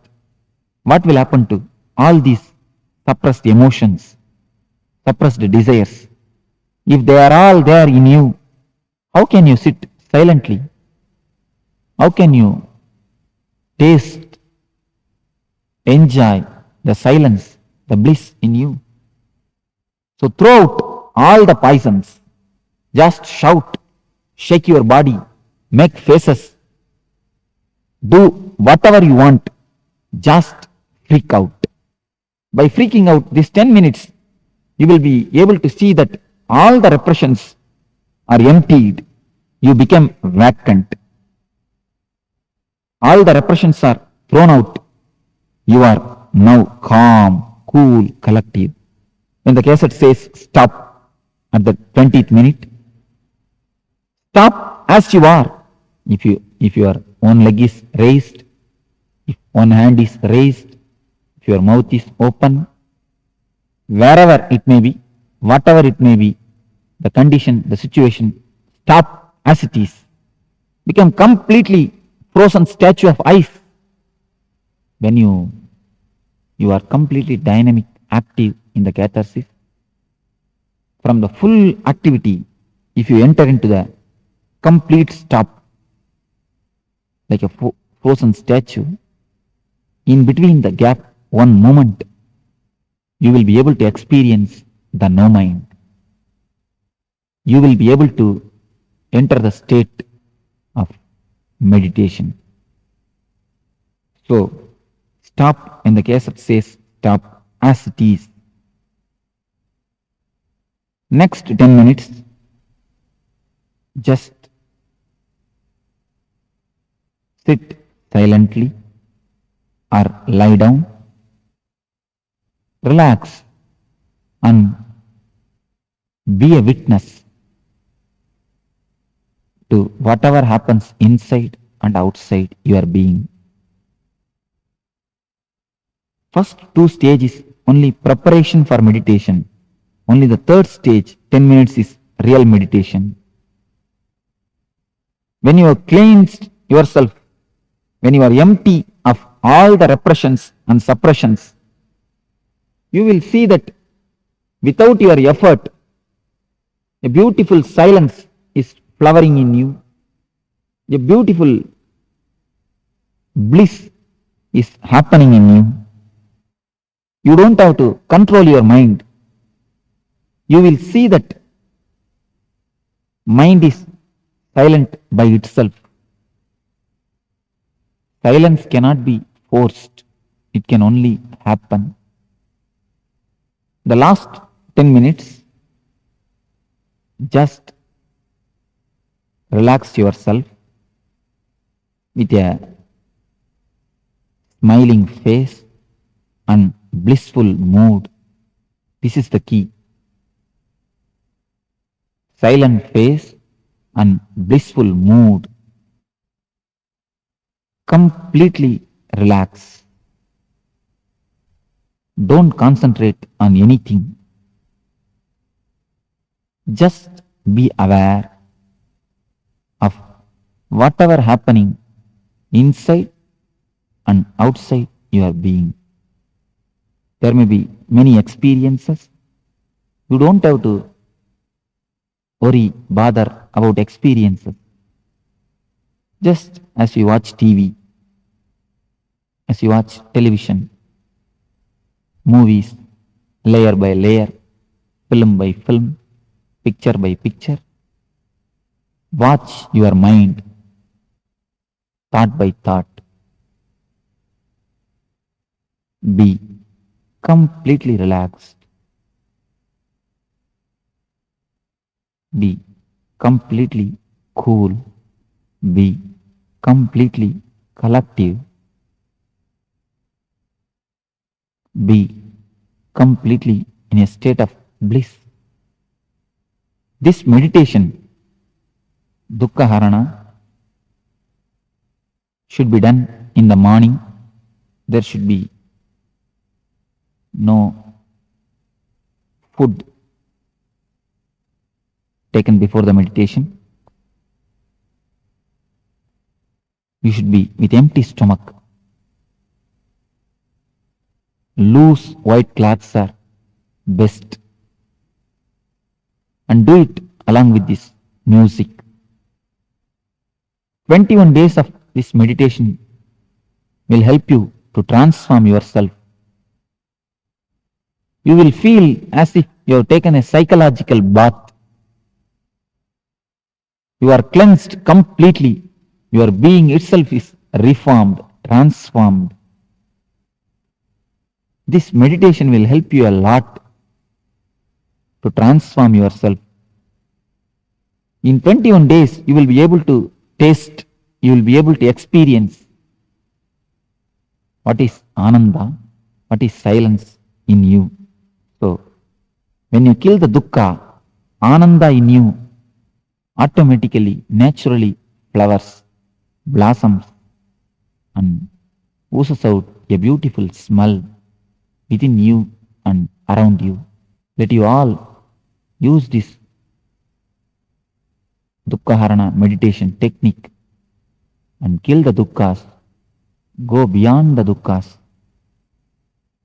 and enter into the blissful state, enter into the bliss and be with Nithyananda.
Mm-hmm.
Thousands of people are sitting with us now in 400 cities, and in 37 cities I am seeing, means you will be seeing. 37 cities you will be seeing. 37 cities we have two-way connection, and in 400 cities people are sitting with us around the world for this N Kriya initiation. I welcome you all with my love and respects. During the Pada Puja, I'll be transmitting the experience to you. So, receive the experience. I want all of you to know, your brain can receive and send informations without communication done in an orthodox way, like words or visuals. So just understand this much, your brain is capable of receiving or sending communication without the orthodox methods like words and visuals. Means without verbal or visual action, your brain can receive and send information. Just remember this one truth, that is enough. You will experience the experience of N Kriya before initiation. Then I'll give you the technique. So I'm changing the trend. Usually technical knowledge, technique, experience. No. Experience, technical knowledge and technique.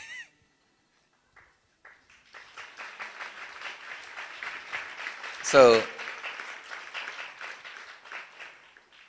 I welcome all the people who are sitting with us. Perth, Australia. Blessings. Toronto, Vancouver, San Jose. Wow, Vancouver, huge crowd. LA, Seattle, Columbus, Adlingen, Germany, and London, Phoenix, Turkey, New Zealand. New Zealand 2 means New Zealand 2 cities. New Zealand itself.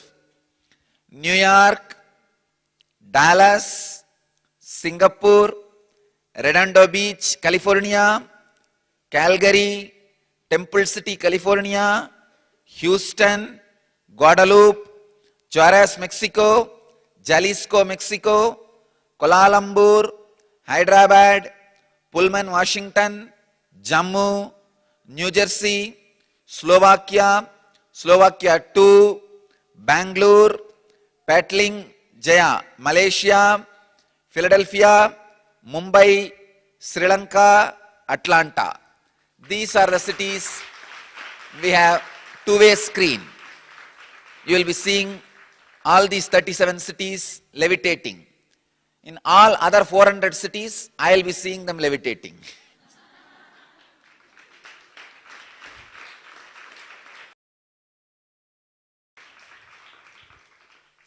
So, I request all the devotees, disciples, all the people participating in the initiation to sit either in Batmasana or Vajrasana or just simple squatting. First priority Batmasana, second priority Vajrasana, third priority just squatting. Sit and Samana Mudra. It will be good if you sit on the ground.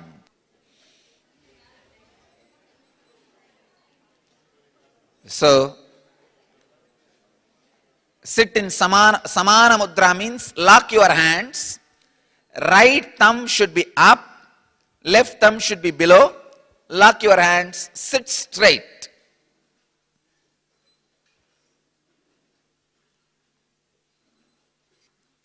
Sit straight.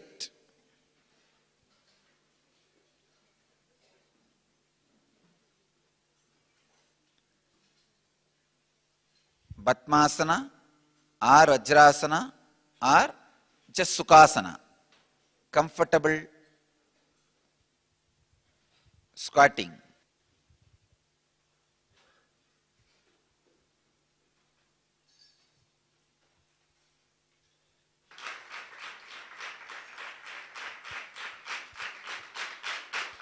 We'll start the initiation.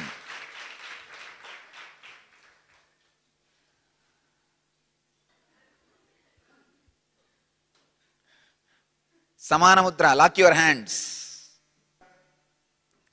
Means the right thumb up and left thumb low, below.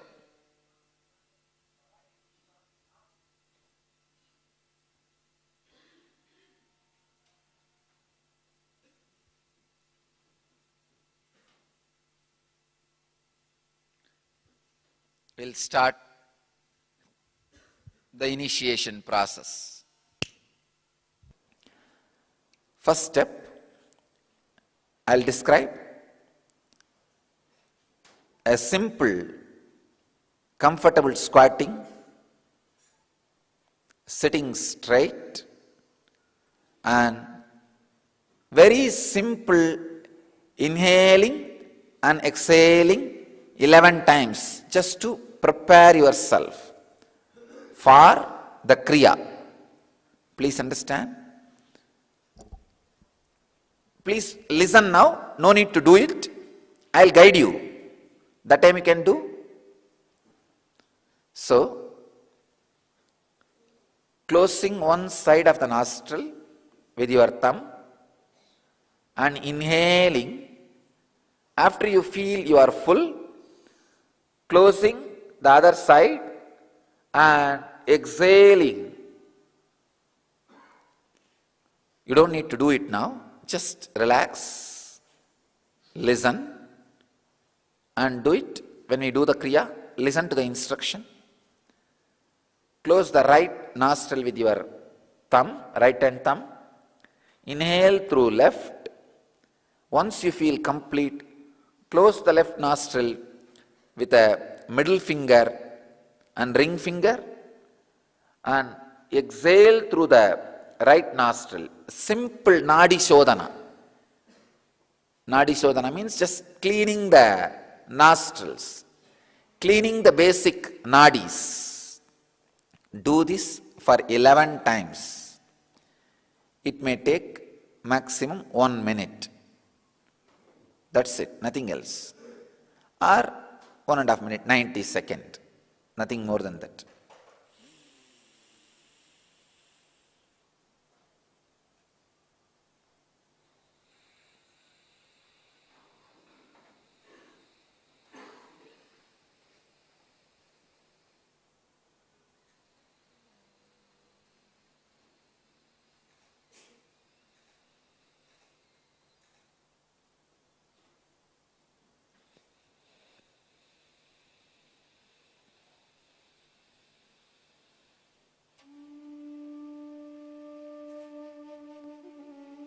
I think I have shown very clearly.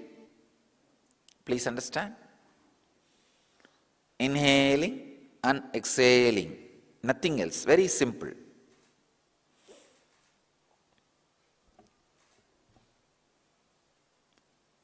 Actually, this is not Kriya itself. It is a preparation for Kriya.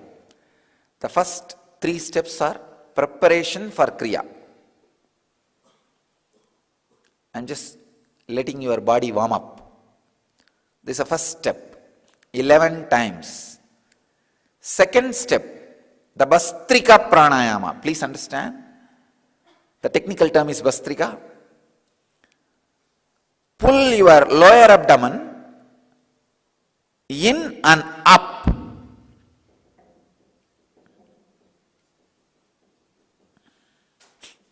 Please understand.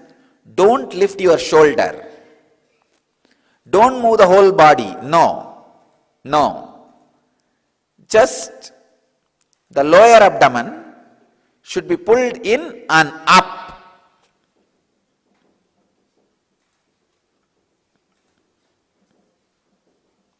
"21 times. Please understand. Again, I am preparing the body. 11 times of Nadi Shodhana, simple breathing. 21 times of Bastrika. 21 times is very simple thing. Actually, it's nothing. Just 21 times of Bastrika. This all preparation. Please understand. This all preparation to push you to the original Kriya itself.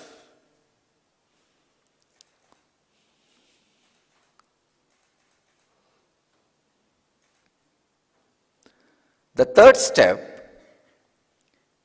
inhaling as slowly as possible, holding as long as possible, exhaling as slowly as possible, holding the lungs empty without breathing as long as possible. Please understand.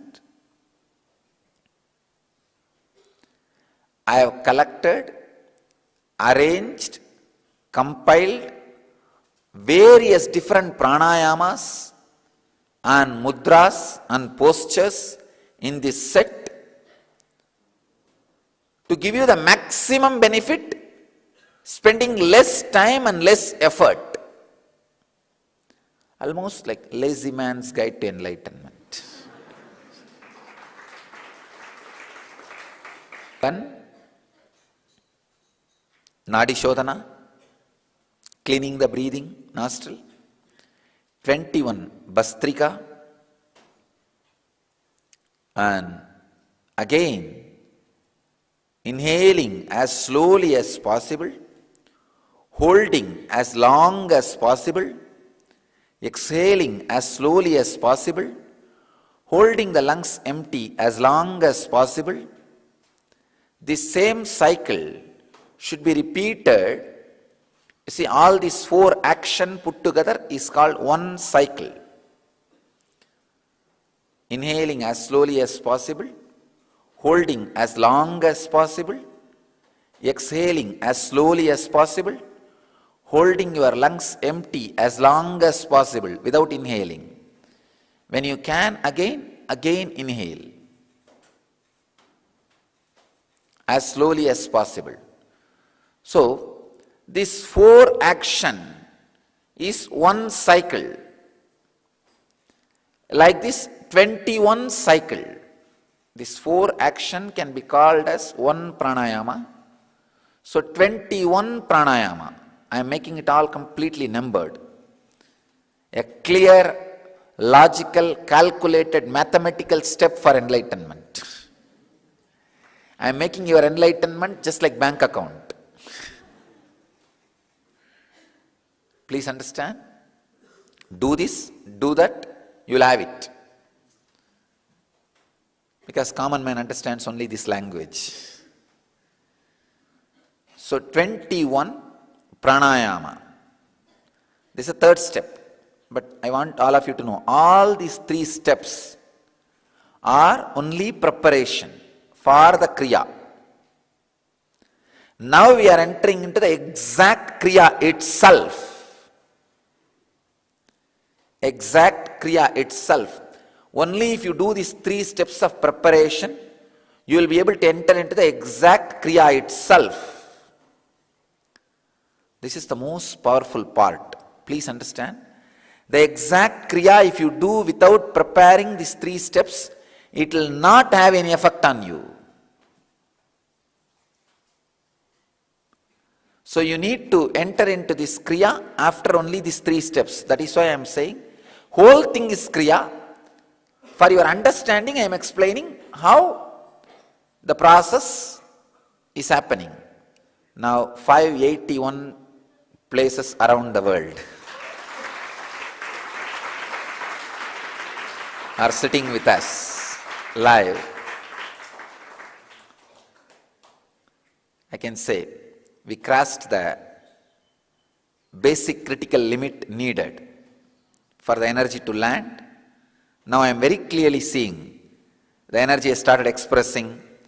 Now all the people who are sitting around the world in these 581 places will experience the Kundalini awakening. And at least 100 places will have the materialization of Vibhuti. You will see now. You will receive at least 100. Oh, New York already started coming.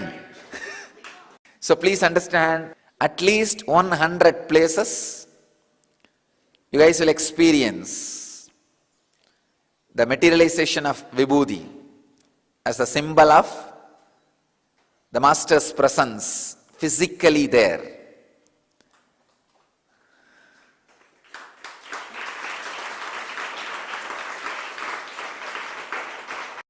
Now listen the instruction. Thumbs on the ears and the index finger and middle finger on the eyes and the ring finger on the nose. If the little finger touches your lips, that's enough. Even if it doesn't touch, it's okay. Please understand. I'll show you.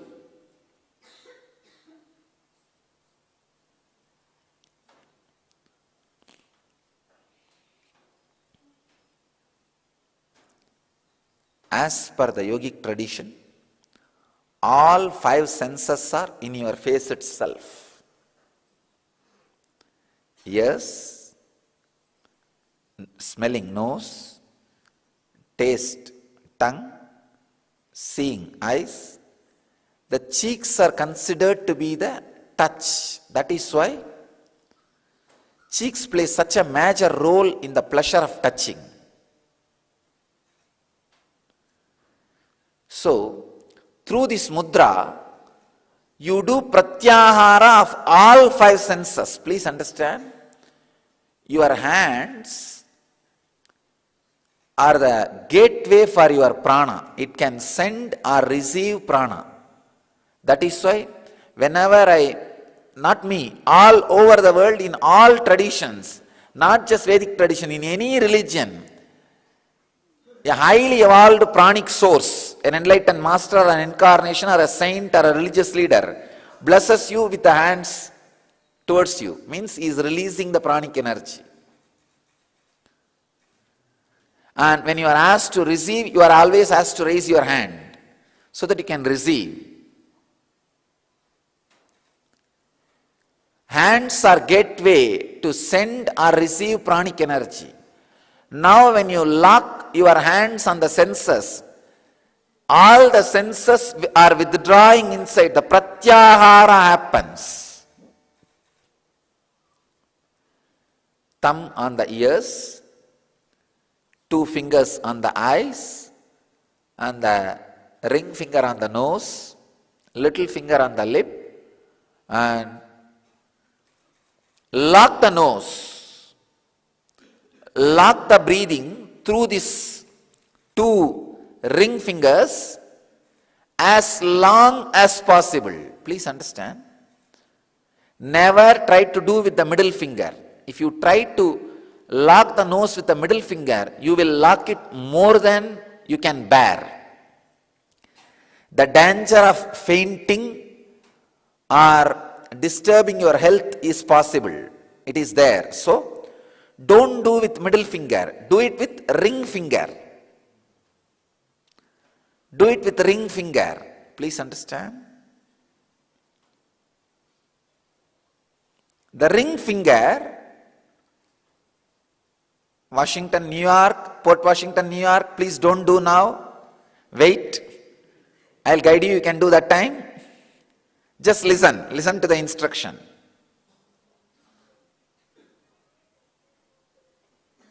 Don't do now. New York, I am saying do not do now. Kalavati, just listen.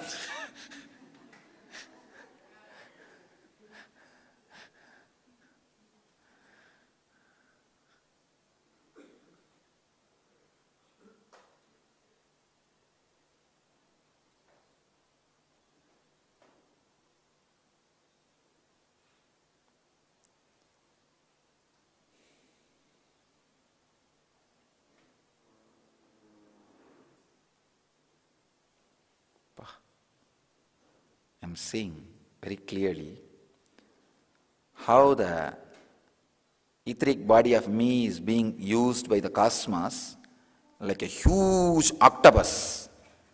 It is spread and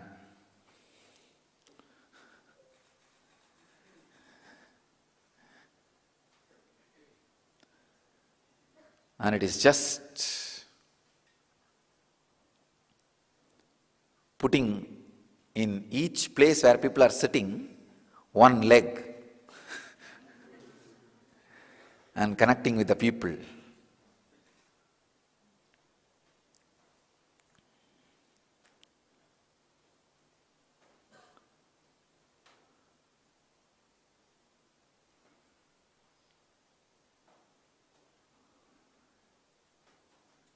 God. I can see very clearly all the places people will experience levitation. At least in 100 places, devotees will have vibhuti from padukas, and at least 200 devotees will receive vibhuti in their hands. Now,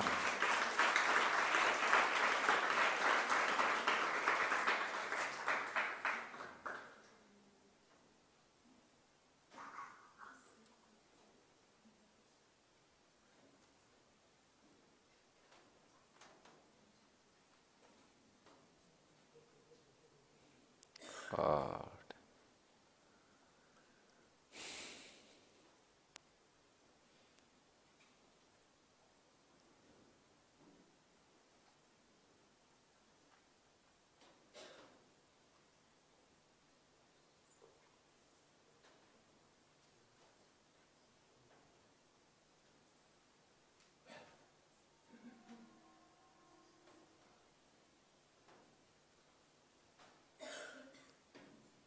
The devotees, if you see vibhuti coming out of your hand, don't be afraid or surprised. I could see the energy expression.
One side the energy overload, people are rolling, I can see everywhere. On the other side, webinar overload. It's not able to handle. Jnanatma, you are ready?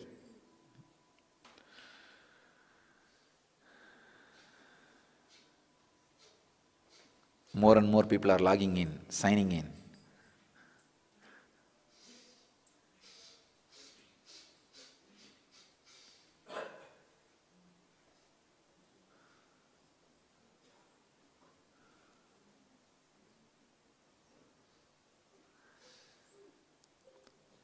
So all the people who missed for a few minutes webinar stopped, I wanted to tell all of you, you have not lost anything. I have not given any instruction in those few minutes. I waited. So please, you can listen now. So now, the hands, the thumb on the ears, the index finger and middle finger on the eyes, the ring finger on the nose, and the little finger on the mouth,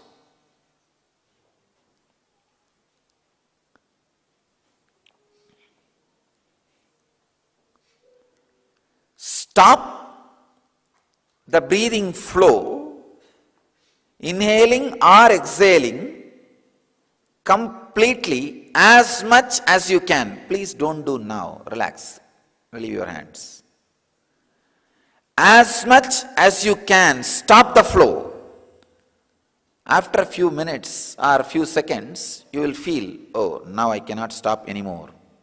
Then just release those two ring fingers. For a few seconds, the body will automatically inhale or exhale. Let it do its job. You don't do inhaling or exhaling. Body will automatically balance. Please understand, you do not put your will. When you feel you can't handle anymore, just release. Body will automatically balance itself. So once if you release your nostrils and lock again, it is called one pranayama. So this way, 21. Please understand. It's a fourth step.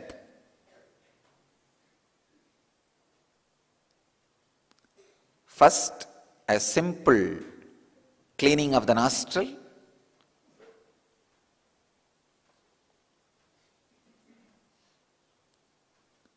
Second, Bastrika. Third, inhaling as slowly as possible, holding as long as possible, exhaling as slowly as possible, holding the lungs empty as long as possible. Fourth, locking the nostril completely as long as you can through the ring finger. In different countries, showing finger is a big risk. Because people are watching from all the cultures and countries, we will have to be very careful about the showing fingers.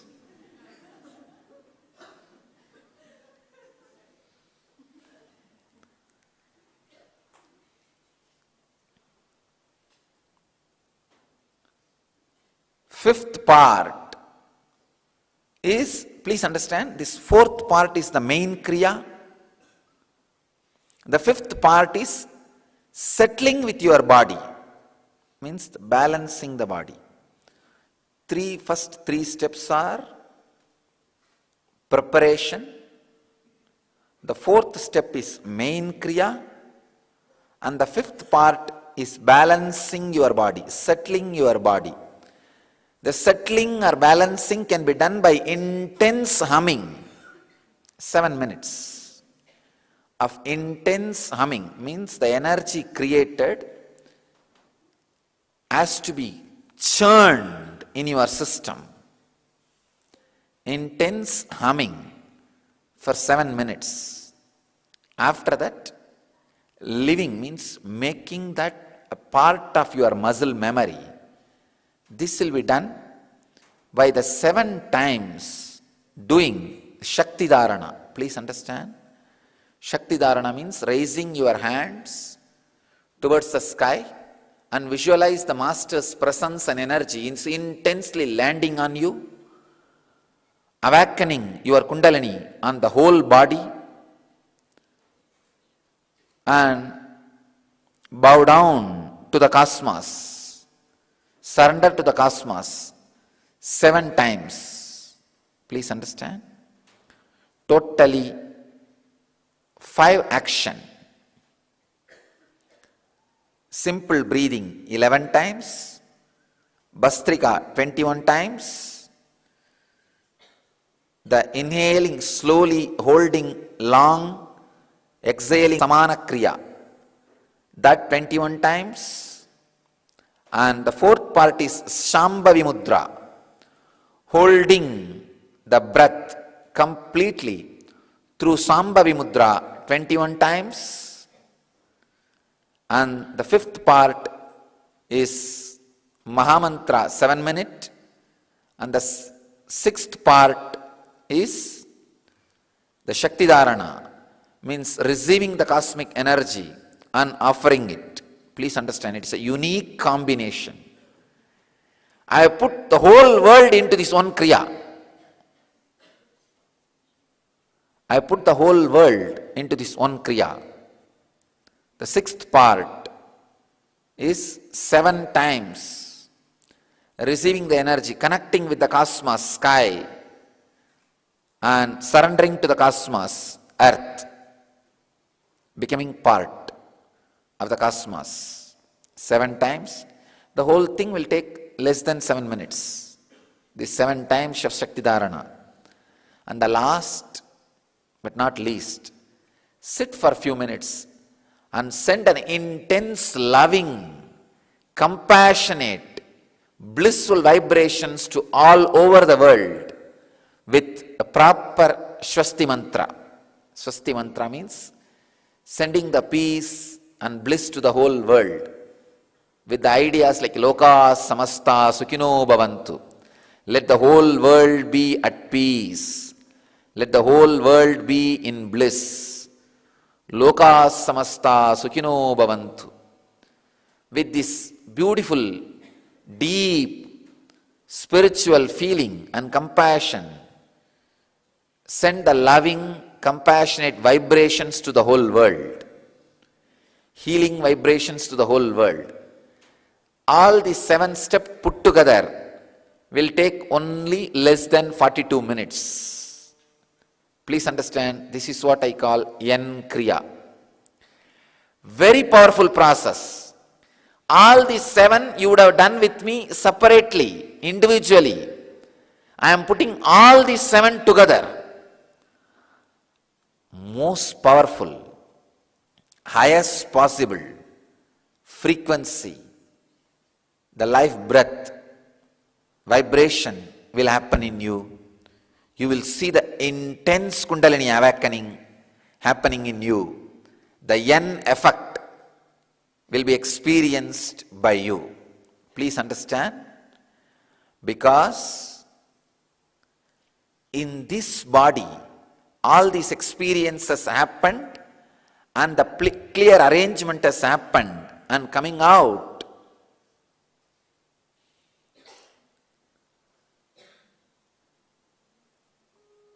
anybody who does this Kriya will immediately connect with this energy which is expressing through this body and experience intense Kundalini awakening and Yen effect as people experience in my presence, or I can say much more than the experience happening in my presence.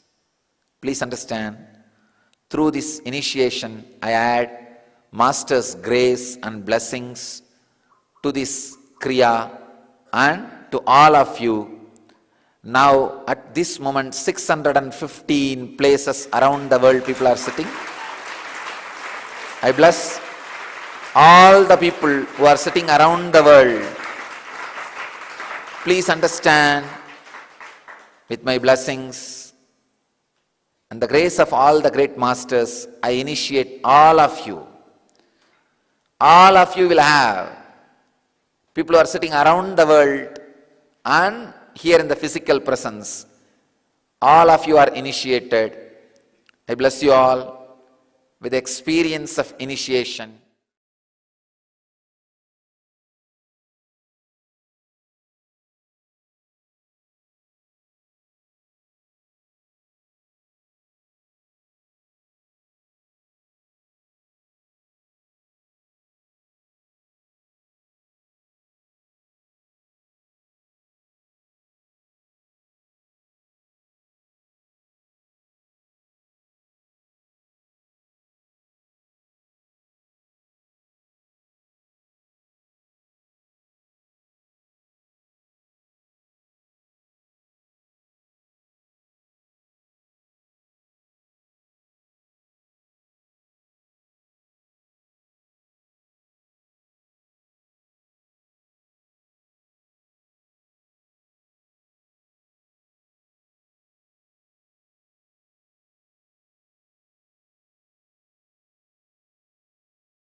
All right. Let's enter into the program. Let me define integrity and authenticity once again. Life starts for you only with integrity. Understand? Till the integrity starts for you, you are a broken pieces, few bones, little flesh, assembled, unfortunately, accidentally, and existing accidentally. That's the right word I'll use. Anybody without integrity, if he is not killed, it does not even get recorded in the cosmos. Of course, I'm not telling you go and kill. In the cosmos, it does not even get recorded as a sin. It means in the cosmos is not even respected. Numbering is not done. Registration is not done in the cosmos. He is not numbered in the cosmos. Great. Issue is resolved. I'll give you the essence. Life starts only when you have integrity. Integrity means you fulfilling the word and thought you give it to yourself and to others, and experiencing a state of completion, Purnatva, with the life. For example, this moment you should be complete with all the words you gave it to you and to others. So that even if the breath which is going inside, if it doesn't come out and just goes up, you are complete. You are complete.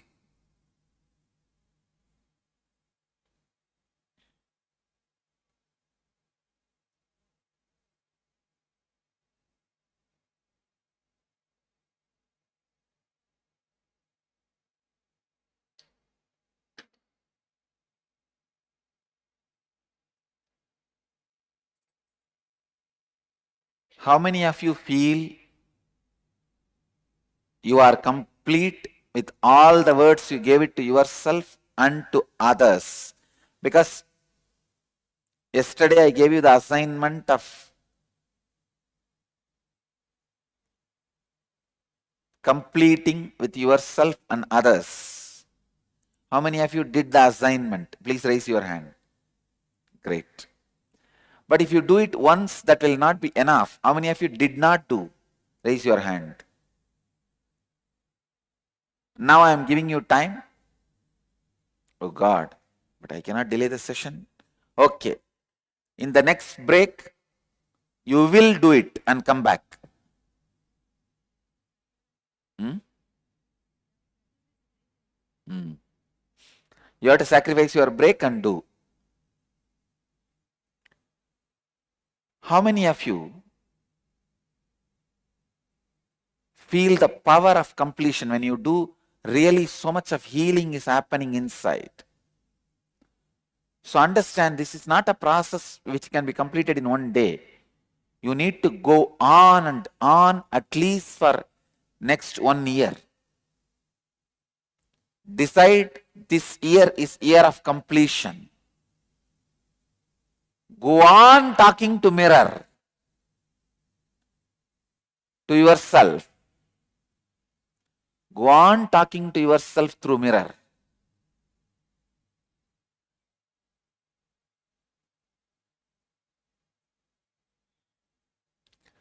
Go on completing with yourself and others.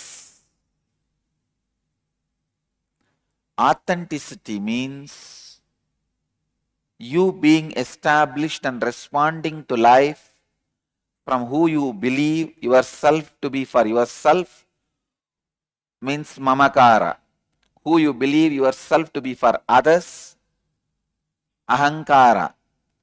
And what others believe you to be for them, manyakara, anyakara.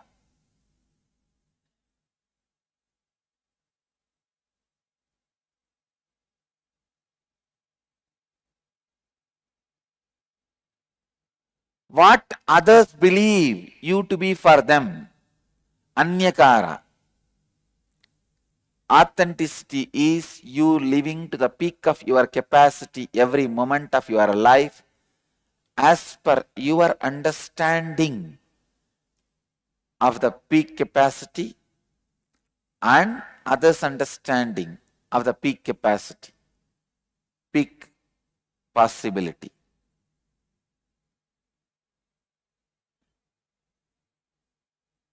Mamakara is who you believe and project yourself to be to the peak of your capacity for yourself as per your understanding of the peak of your capacity.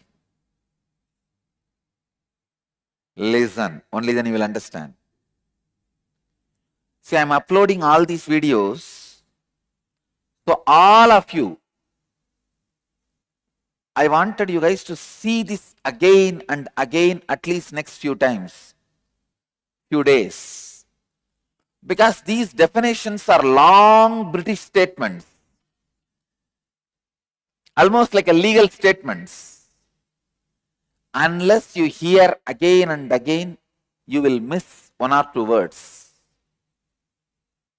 You will miss 1 or 2 words. Listen, I am defining mamakara.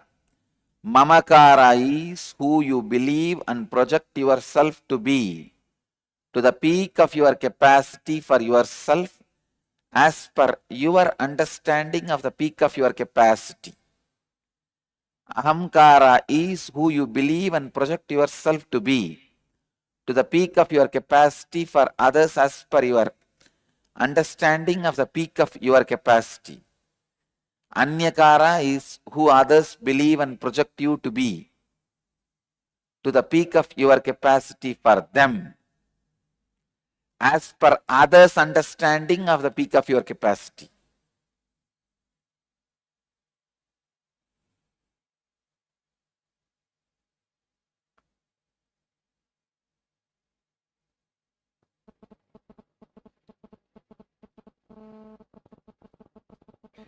So all of you are clear about these basic truths of intensity and integrity and authenticity? All cities, if you are clear about this basic 2 tattvas, please raise your hand. Great. If you are not clear, raise your hand so that I'll repeat once more and see to it you understand where it is. Please listen. Integrity means fulfilling the words you gave it to yourself and to others and living in a state of completion with life.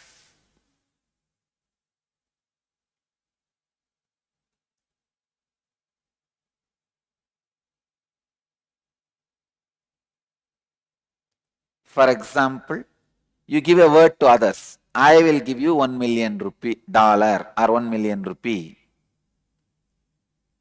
Either you have a clear integrity, you are going to give your whole life to fulfill that commitment, or call that person and tell, I will not be able to give, so I relieve myself from the commitment I made. That is also integrity. See, for example, I have committed with many of my disciples, I will give them enlightenment. I'll ensure they achieve the state of enlightenment. So even if I leave this body, I am going to be sitting alive in the cosmos,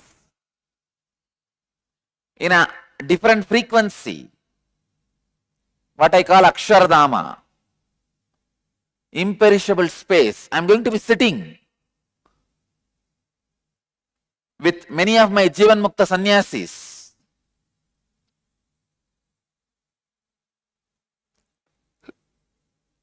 And I am going to fulfill my commitment with integrity and authenticity.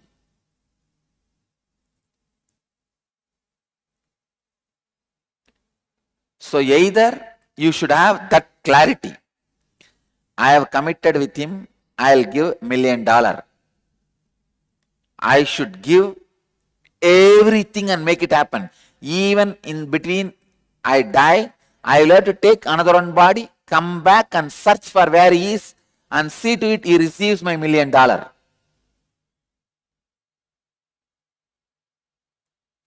If you are not sure you want to do that, if you are clear you don't want to do that, then at least call him and complete with him. Sorry, I committed for $1 million, but I cannot do that. I have taken up some other as my prayer. Let's come back to the subject. Tucson. Authenticity means being established, responding to life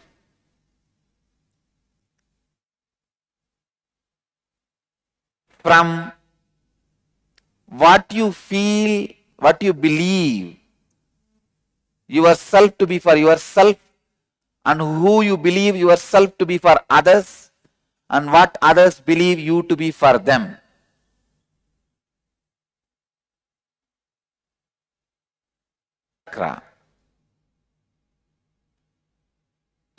Before entering into the session,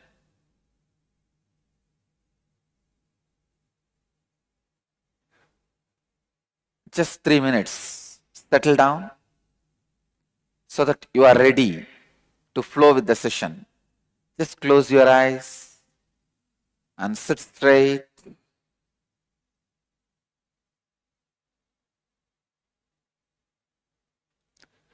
Close your eyes and sit straight. You don't need to meditate or stand or anything. Just close your eyes and sit.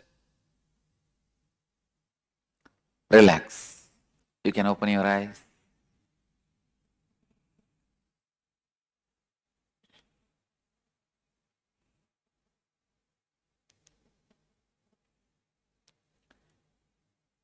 Now we'll work on the throat center. Till yesterday we were working on the heart center, means root, being, navel, heart. 4 centers we've worked.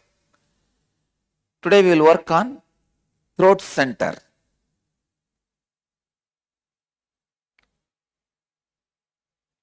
Throat center, Vishuddhi chakra is what we are going to work now. The thought current for the Vishuddhi chakra is jealousy and comparison. Understand?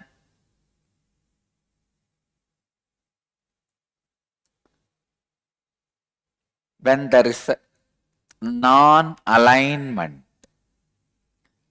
between the anyakara, means the image you carry about others, and the image others carry about you.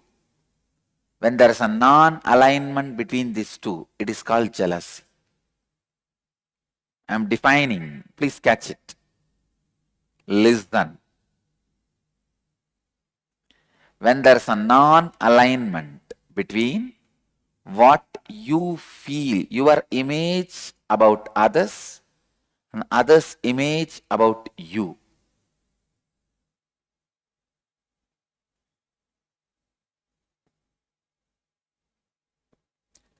Anyakara is what you believe and project others to be for you as per your understanding of their peak capacity. Let me define. Anyakara means what you believe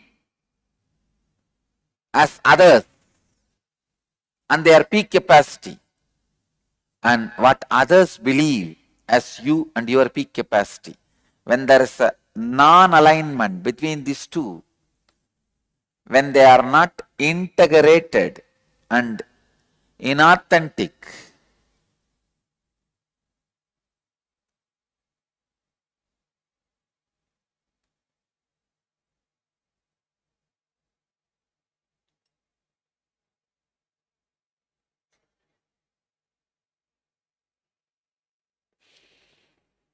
jealousy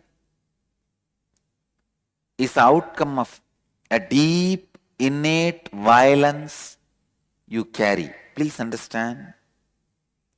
When somebody expects something from you, when their image about you demands your expansion, but you are not interested in expansion, the violence you show towards them is jealousy. Then you say, why should I expand? See, my level people, I am much better than them. Jealousy starts only to justify you in the beginning. Then it becomes a violence to declare your supremacy. Jealousy does not start as a supremacy. It always starts as justification. But when you finished justifying everything, it's like to win your enemy, you create an army. After your enemy is destroyed, there's no job for your army. Then you go on to the next country just to give a job for your army, just to keep your army occupied. Same way, jealousy starts to justify your inauthenticity and goes on and on. Once all the justifications are over, now you start offending, means declaring supremacy. The comparison is used to declare supremacy. How many of you feel in your life also the comparison and jealousy has started only as a justification process of your inauthenticity? Raise your hand. How many of you are able to cognize this idea? Yes. Jealousy started in my life for justification of my inauthenticity. Justification of your inauthenticity makes the complication you will never be able to get into authenticity.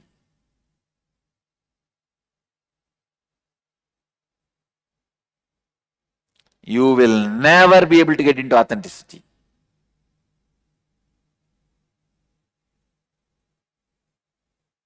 Because the layer of authenticity has become double. See, if the inauthenticity alone exists, at one point you can clear it. But now a strong bolting of inauthenticity in the name of justifications. Just now I was sitting with some of my ashramites. A very beautiful meeting with some of my brahmacharis and brahmacharinis.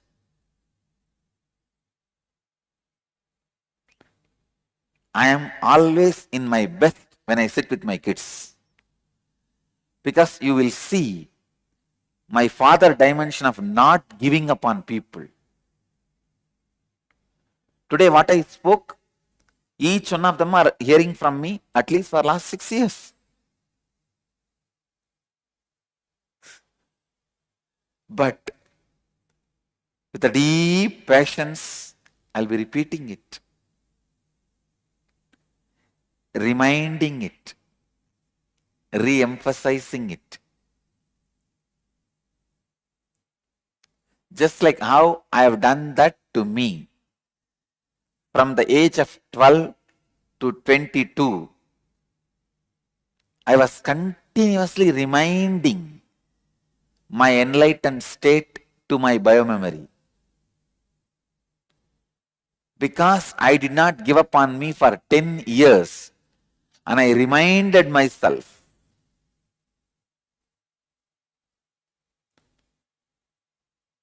I know million ways mind will justify the non-remembrance, and I know millions of solutions through which I can remind to my mind to be in remembrance.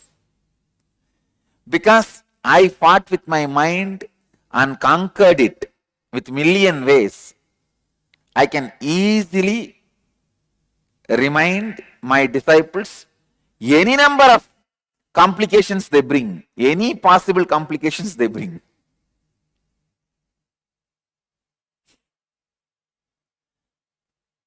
When I sit with them, I clearly remember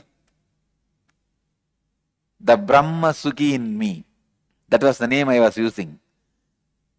Till 12, I was called as Swami. I was never called by my parental name. Never.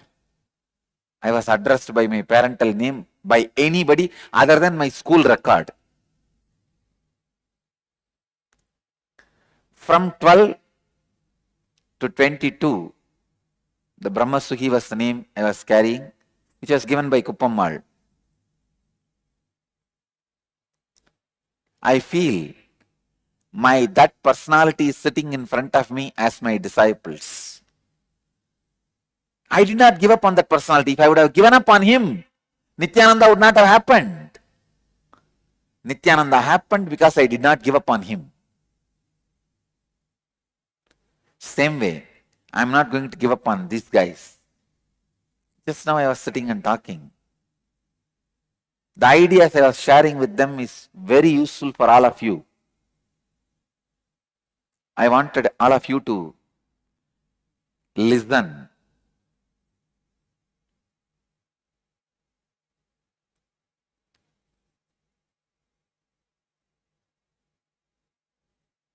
When there is an inauthenticity in you, you only pull down by others' inauthenticity. If there is an authenticity in you, you raise others from their inauthenticity. Let me define, listen. If there is an inauthenticity in you, you get pulled down by others' inauthenticity. If you are completely authentic, you raise others from their inauthenticity.